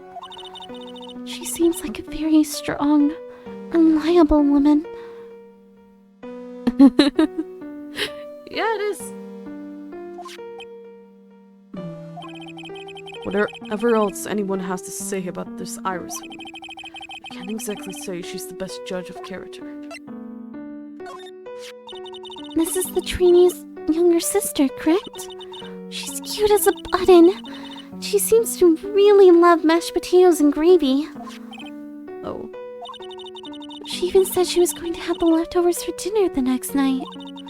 And then she took the leftover potatoes, the whole pot of gravy with her to her room. that's quite an appetite for such a little girl. Yeah, where's Pearls? I don't know where Pearlie is. I want Pearls. Nobody's telling me where Pearl is, and I'm freaking out. Where's Pearl? I can't go anywhere else, and all I can do is talk to people. Who's this woman on this hanging scroll? Well, I don't know the details, but I've heard she's the master of the Korean channeling technique. Master. Yes, Mystic Misty. She was a great spirit medium. And that's what I've heard. I also heard that she went missing over 15 years ago. Spirit mediums. There's no such thing anyway. Mr. Edgeworth? I know all about them. They're nothing but frauds. She doesn't know anything about it, of course. But there was a time, 17 years ago, when I met the Master myself. What? You're not gonna go into detail about that? You're just gonna say that?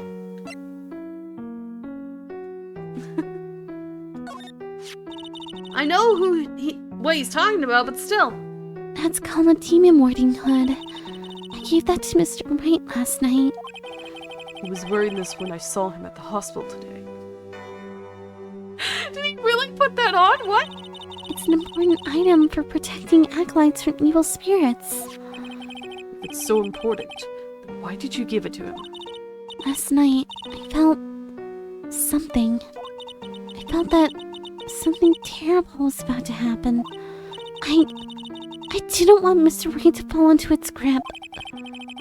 Well, he wound up falling into something much deeper and colder. I probably shouldn't say that out loud, though. Thank God for inner monologue. I'm sorry. I haven't seeing the outside world. I was against the idea of our temple appearing in that magazine. Yeah, I liked it. I'm trying to figure out what happened to Pearl, though. Where's Pearl? I was afraid that this type of a tragedy might occur. It's already pretty interesting considering I'm playing Edgeworth right now instead of Phoenix. In that case, why did you allow them to run an article about you? It was Sister Bikini. She's actually rather fond of attention. Surprisingly so. She certainly does look rather happy in this photo.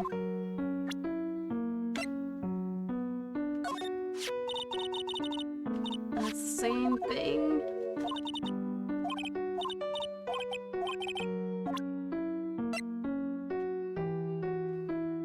What Pearl? Give me back my Pearl.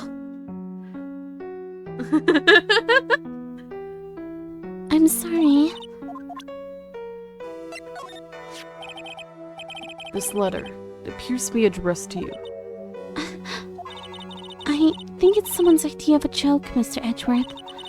That's why I threw it away. She's not giving me a straight answer for some reason. I'm going to have to find someone else who can give me more information about this. Is that the murder weapon? Yes, it is. Have you ever seen it before? Yes. Mystic Amy was holding it. In the courtyard.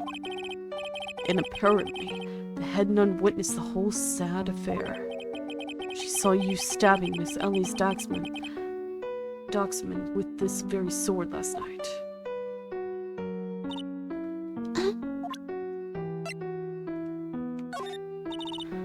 Sorry, there's nothing about the staff, even though the amethyst is missing. Where's the amethyst?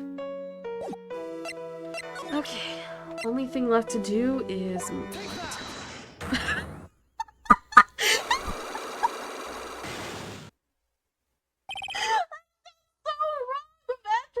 Like that. Oh my gosh, what the heck? I was frightened. Since I have been handed this case, it is my duty to dig up all the answers. Understand? Yes, sir. The smallest flame can sometimes bathe a case in a whole new light. In my years in court, I've seen it happen over and over again. That's why I've committed to searching until I have those answers. Now then, is it really true that you didn't go to the inner temple last night? Yes, I swear. I already told you that.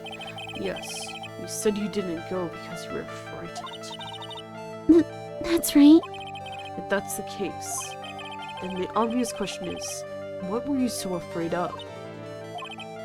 Iris, I wonder, is this what frightened you so much that you couldn't even leave your own room? The blackmail letter. Take that! the British accent on it does not help! What the heck? I found this in the main hall. It is addressed to you. That's...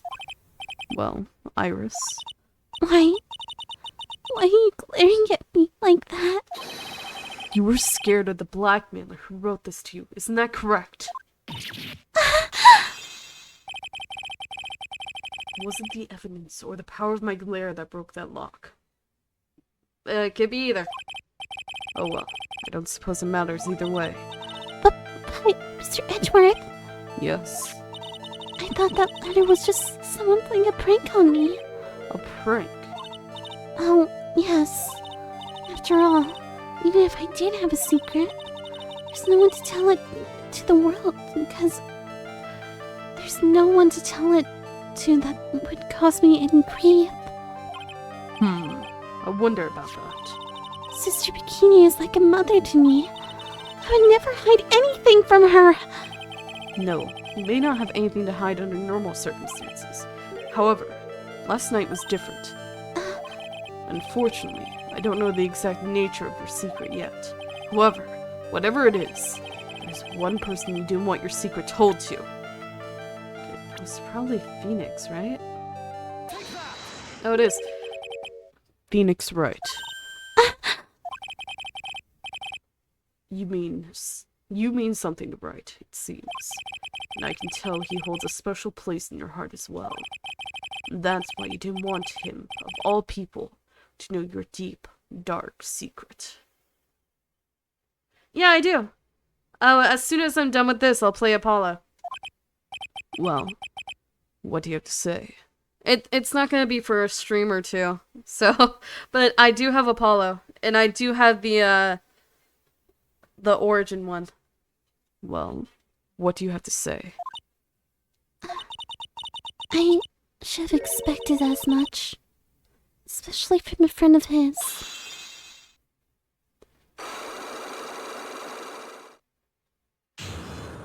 Unlock successful.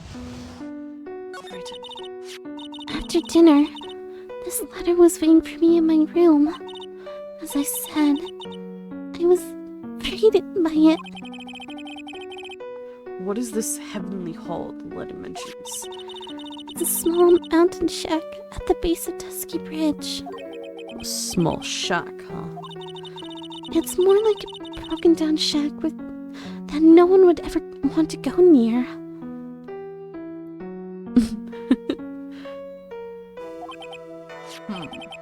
Where is it on this map? It's around here. To get there, you must follow a small path down from Dusky Bridge. The reality is, to get to the inner temple, I had no choice but to cross that bridge. But the thought that such a terrible criminal could be lurking at Heavenly Hall.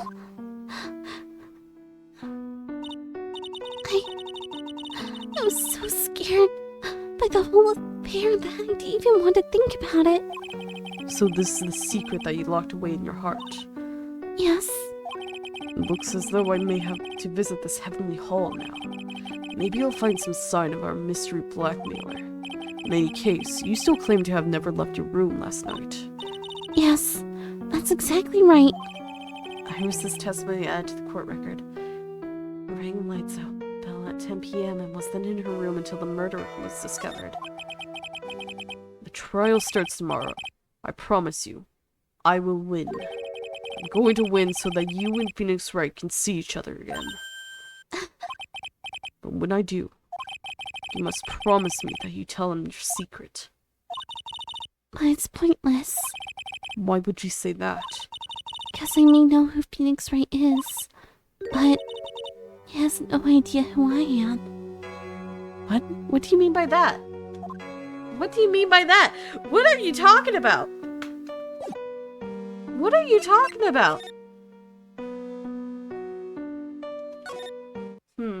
Hi, Gumshoe. How are you? I'm going to Heavenly Hall. You coming? What? What is this? What is this?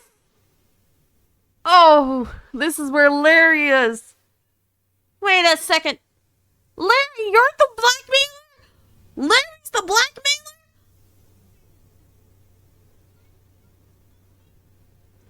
February 8th, Heavenly Hall. Whoa, not much of a view down here, huh?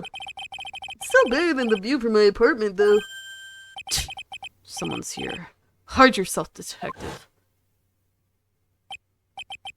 Oh, why? Why is... Oh, why? Why does this always happen? Whenever I find a girl I like, they always run away. I can chase one of them to Japan. Next, it's going to be prison, I guess. I'll steal that detective's wallet. They'll get me locked up for sure. Nah, I can't do that to someone who looks like he's down on his luck. He's just talking to himself. About stealing from me. Maurice? Shh, be quiet and listen. I knew it. I shouldn't have done that. I blew it again. Done that. What did he do, I wonder? Hey, you! About what you said, I got an objection! What the? Dang, you dirty rat! Come shoot, you oaf. I'm sorry, sir! Before I knew it, I was showing objection. You look so fun since you and Phoenix you all the time. And in a loud, commanding voice too. I even play my own pointer finger, just like you. You watched too many trials. I'm sorry. Okay, Larry, the jig is up. What have you got to say for yourself? Are you holding Pearls hostage? Is Pearl here? Let me, interesting place. That's a horrible graffiti problem you got there, pal. You don't know anything, detective. This is art. It's an expression of my bittersweet love for Iris. Larry, do you know what the difference between graffiti and true art is? It's how the artist himself defines it, right? I should have seen that one coming. Well, if that's the case, all my lunchboxes are masterpieces too, pal. Do people graffiti on your lunchboxes? What are you talking about? The straw roof is totally covered with freshly fallen powdery snow. Wow, makes a nice image, doesn't it? I always did like the rustic look. Heavenly Hall. I suppose it's an appropriate name in some sense. You got that right. Look at the bridge up there. This place has to be heaven because this thing is hell. You do well to remember, Larry, that this is a sacred place to some people. After you desecrated it with the painting, why did you do this? Smile onto the sprite. What is this festive-looking ornament? It reminds me of art class in grade school. We used to have a lot of fun decorating the classroom for origami. Remember? Well, Oh yeah! You were never good at it. Really?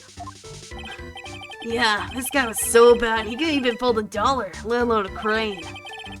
Everyone tried to comfort him, but he would just sit there sobbing. Really? I never would have. be quiet already. I'll never forget the shame of that day. You want a crane? I can now make a perfect quarter-inch crane without a single flaw.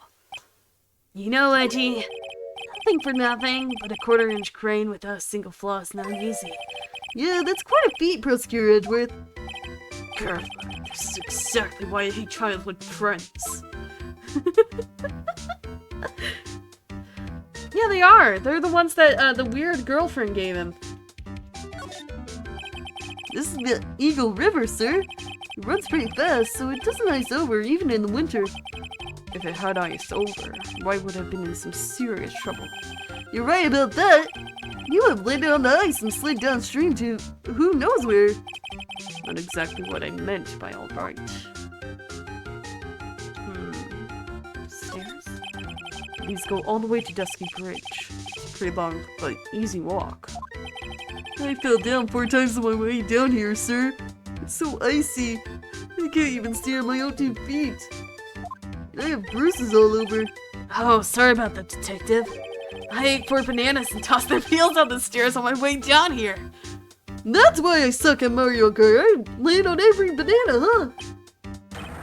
What? So that's why I was slipping on? I thought it was gonna be ice. I didn't think it was bananas. I went in a totally different direction. Be careful on the way back. Those deadly banana peels are still out there. That's a real important piece of information right there, Mr. Edgeworth. What are you talking about? Are you slipping on banana peels? Let's see, anything else to note? Oh, bridge. It's a little far, but I have a pretty clear view of Dusky Bridge from here. I still can't believe it. Really? What is it, Larry? Huh? Nothing. It's nothing. Sounds pretty suspicious to me. Something about that statement smells. And you know what they say. Anything that smells, it's usually the butts. I remember that saying. What? Oh, dang it. I thought I pressed backspace. I did not. Alright, before I talk to him, I want to see what he says about everything else. He was a good guy. A real pal to the end. I look back now, I have nothing but good memories. What's with that past tense? He's not dead, you know. Yeah, you're right. Anyway, the guy owes me. After all, I saved his life. What is that supposed to mean? If I hadn't called for help so quickly, he would have died. It's no surprise, though. I used to be a security guard. It was all instinct, baby. He has a point. He called me pretty quickly, too.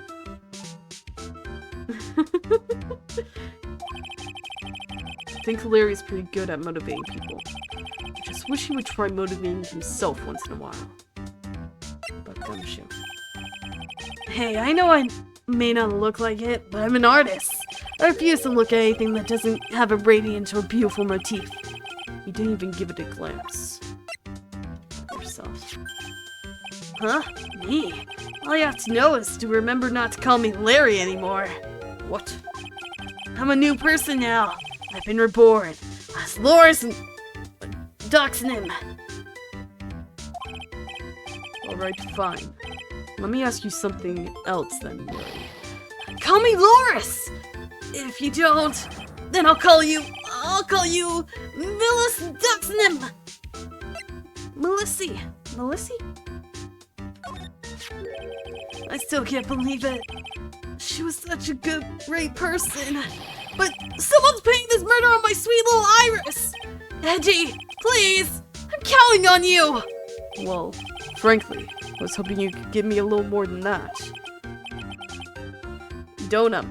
Really? Donum. Oh, that's what Violet was saying earlier. I was confused. Donum, okay. Well then. I got it. I'll draw you a portrait. How about that? Since you're kind enough to offer, alright.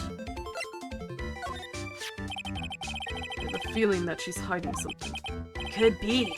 After all, she's shy and gets embarrassed pretty easily. I don't think that has anything to do with it. Why not? Look, I know all about this kind of thing. Come on, Edgy. You were a guy once. Lots of girls are like Iris, and you know I'm right. Well, you most certainly seem to have convinced yourself. Man, I love shy girls like her. It's just so cute. You know what I mean? Still doesn't listen to others, I see. I guess some people just never change. I'm just no good with people like her. She reminds me too much of my mother. May I speak now? Huh? Sure. I don't care how you feel about her personally. Just tell me what you know about her and how she's related to the case. Don't you think you're expecting a little too much of me? I'm just a 25-year-old jobless bum trying to be an apprentice artist. I'm actually starting to feel jealous of this guy. Just a little. Oh, it's Maya! Nick was trying to go save her, you know? Instead, he wound up falling off the bridge. I'm not surprised, though. Nick always gets himself into trouble. Well, if that isn't the pot calling the kettle black. I just hope that Maya doesn't catch a cold, too. Or something worse. How about Pearl? Where is she? Where's Pearl? Oh, hey, it's Pearl. She's way cuter than this Pearl I used to go out with. Like, in a kid-cute way, yeah? Yes, well, apparently she hasn't been seen the whole morning. What did you say? Edgy! Why are you wasting your time with me, then? What's wrong with you? I'm trying to find her, but nobody knows where she is! Excuse me? If anything happens to her, I'll never forgive you. I'll never forgive this game if anything happens to Pearl. I will quit playing the Phoenix Wright series if anything happened to Pearl. Well, I guess he's right for a change, sir. Now I feel like I'm a bad guy in all this. Where is Pearl? Where is she? This. Oh. Oh, dang it! He said something different for a change. That's the stuff that Miss Ellis was always carrying. Miss Ellis. Why? Huh? What is it, Larry? There's something missing from the staff. There's something missing. Oh, you mean the amethyst. The amethyst that I noticed from the beginning. Okay, that's everything I can talk to him about, so we're gonna actually talk to him. Heavenly Hall. What's this little shack anyway? Well, I just discovered it myself yesterday. Why were you down here in the first place? Come on! I'm an artist! I was looking for a good place to sketch. This is a great little place. It's artistic. I don't understand why people need to be sitting in front of the thing they're drawing when they can draw it from their own mind, can't they? It's quiet, it's cold, it's got no power. It looks like it's about to collapse. Sounds a lot like my apartment there, pal. Aw. One thing's for sure. No one is likely to show up and disturb you here. So, can I get you something to drink? Some hot water, maybe? He's getting all buddy-buddy on us, sir. Iris. Listen to me, Edgy. You've gotta do this. You've gotta save Iris. Where's Pearl? Why are you so sure she's innocent? Because she's cute? Watch your mouth! Anyway, I've made up my mind about it. I'm going to marry that girl. Mr. Edgeworth is pretending he didn't hear you, so I'm going to ask for him. Have you already asked this girl to marry you? No, not yet. But I can tell how she feels by the look in her eyes. She's got those I really want this man to carry me over the threshold look. I'm sure Nick would be surprised. He never imagined I could marry such a beautiful girl like that. Is that the entire reason why you're after... Like you're after a girl just to make Phoenix jealous? Yeah, how does he live anymore? He used like all of his money for those weenies for Maggie the other case. Something tells me he would be shocked indeed. That's why I didn't want her to do anything dangerous. I mean, what am I gonna do if she gets hurt? What is this guy trying to say? He lost me about a mile back. I really want to know the answer to that. We're going to have to drag him onto the witness stand. Ninth crime. Come to think of it, you still haven't answered my question. Where were you? And what were you doing last night? Oh man, don't you have anything else to talk about? With that kind of attitude, you'll never be a lazy man like me. Okay. Chill out with those scary eyes. I got it. If you really want to know, last night, I saw something incredible. Something incredible. Lies. Lies! Yeah. But let's not talk about that now. Let's talk about the good old days. What do you say? Come on, I'll pour you a nice cup of hot water. Is that all you have? Just hot water? Why hasn't he realized? I absolutely despise talking about the good old days. Especially with him. Why does he keep lying? That is another question. Where is Pearl? I want to make sure that I have everything before why did I go back here? I didn't need to come back here. But nothing's new, so I'll go back. Hello, Magatama. Take that!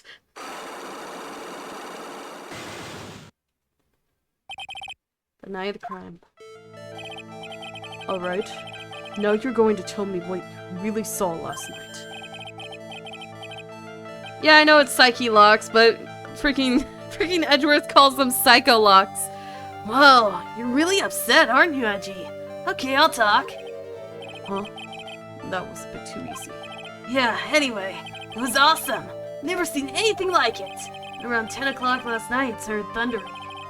I'd been sleeping, but I'm not sure for how long.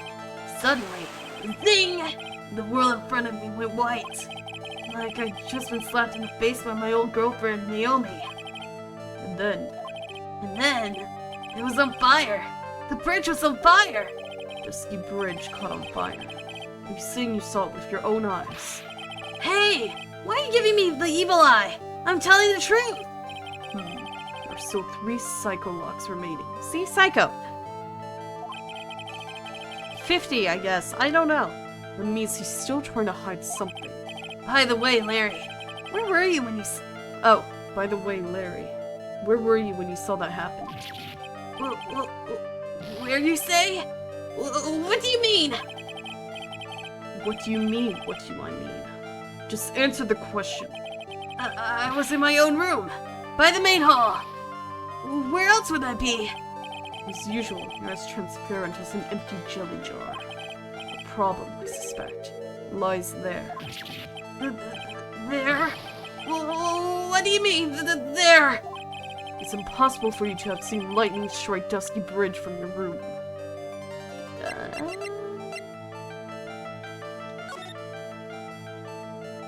Yeah, show him this then.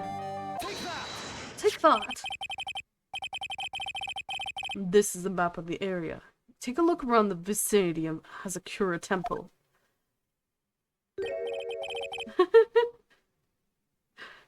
There's so many names on his back that whenever he gets a new girlfriend and he takes off his shirt, they dump him immediately. And he has another one added. He was like, I just wanted to show you my new tattoo of your name. Wait, come back.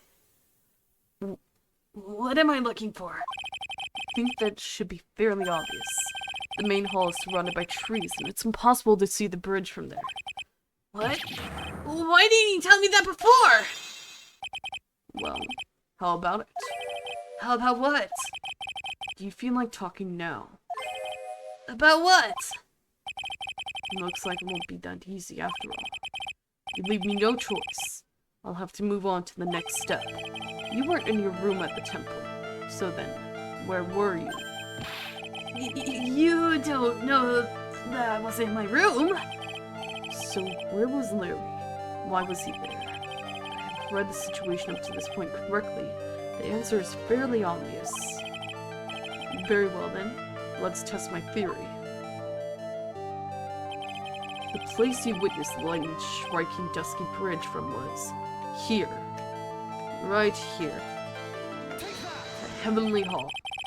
The place you saw the lightning strike was naturally Heavenly Hall. Well, why would I be hanging out in this old shack? It's freezing cold and there's no electricity and it could fall apart in any minute. Larry, how do you know that anyway? How do you know there's no electricity? After all, it's not that dark yet. Ha! Uh-oh! In other words, you've just provided evidence to prove my theory. My theory that you've at least once in your life visited Heavenly Hall after sunset. I have to admit I'm impressed, Edgy. You're in a totally different league from Nick. That's nice. Now tell me, what were you doing at this cold little shack last night? That's what you might call a fair decor. I think you mean a fond decor. What? Could it be that you were waiting for someone? Oh no. You really are one scary guy, you know. I believe that last night you were waiting for this person to come meet you. We're waiting for her, Iris. There's only one person you'd wait in a horrible place like this, Larry. I told you before. Don't call me Larry. The person you were waiting for was Iris. Oh, suddenly I feel cold all over, Itchy. No doubt because of my chilly glare. So you think I got the hots for Sister Iris, huh? Do you have some kind of evidence? You got something that proves I was waiting for her? Or are you just guessing? This is where I draw the line. End this ridiculous little game. Here's the evidence that proves that you were waiting for Iris. The evidence that I found underneath a cushion that apparently no one can see but me. Here's your evidence. You called her to this spot with a pathetic blackmail letter. Oh, hey, give that back! You're embarrassing me! What are you doing with that anyway? That's not important. I misjudged you, Larry. What do you mean? Taking advantage of a woman's frailty like that. You should be ashamed of yourself! Oh! First of all, what's this at the top of the letter? It says salutation here. Well, that's what I said in that book. Letter writing for dummies. You're not supposed to actually write that. That's where you're supposed to write Dear Iris. Ah! I'm so sorry! Why am I giving him a lecture about letters?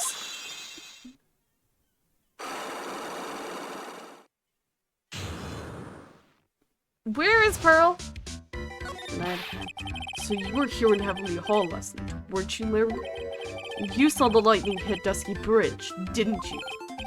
Sorry, Edgy! Sorry doesn't cut it, you scumbag! Threatening a young lady like that! Wait, hold up. What now, pal? What are you talking about? What threatening stuff? I'll tell you what!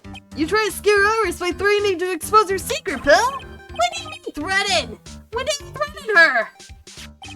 Unless you want your secret to be exposed.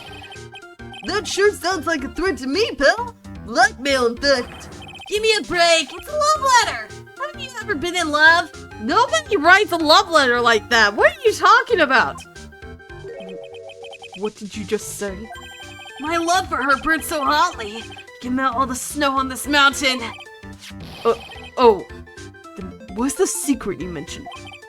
Come on, Edgy. Don't you get it? I'm talking about the secret love between her and me. Obviously, she wouldn't want old lady Bikini to know about it, right? About our hot and sour, bittersweet love affair. Love affair? What? Alright, then why did you send a love letter in a business-like manila envelope? Give me a break! It's not my fault I didn't have any other envelopes. Yeesh! Then why were you so quick to apologize, pal? It's cause then she gave me that scary look of his. What's wrong, Auntie? Why are you so quiet all of a sudden?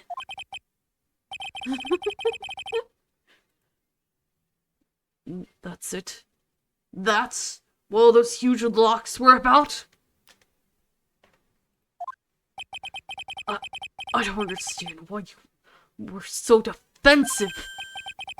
Well, I don't know either. I guess the thing is, you shouldn't expect too much from a guy like me. Hey, come on! Don't let it get you down! But Mr. Edgeworth! This guy is still holding something! I know it! What do you mean, detective? Don't forget what this guy said just a minute ago. If you really want to know, last night, I saw something incredible. He's right. Larry. What? You're looking at me like a hungry dog that just found a bone. What was this something incredible you saw last night? Going to tell me, Larry. One way or another. I already told you, didn't I? I saw lightning strike Dusky Bridge. Yes, I believe it was an incredible sight you saw. But now that I think about it, something doesn't quite ring true. What doesn't? If that's all there is to your story, your heart wouldn't have all those locks. Therefore, Larry, I do believe you saw something last night. Something more incredible than lightning. What? When? Where? Why? How? Hey! What do you think you're doing? If you hide anything from Mr. Edward, I'll arrest you on the spot, pal! I can't have the sight! What? Why do you have so many? No! What's wrong, sir? Does this mean I have to do it all over again? Why are you glaring at me like I'm next to be hit by a bolt of lightning? God, I just about had it with this harlequin. I really want to drag the truth out of him. I'll just have to drag him to the witness stand. He got too frustrated. He's so mad.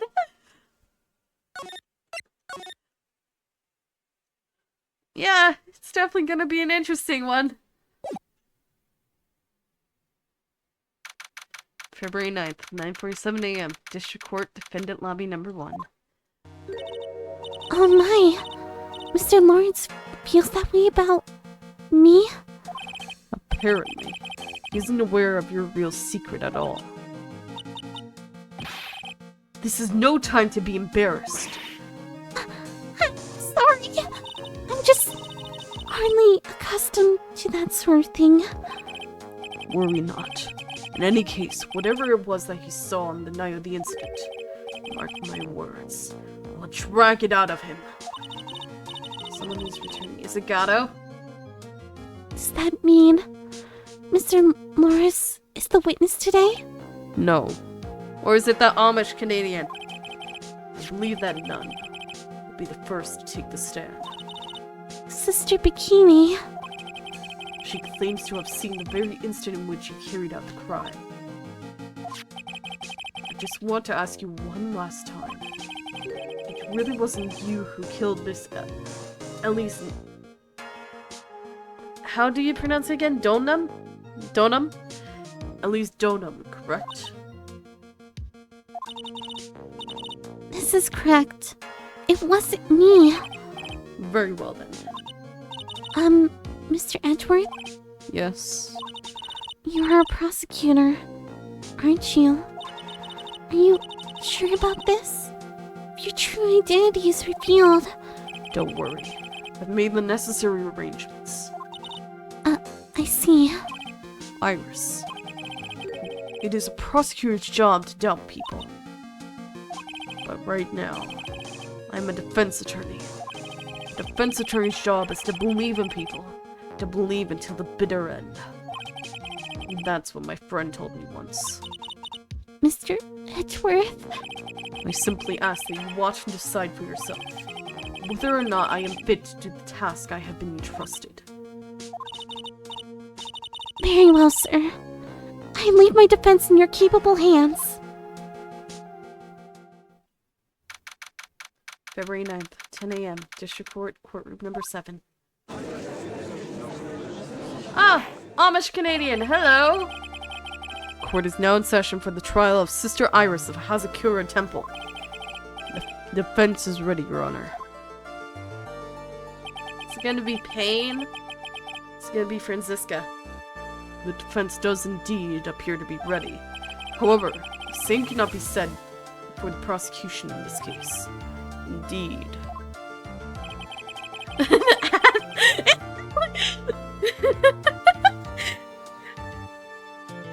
Shit. I'm not sure I like such a blatant waste of this court's time. An empty prosecutor's chair can only mean that the prosecutor has no confidence in their ability to prove their case. It would seem this case is already over before it had a chance to begin. It would seem this case is already over before it had a chance to begin. I am ready to announce my verdict at this time. This court finds the defendant. Oh, Franziska! Of course you're here. Hi. How are you? The prosecution stands ready. And you are? Franziska von Karma, prosecuting prodigy. Von Karma, you say?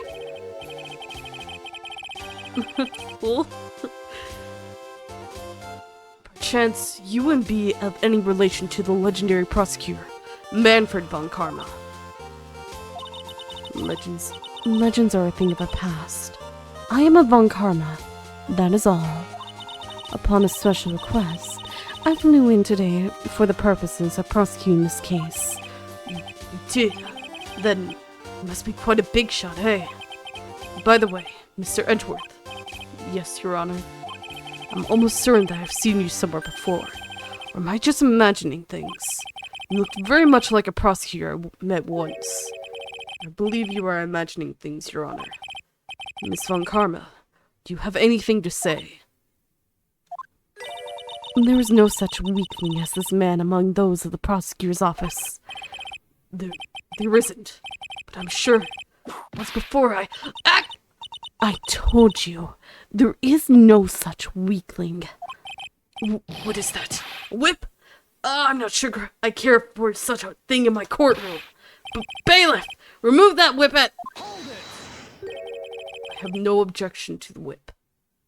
What? They were finally gonna get rid of the whip, and then you're like, let's let them keep it. Let's let her keep it. Keep her tamed. No! She's gonna freaking... Last time she had the whip, she assaulted me and kept hitting me until I passed out! No! You don't. The prosecution can wield a whip or drink 17 cups of coffee.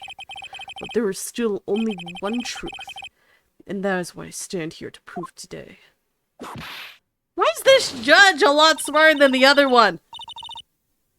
This judge is already better, like 10 times already. The promises to be interesting, Miles Edgeworth. I had expected to face Phoenix Wright here today, but looking at you now, maybe this is what I have been waiting for all this time. Miles Edgeworth, I will not allow this chance to crush you slip through my fingers. Yeah, that's true. Oh, well, he kind of was when dealing with Dahlia. I see you brought your flair for the histrionic. Allow me to add the things I'm not sure about. People acting bizarrely in my court. The stage is set. Now continue with your proceedings, Your Honor. Very well. Miss Von Karma, please give an outline of this case, with a little whipping as little whipping as possible. The murder victim is the famed picture book author, Miss Elise Donham. Her body was found in the Hazakura Temple courtyard. She had been stabbed through the torso by a ceremonial sword from a golden statue. The sword in this picture is the weapon in question, correct? Very well. The court accepts this photo of the crime scene. Crime photo added to the court record. There was no mistake. This was the doing of Sister Iris. After all, there is a witness to her crime. Very well. Please bring this witness to the stand. Oh, that looks so weird. The attorney badge looks so weird on him. And so it begins.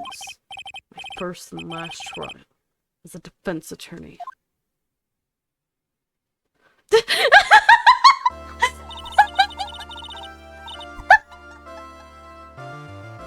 She's so short! Witness, state your name and occupation, please. Oh, hold on there. I'm not sure about being not sure if I care for this at all. Witness, please stand up nice and straight. If I recall correctly, there are a few milk crates in the defendant's lobby for our back pain-plagued witness. Bailiff, fetch a crate for this poor lady, please. Hi. How are you? Now I can see you. Once again, your name and occupation, please. Little me. Well, I'm the head nun of Hazakura Temple on Eagle Mountain. My name is Bikini. You got it? Bikini. Nice to meet everyone. But you don't appear to be wearing a bikini right now. Huh! The courtroom is the garden of holy judgment. Those with lechery in their hearts. Lechery? Those with lechery in their hearts shall leave the sanctuary at once. You won't want me to leave. You need to get your bikinis in a twist. Let me tell you, I'm a sight to behold in summer. In any case, witness, I hear that you saw the crime take place on the night in question.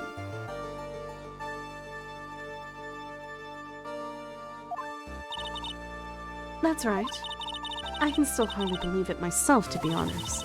There's no way dear little Iris could do anything like that. Let us hear what you have to say then. First, tell us about... Dang it! Stop doing this! Tell us about your own movements that night, eh? I can't do a Canadian accent! The night of the murder. That night, I was hoping an acolyte for trading in the inner temple, but... Well, as you can see, My bag likes to act up violently. So, I left Iris to help the Acolyte and returned to Hazakura Temple. There's no bath at the inner temple, you see. I needed a long, hot soak. It was after I had finished, just as I was heading back, when I saw it.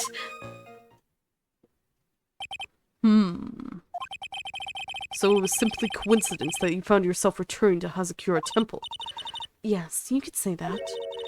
If my back hadn't been in so much pain, I would have stayed at the inner temple. That sounds like a pretty important statement she just made. There is only one problem with this testimony that I can see. And you're not about to fall at the first hurdle, now are you, Miles Edgeworth? Mr. Edgeworth, please begin your cross-examination. The night of the murder. Alright, gonna save now because usually I end up messing up everything. Yeah. Well, I think the thing about the witness is they have to prove that the witness is actually guilty or it's not considered a proper witness or something. I don't know. That night, I was helping the Acolyte with the training in the inner temple, but... What is this inner temple? Well, see, conversing with the spirits is what we train people to do, right? We'll be the ones asking the questions, madam. In order to do that, a place strong in spiritual power is required. There's a small temple across Dusky Bridge called the Inner Temple. Acolytes must spend an entire night there to undergo intense training. And how exactly do you help with this process? It's not all quite exacting. It can't be performed without none supervising. Like a tutor, watching to make sure a spoiled child studies. A tutor with a whip in your case. If that is the case, then why did you return to Hazakura Temple when the murder took place? Well, as you can see, my back likes to act up violently. Violently? That's right. It's no laughing matter, especially in winter. I can't hold anything heavier than a knife and fork during the cold months. Just being alive is like a strict training. Her face jiggles when she laughs. On the night of the murder, was this fabulous back of yours hurting again? That's right. Raging like a bull in the pig pen. I almost fainted once or twice. I just knew that unless I warmed it up, it was going to finally finish me off. So I left Iris to help. It's so weird when you say hold it. You left Iris to help. With what? What do you think? The Acolyte training, of course. It was just past 10 p.m., so we were starting to enter into the training exercises proper. Wasn't it your place to remain with the disciple? Oh, the job is simply to watch over the Acolyte so they don't pass away. Just to confirm this point again, that night, you met Iris in the inner temple, correct? Yes. She's a gentle, honest girl. She's never once failed to follow my directions. There's no bath at the inner temple, you see. I need a long, hot soak. So you returned to the Hazakura Temple in order to take a bath. My back is to blame for everything. It's a do-or-be-done-in kind of world, after all. How long were you in the bath for, if you don't mind me asking? My, what a filthy little rogue you are. I know what's on your mind. I bet your next question is going to be, where exactly did you wash? Eh? Your body? What? Ah, this is why you have to watch the young ones. What are you going on about? I was... Pathetic, Miles Edgeworth. The lowest of the low. Is there some sort of kick-me sign stuck to the defense's bench? Anyway, I can afford to be away from my post for too long, you understand, so... It was after I had finished, just as I was hanging back. That's when I saw it. Salmonella. That name seems familiar.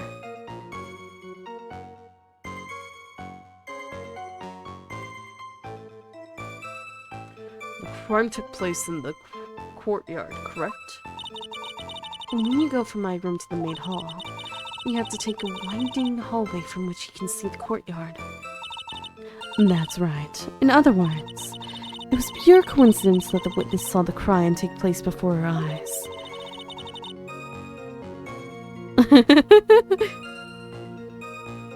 There was no complicated setup in this case. That certainly seems to be true. There is indeed only one problem with this testimony. I can clearly point out what it is, and I can begin to quantify just how good this witness's memory and observation skills are. Oh, that's why his name is familiar.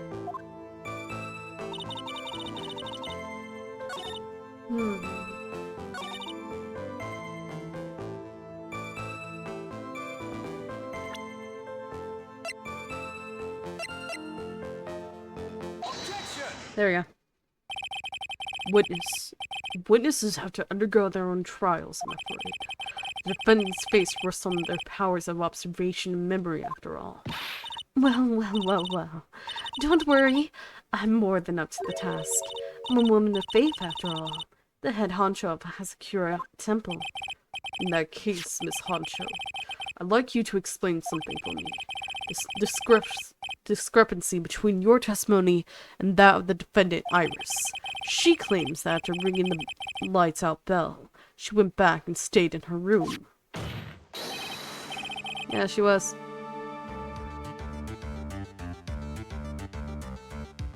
Right, she was! Wait a second, he was! I forgot about that.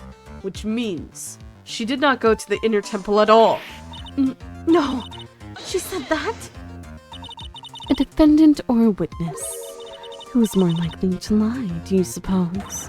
The defendant is simply lying to cover her back. But that is completely illogical. The murder was committed in the courtyard of Hazakura Temple. Claiming that she went to the inner temple would make for a much better alibi. But that is odd. Whatever the reason, I can't believe that she would lie. She does indeed have honest eyes. All people lie. That is my belief. Why am I the only one being whipped in here? Hey, you're feeling what being expelled! Anyway, neither the witness nor the defendant have any reason to lie. Which means you must call your memory into question. Dear. You're older than me and yet you want to play the game, do you? Well, that isn't exactly what I... My memory is perfect. Crystal clear. Especially in winter. Then, I suppose it's too early to end this cross-examination, eh? Mr. Edgeworth, if you are going to question the memory of this witness, you will need to show me a more decisive piece of evidence.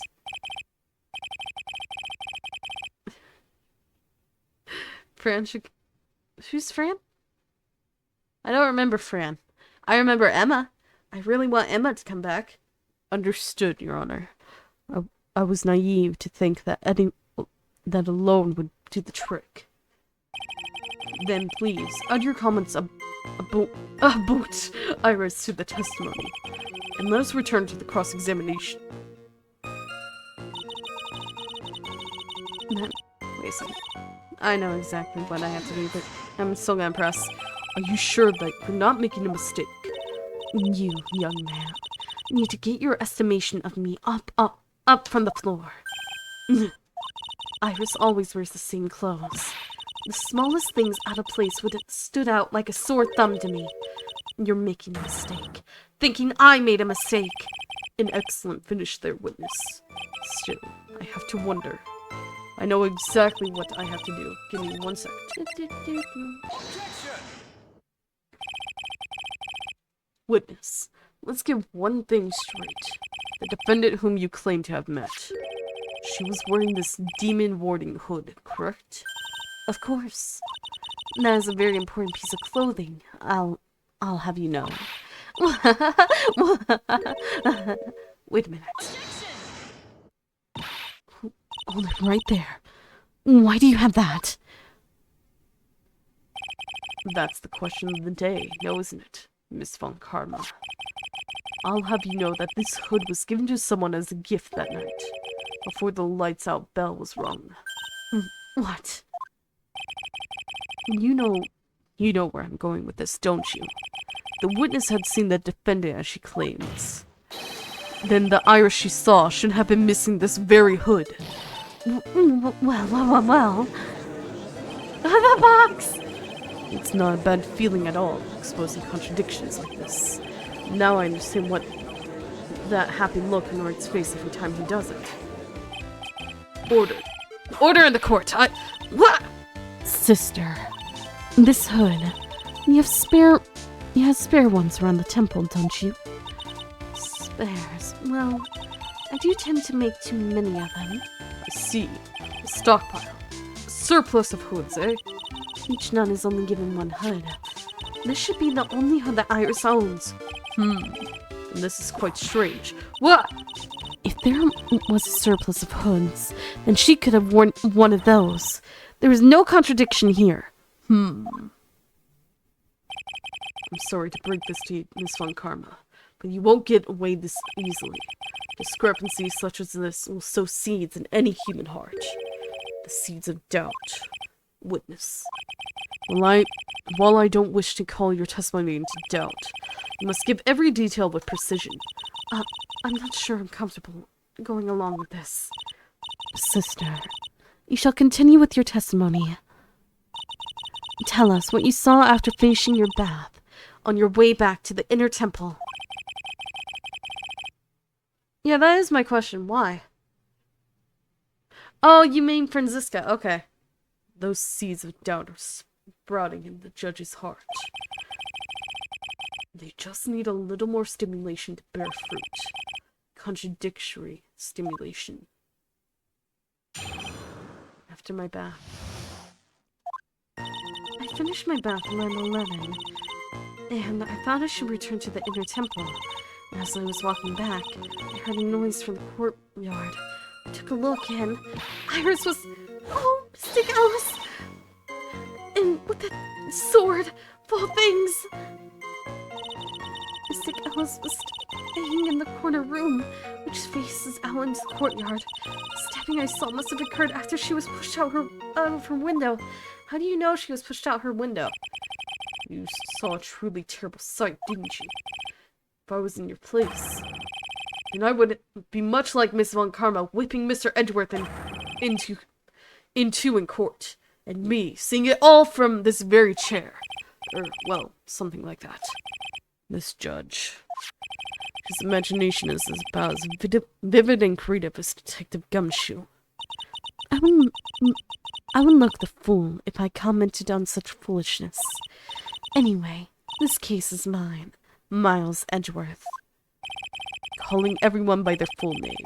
Can't you do something about that habit of yours? After my bath.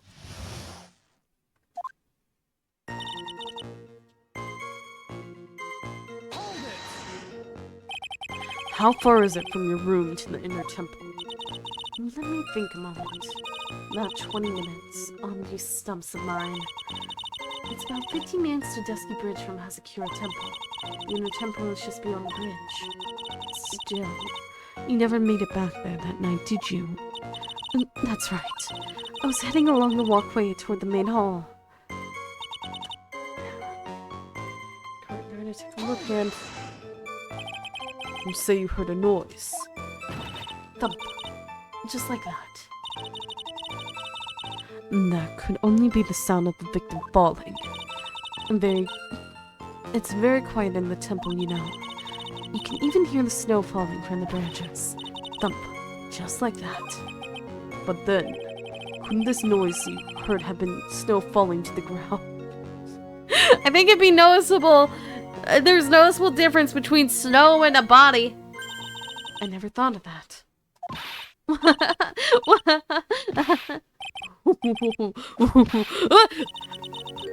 Next one to laugh gets a whipping. Well, whatever the source of the sound, I looked over at the courtyard and Iris was... Oh, Mr. Ellis, that sword of all things. This is the second time that the witness has testified to see the defendant, but some doubt remains in these claims. Hey, just what does that mean? Just because you're a good-looking young man doesn't give you the right to... The murderer who stabbed the victim with a sword, Sister Bikini, try to recall exactly who it was you saw, as clearly as you can. Well, you're a handsome young man, so I'll forgive you. Oh, now that you mention it, there was something awfully strange about her. Something that has been bugging me all this time. Please, don't keep us in suspense. Her hood. Her hood.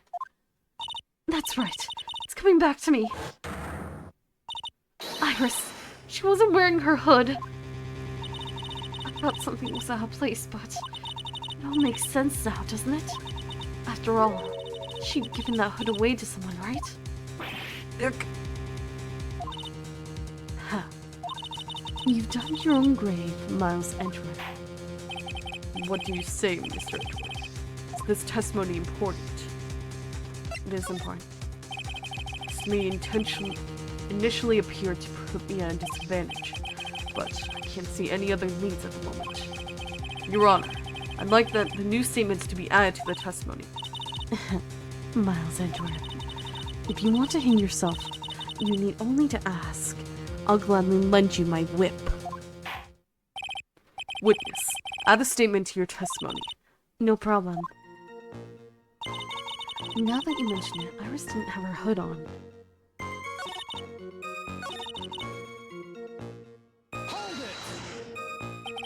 You were sure about that? Yes.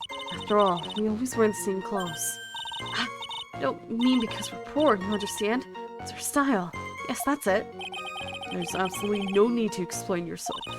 Anyway, she looked different from normal, so that really stuck out.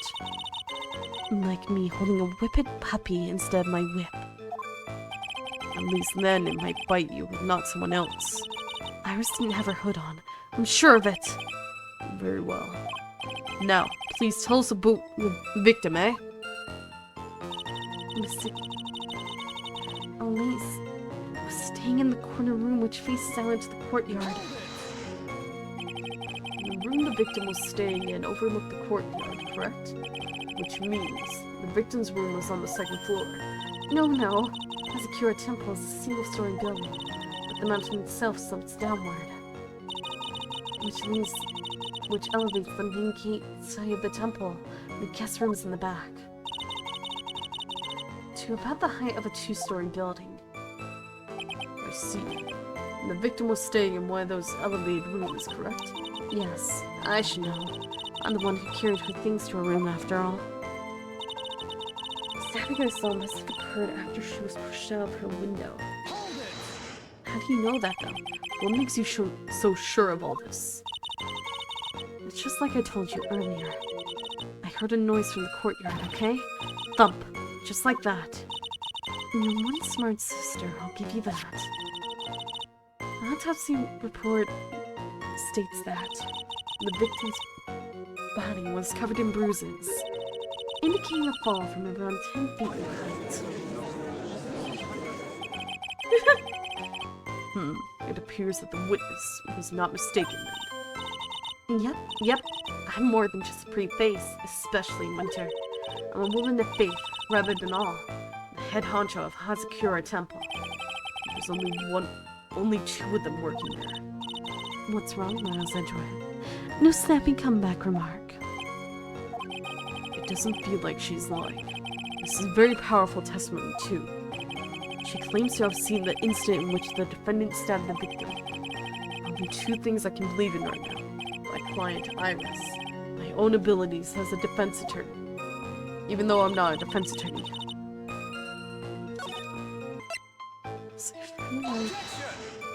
Nope, that was wrong. Your Honor, what do you think of the witness's statement? I don't think there is a problem with it.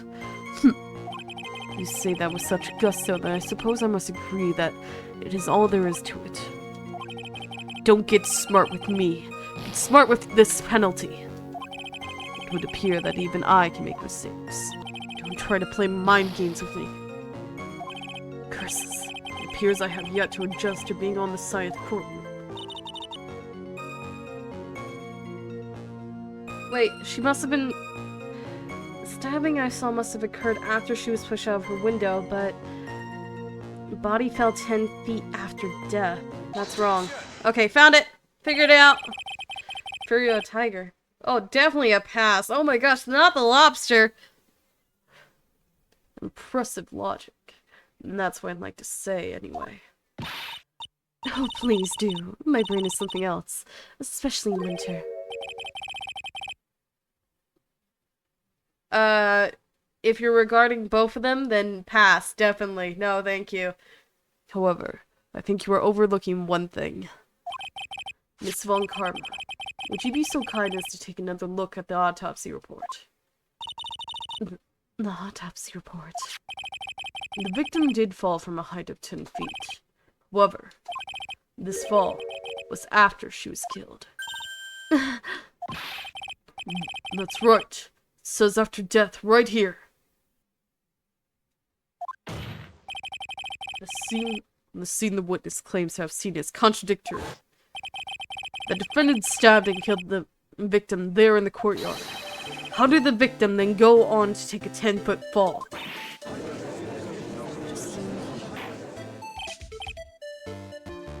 Order! Order! The victim was killed and then fell. If that was the case. And the victim must have been killed in her room. Don't you agree? Oh, definite pass. Burn in fire. Burn with fire. Eternal hellfire. Burn her. Pass. That is the logical conclusion. Yes, that's right. The victim must have been stabbed by the defendant in her own room. And she was then thrown out of her window down into the courtyard below. Were there any signs of a struggle in Mr. Dodon's room? She was stabbed with a sword. That would leave a bloodstain, wouldn't you agree? Well, Miss Von Karma, was there any blood? Like schmoes? No traces of blood were found in the victim's room. Ah. Your whip has just caused traces of blood to be found on my glorious playoff beard. However, if there was no blood in the room, then you're I'm sure there's no need for me to go over this.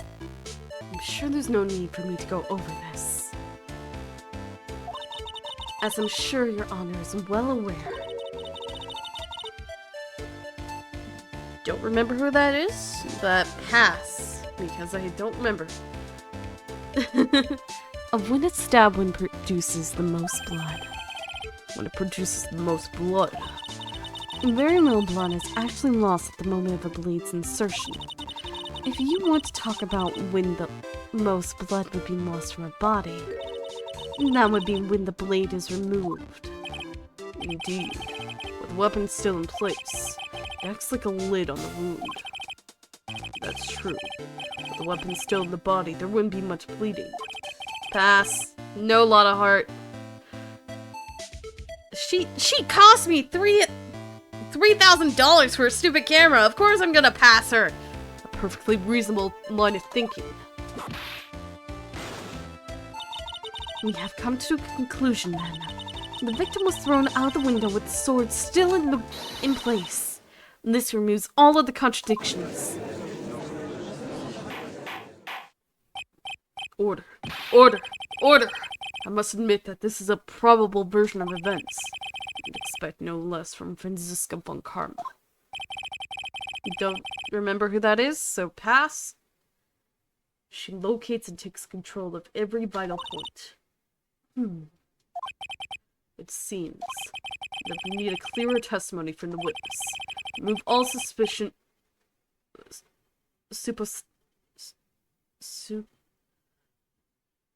supposition on your part and tell us only the facts, please. How'd you get short again? Witness, please remain standing on the crate. Don't go selling me short now. The weight of the winter snow has put me out of shape, especially my back and my mood. Sister, please give us your testimony, and we'll give you a vigorous massage once we are finished here. With the whip? Oh boy. Alright, alright. Oh, she turned into a little girl. She lit up so quickly. Further details. When I looked across at the scene, the sword was already in place. Thinking about it now, I didn't actually see her stab Mystic Elise. Lisa. I've never seen so much blood before. That's when I fainted. Can't blame me, can you? When I woke up, Mystic Amy was... stabbing Mystic Elise through the back. This all confirms Miss Von Karma's theory. Von Karma strived for nothing but perfection. Putting together such facts is nothing for me. You should know that, Miles Edgeworth. Oh. Oh.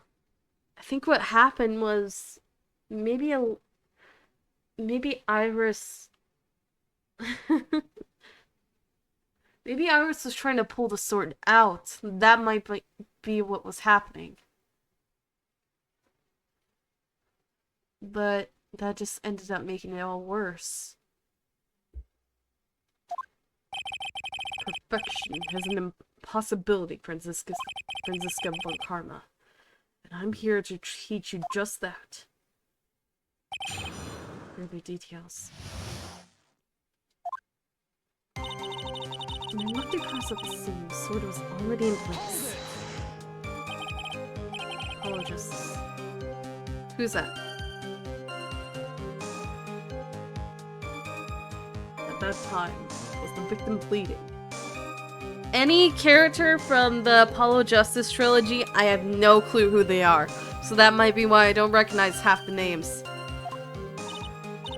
Well, I was very shocked to be seeing all this, of course.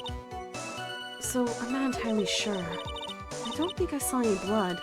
Not then. I'm sure that you didn't. The weapon was acting as a plug in the wound. In any case, let's be clear on one very important point. I haven't played it yet.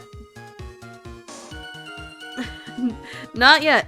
I haven't played it yet. As soon as I'm done with this, then I'm gonna play it. I have not seen anything about Ace Attorney until I started playing the series.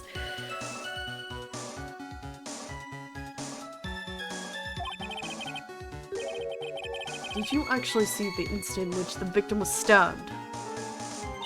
Thinking about it now, I didn't actually see her stab Mystic Lisa. Think carefully. This is very important. It's Iris we are talking about here. I'm thinking for all I'm worth. No, when I looked over, the sword was already in Mystic Lisa's body. Hug. Middle ground. Hug.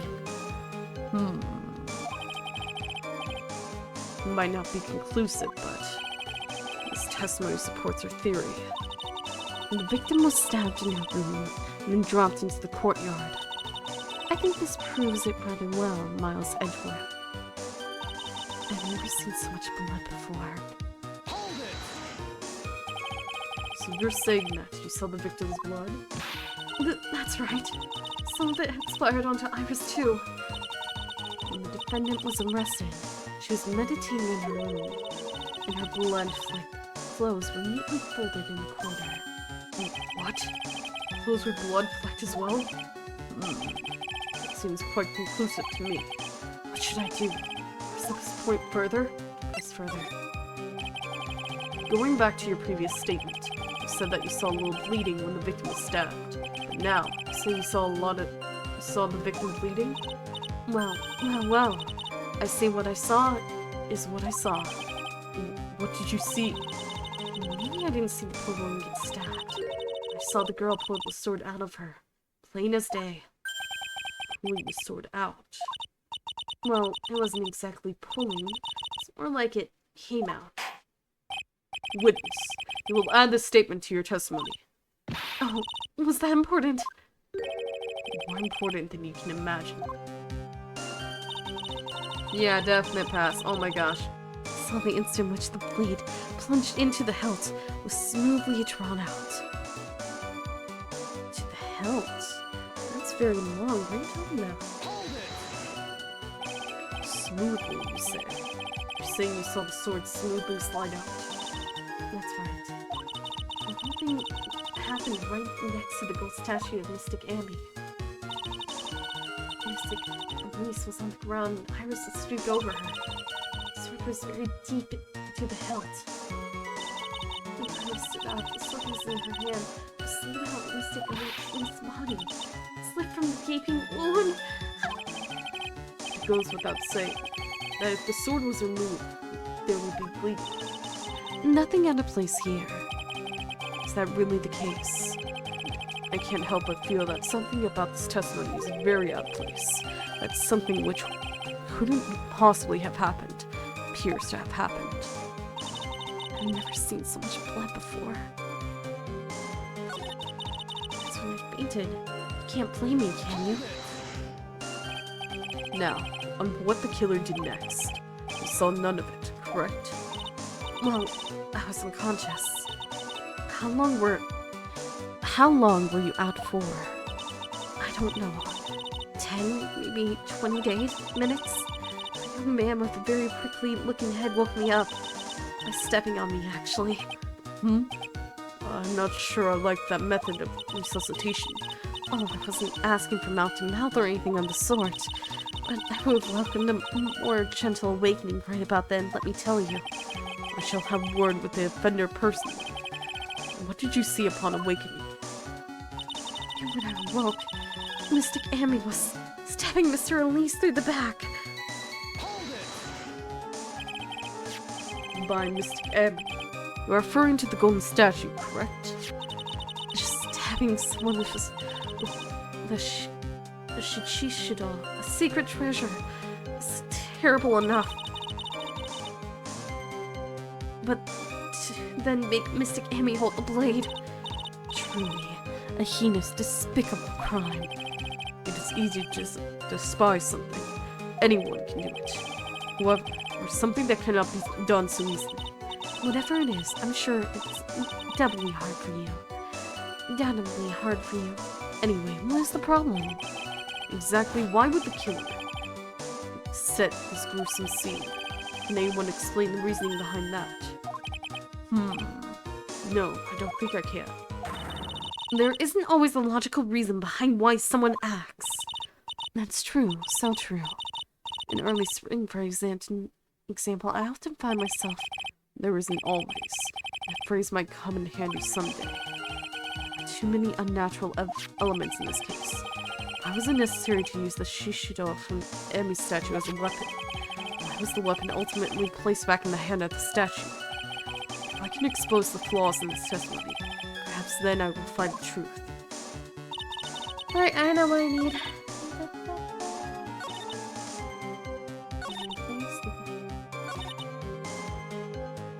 Punch to the hilt.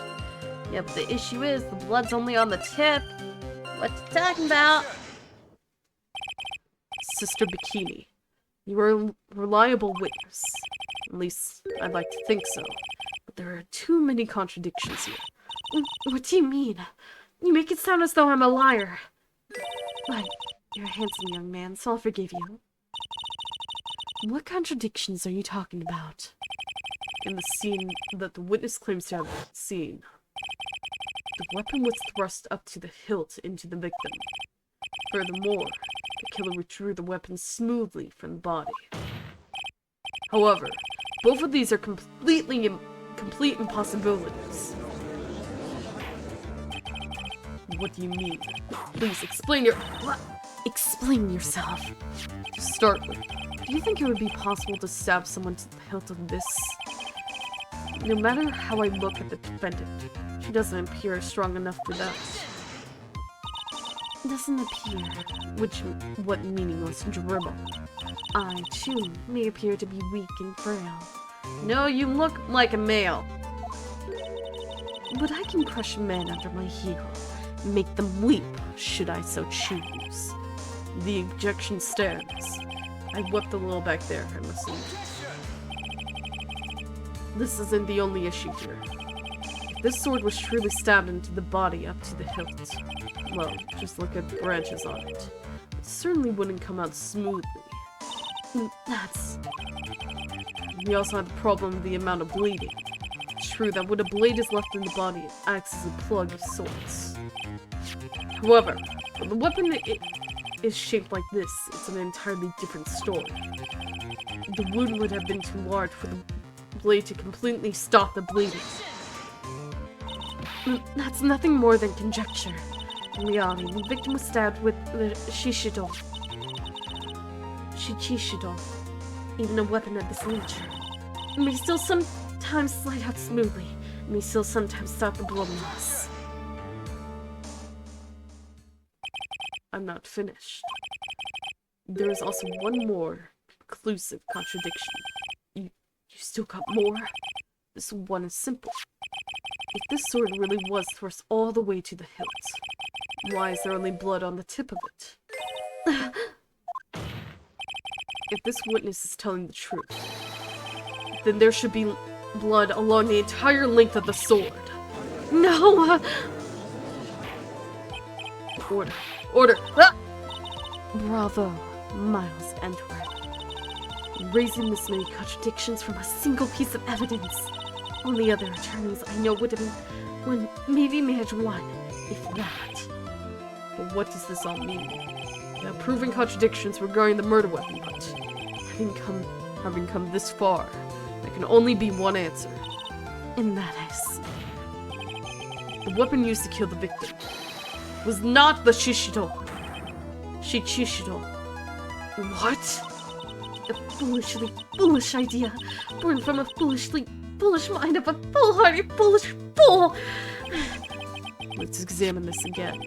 What is it that made us think the sword was the murder weapon?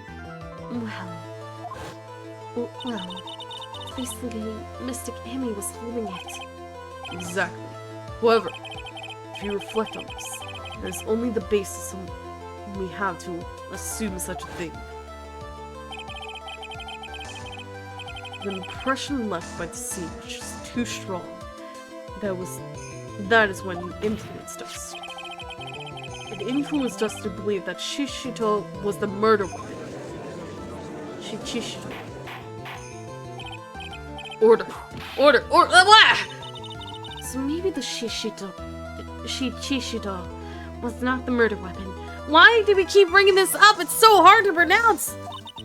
Even if that is the case, it changes nothing, Miles Edgeworth. The sister here saw everything.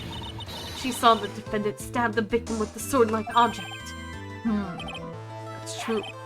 Your response, Mr. Edgeworth? That is so. I would like the prosecution to answer the obvious question it raises. The obvious question. Yes, namely, where did the real murder weapon disappear to? It goes without saying that the police searched the main hall and the surrounding area. Perhaps the prosecution can enlighten us as to if a sword-like object was found. That's... Answer the question, Miss Von Karma. No evidence of that kind was found. Another mystery to throw onto the pile. A trial without a murder weapon is a tricky beast. Excuse me. Can I say something? Just remembered something, actually. What is it, sister? I was just thinking. It's possible that just maybe actually happened to us. It was just over there. What exactly are you going on about? The boot here. The murder weapon, I mean. Maybe. I think I might know where the sword was disposed of. You what? Well then. I think we need to hear testimony from you one more time, sister. Impossible. What else? What else could this old woman have seen? I'm almost convinced that she's working with Morgan and Dahlia. Okay, first I'm convinced Morgan and Dahlia broke out of jail and they're seeking revenge. And I'm convinced that she's working with both of them. Location of the weapon. I saw the murder at around 11 p.m. After asking that it be reported, I went out to the main gate. And there, I saw tracks. Tracks that indicated the snowmobile had been used. It takes 15 minutes to walk to Dusky Bridge, but less than 5 using one of those. I made it through the weapon into Eagle River and came back when I was knocked out. Iris could have done that. She can drive a snowmobile after all. Face, stop it! Yeah, but the issue is, apparently death row inmates, even though meaning to be executed, can take up to 18 years before they actually are killed. So it is possible that she's still alive, considering it's only been about 5-6 years. Witness, please tell us everything you know right away next time. Well, I'm not in the best of shape. What with my back and my age, you know. Quite. There are indeed snowmobile tracks in front of the main gate. Here is a photograph. A snowmobile, eh? I see. Well, it certainly isn't an interesting theory. The tracks begin in front of the Hazakura Temple and run all the way to the Dusky Bridge. That solves our pesky little problem, yes? The Eagle River's current is quite swift, meaning that it doesn't freeze over in winter, making it the perfect place to dispose of the murder weapon. Did she really go to the river to dispose of the murder weapon? Mr. Edgeworth, your cross-examination, please. Let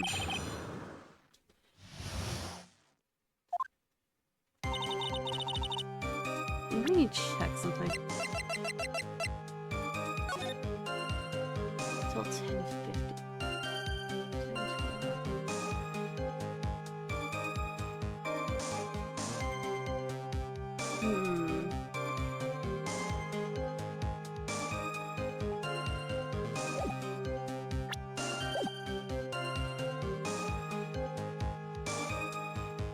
Hold it! You were sure about the time. Yes, I was worried about it after all. Why was that? Because I have a strong sense of responsibility, especially at this time of year. I thought I was being doused in freezing water at the time. Couldn't very well take it easy in the bath all night now, could I? So at 11, I decided to leave Hazakura Temple. Your estimation of the time seems reliable, at least. Please, continue, sister. After asking that, I went to the main gate. Hold it! You asked Phoenix Wright to report the crime, correct? Right. And the one who trampled me.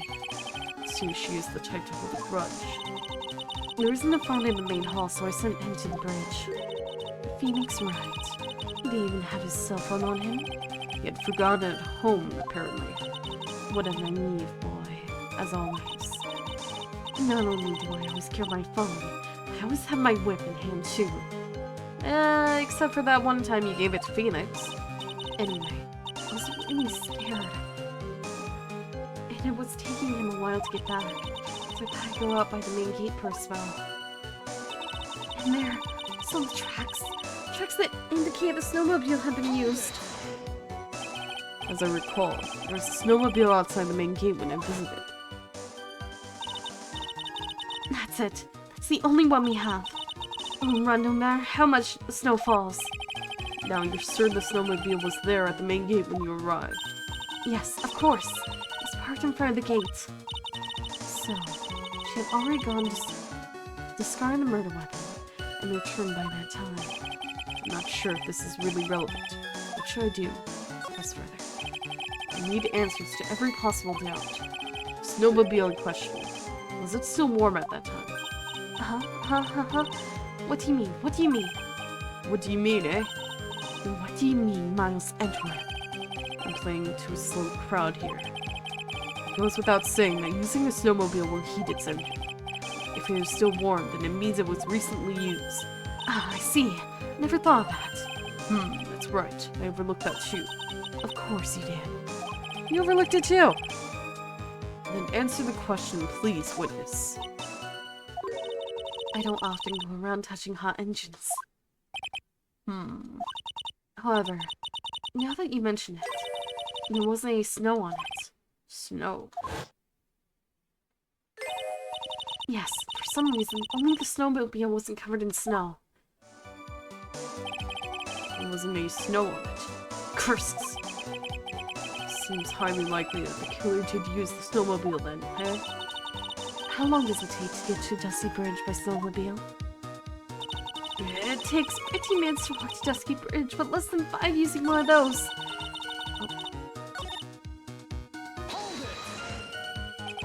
In that case, why didn't you use it yourself? You could have spared yourself some walking. There's a reason for that. Have you got a moment for me to explain? I think that's why the question was asked in the first place. It was about a month ago. I was driving my beloved little snowmobile. Happy as can be. The fresh some water was hanging back when I went and crashed into a tree. The tree in my backflow went crunch. Just like that. Crunch. Crunch.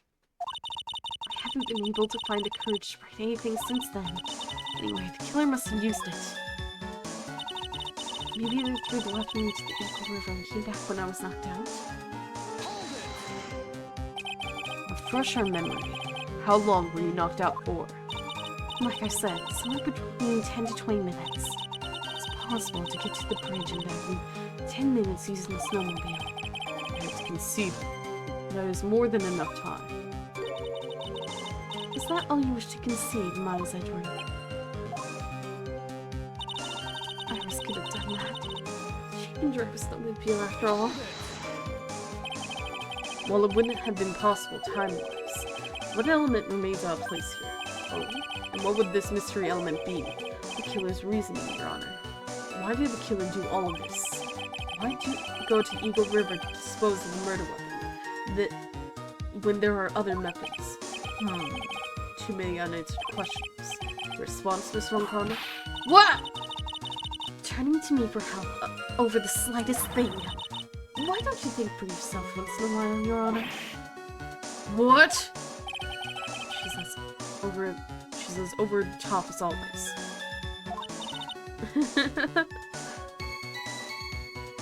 Anyway, whatever the reason, the fact remains that the bandit could have done this. The murder weapon was disposed of in the river. Another point to me, Miles Edward. Another mystery to feed the fire. Is there any reason to go and throw away the murder weapon? Luckily, there's surely a problem with this testimony. Now, all I have to do is start poking holes in this flawed account.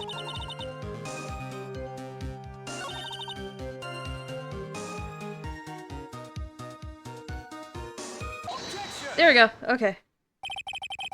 I admit this photograph proves something. It proves that the snowmobile was used on the night of the murder. You'll finally accept the inevitable, it seems, Miles Edgeworth. However, if what the witness says is true, why is there only one set of tracks? What do you mean?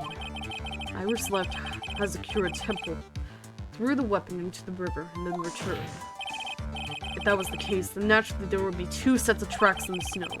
Those from heading out to the bridge, and those from coming back. Ah, you're right. You're forgetting one thing, Miles Edgeworth. On the night of the murder, it was snowing. The tracks leading to the bridge were erased by the snowfall. This removes your precious contradiction now, doesn't it? You see, while she was at the river, the snow stopped, leaving just the return tracks in the snow. What do you have to say now, Miles Edgeworth? Is there a flaw in her theory? This idea that the snowfall covered one set of tracks. There is a contradiction. The tracks to the river were covered by snow. What a nice theory. However, Miss Von Karma, that is impossible. Would you care to explain? Why, there is a rude index finger currently pointing in my general direction. No need. The evidence will do all the talking for me. On the night of the murder, the killer went and returned from Dusky Bridge in order to dispose of the murder weapon. The outgoing tracks were erased by snow, or so claims Miss Von Karma. Mr. Edgeworth, present your evidence to the contrary, eh? Yep, Give me 1 second to save. But yep. Evidence. How come I'm not covered by snow? Weather data. Witness. Please tell us again what time it was when you witnessed the crime. Like I said, it was around 11. Of course, this means that the weapon was thrown away after that time, correct? On that note, please take a look at this data. It is the weather report for Eagle Mountain on the night of the murder. The weather report. Snow started to fall at 7 p.m. It stopped at around 10:50. Therefore, when the sister witnessed the crime at 11 p.m., snow had already stopped falling. It is impossible for any tracks made after that time to have been covered up.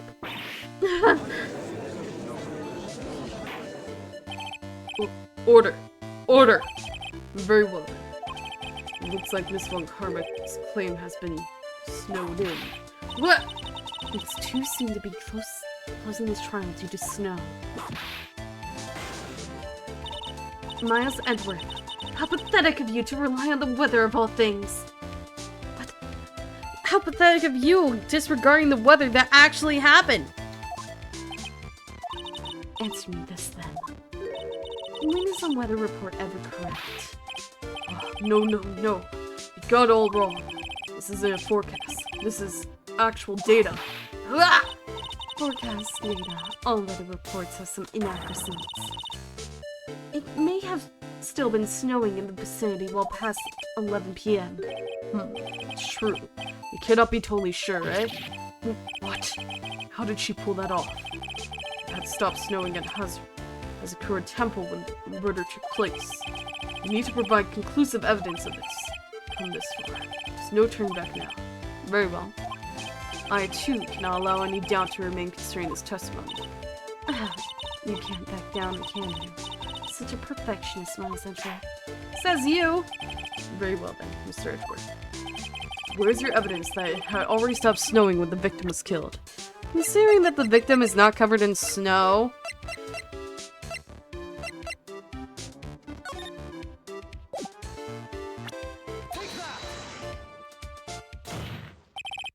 Ultimately, all comes down to one point. That being, whether or not it was snowing in the courtyard when the victim was stabbed. That's right. But proving that is incredibly easy. If you want to know whether it was snowing or not, this photo tells you everything. Of course, I'm referring to the photo of the crime scene. As you can see, everything is covered with snow. Just with one exception. And that is the victim herself, Miss Elise Donham. Why is there no snow on top of her? The answer is simple. It had stopped snowing when she was killed, that's why. In other words, the killer really did go to the Eagle River to dispose of the murder weapon. Then in this photograph, there should be 2 sets of tracks. Order! So what are you... Just what are you suggesting, Miles Edgeworth? To be honest, I'm not entirely sure myself, but this is simply all of the facts point to. That night, someone used the snowmobile to leave Hazakura Temple. From the tracks left, it can be understood that they were heading for Dusky Bridge. At that time, it was still snowing. Of course it was, because those tracks were erased by the snow. Then, when this person returned to Hazakura Temple, the snow had stopped. Thus, the return tracks remained. Can I say something? This all sounds a bit fishy to me. What does, sister? There is only one key for the snowmobile. Furthermore, on the night in question, we know that the defendant had it. The key was found in her room after the murder, which can only mean that night Iris used the snowmobile to go to the inner temple. But Iris said that she never went there. Should probably press on this point some more when I get the chance. The snowmobile can't cross the suspension bridge, so she must have left it on the Asakura side of the bridge and crossed on foot. That sounds right. But that's odd. What's odd is, when I left Iris and returned to Asakura Temple, I didn't see anything near Dusky Bridge. You must have just failed to see it, sister. Maybe. When I made it back to Asakura Temple, it was there, by the main gate. The snowmobile, I mean. I know what I saw. It was covered in snow, too. But that isn't possible. Order. Order in the court. What does this all mean? So then, what was the snowmobile used for? It wasn't taken by the defendant when she went to the inner temple. If it had been, the witness couldn't possibly have seen it by the gate. Furthermore, it wasn't used by the killer to dispose of the murder weapon. If that was the case, there should be 2 sets of tracks in this photo. All we know is this. After it stopped snowing, someone used the snowmobile to return to Asakura Temple. Never thought a simple snowmobile could cause so much trouble. I think we've learned all we can from this witness. Yes. I've nothing more to add. I told you everything. Everything that I know. Now then, that still leaves us with the same problem. If only there was someone, a witness who could testify to having seen the snowmobile. A witness, huh? Is there no one out, walking perhaps near Dusky Bridge on that night? I don't think that's likely. It was cold enough to freeze your ears off. Only an idiot would go out wandering in that. Unless they had something really important to do. That's a shame. I know who it is. It's Larry. Hold on. Something is coming to me. An idiot may well have been wandering out on that subarctic night. Your Honor. Actually, there just might be one individual who may be of help to us. Really? You know of someone who might have seen the snowmobile on the night of the murder? I don't know for sure if he saw it or not, but there are 2 things about him that do come to mind, which are, first, he saw something incredible on the night of the murder. And the second being... This individual that I'm thinking about went wandering outside in that cold night. In other words, he is our kind of idiot. Mr. Edgeworth. Who is this idiot you're talking about? It's you, Judge! Nah, it's... Yes, it's Franziska.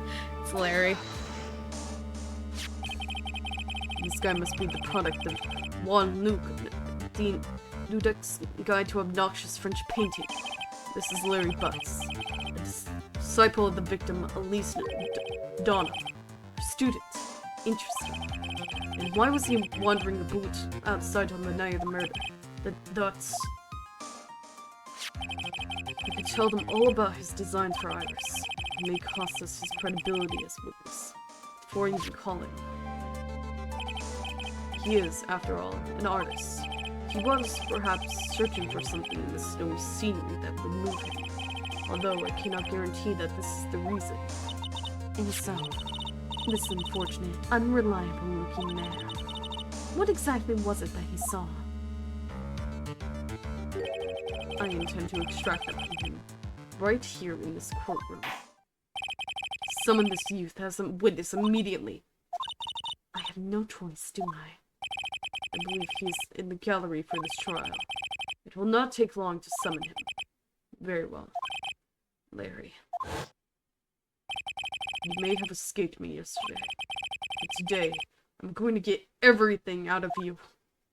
I have to deal with your annoying psycho-locks. The court will now adjourn for a 20-minute break. Miss Von Karma, please see to preparing the next witness. Understood, Your Honor. I'll make sure he's nice and whipped. Good. Well then, court is now in recess. To be continued. She... Freaking Franziska doesn't whip any women except if it's freaking Lotta. Lotta's the only woman she ever whipped.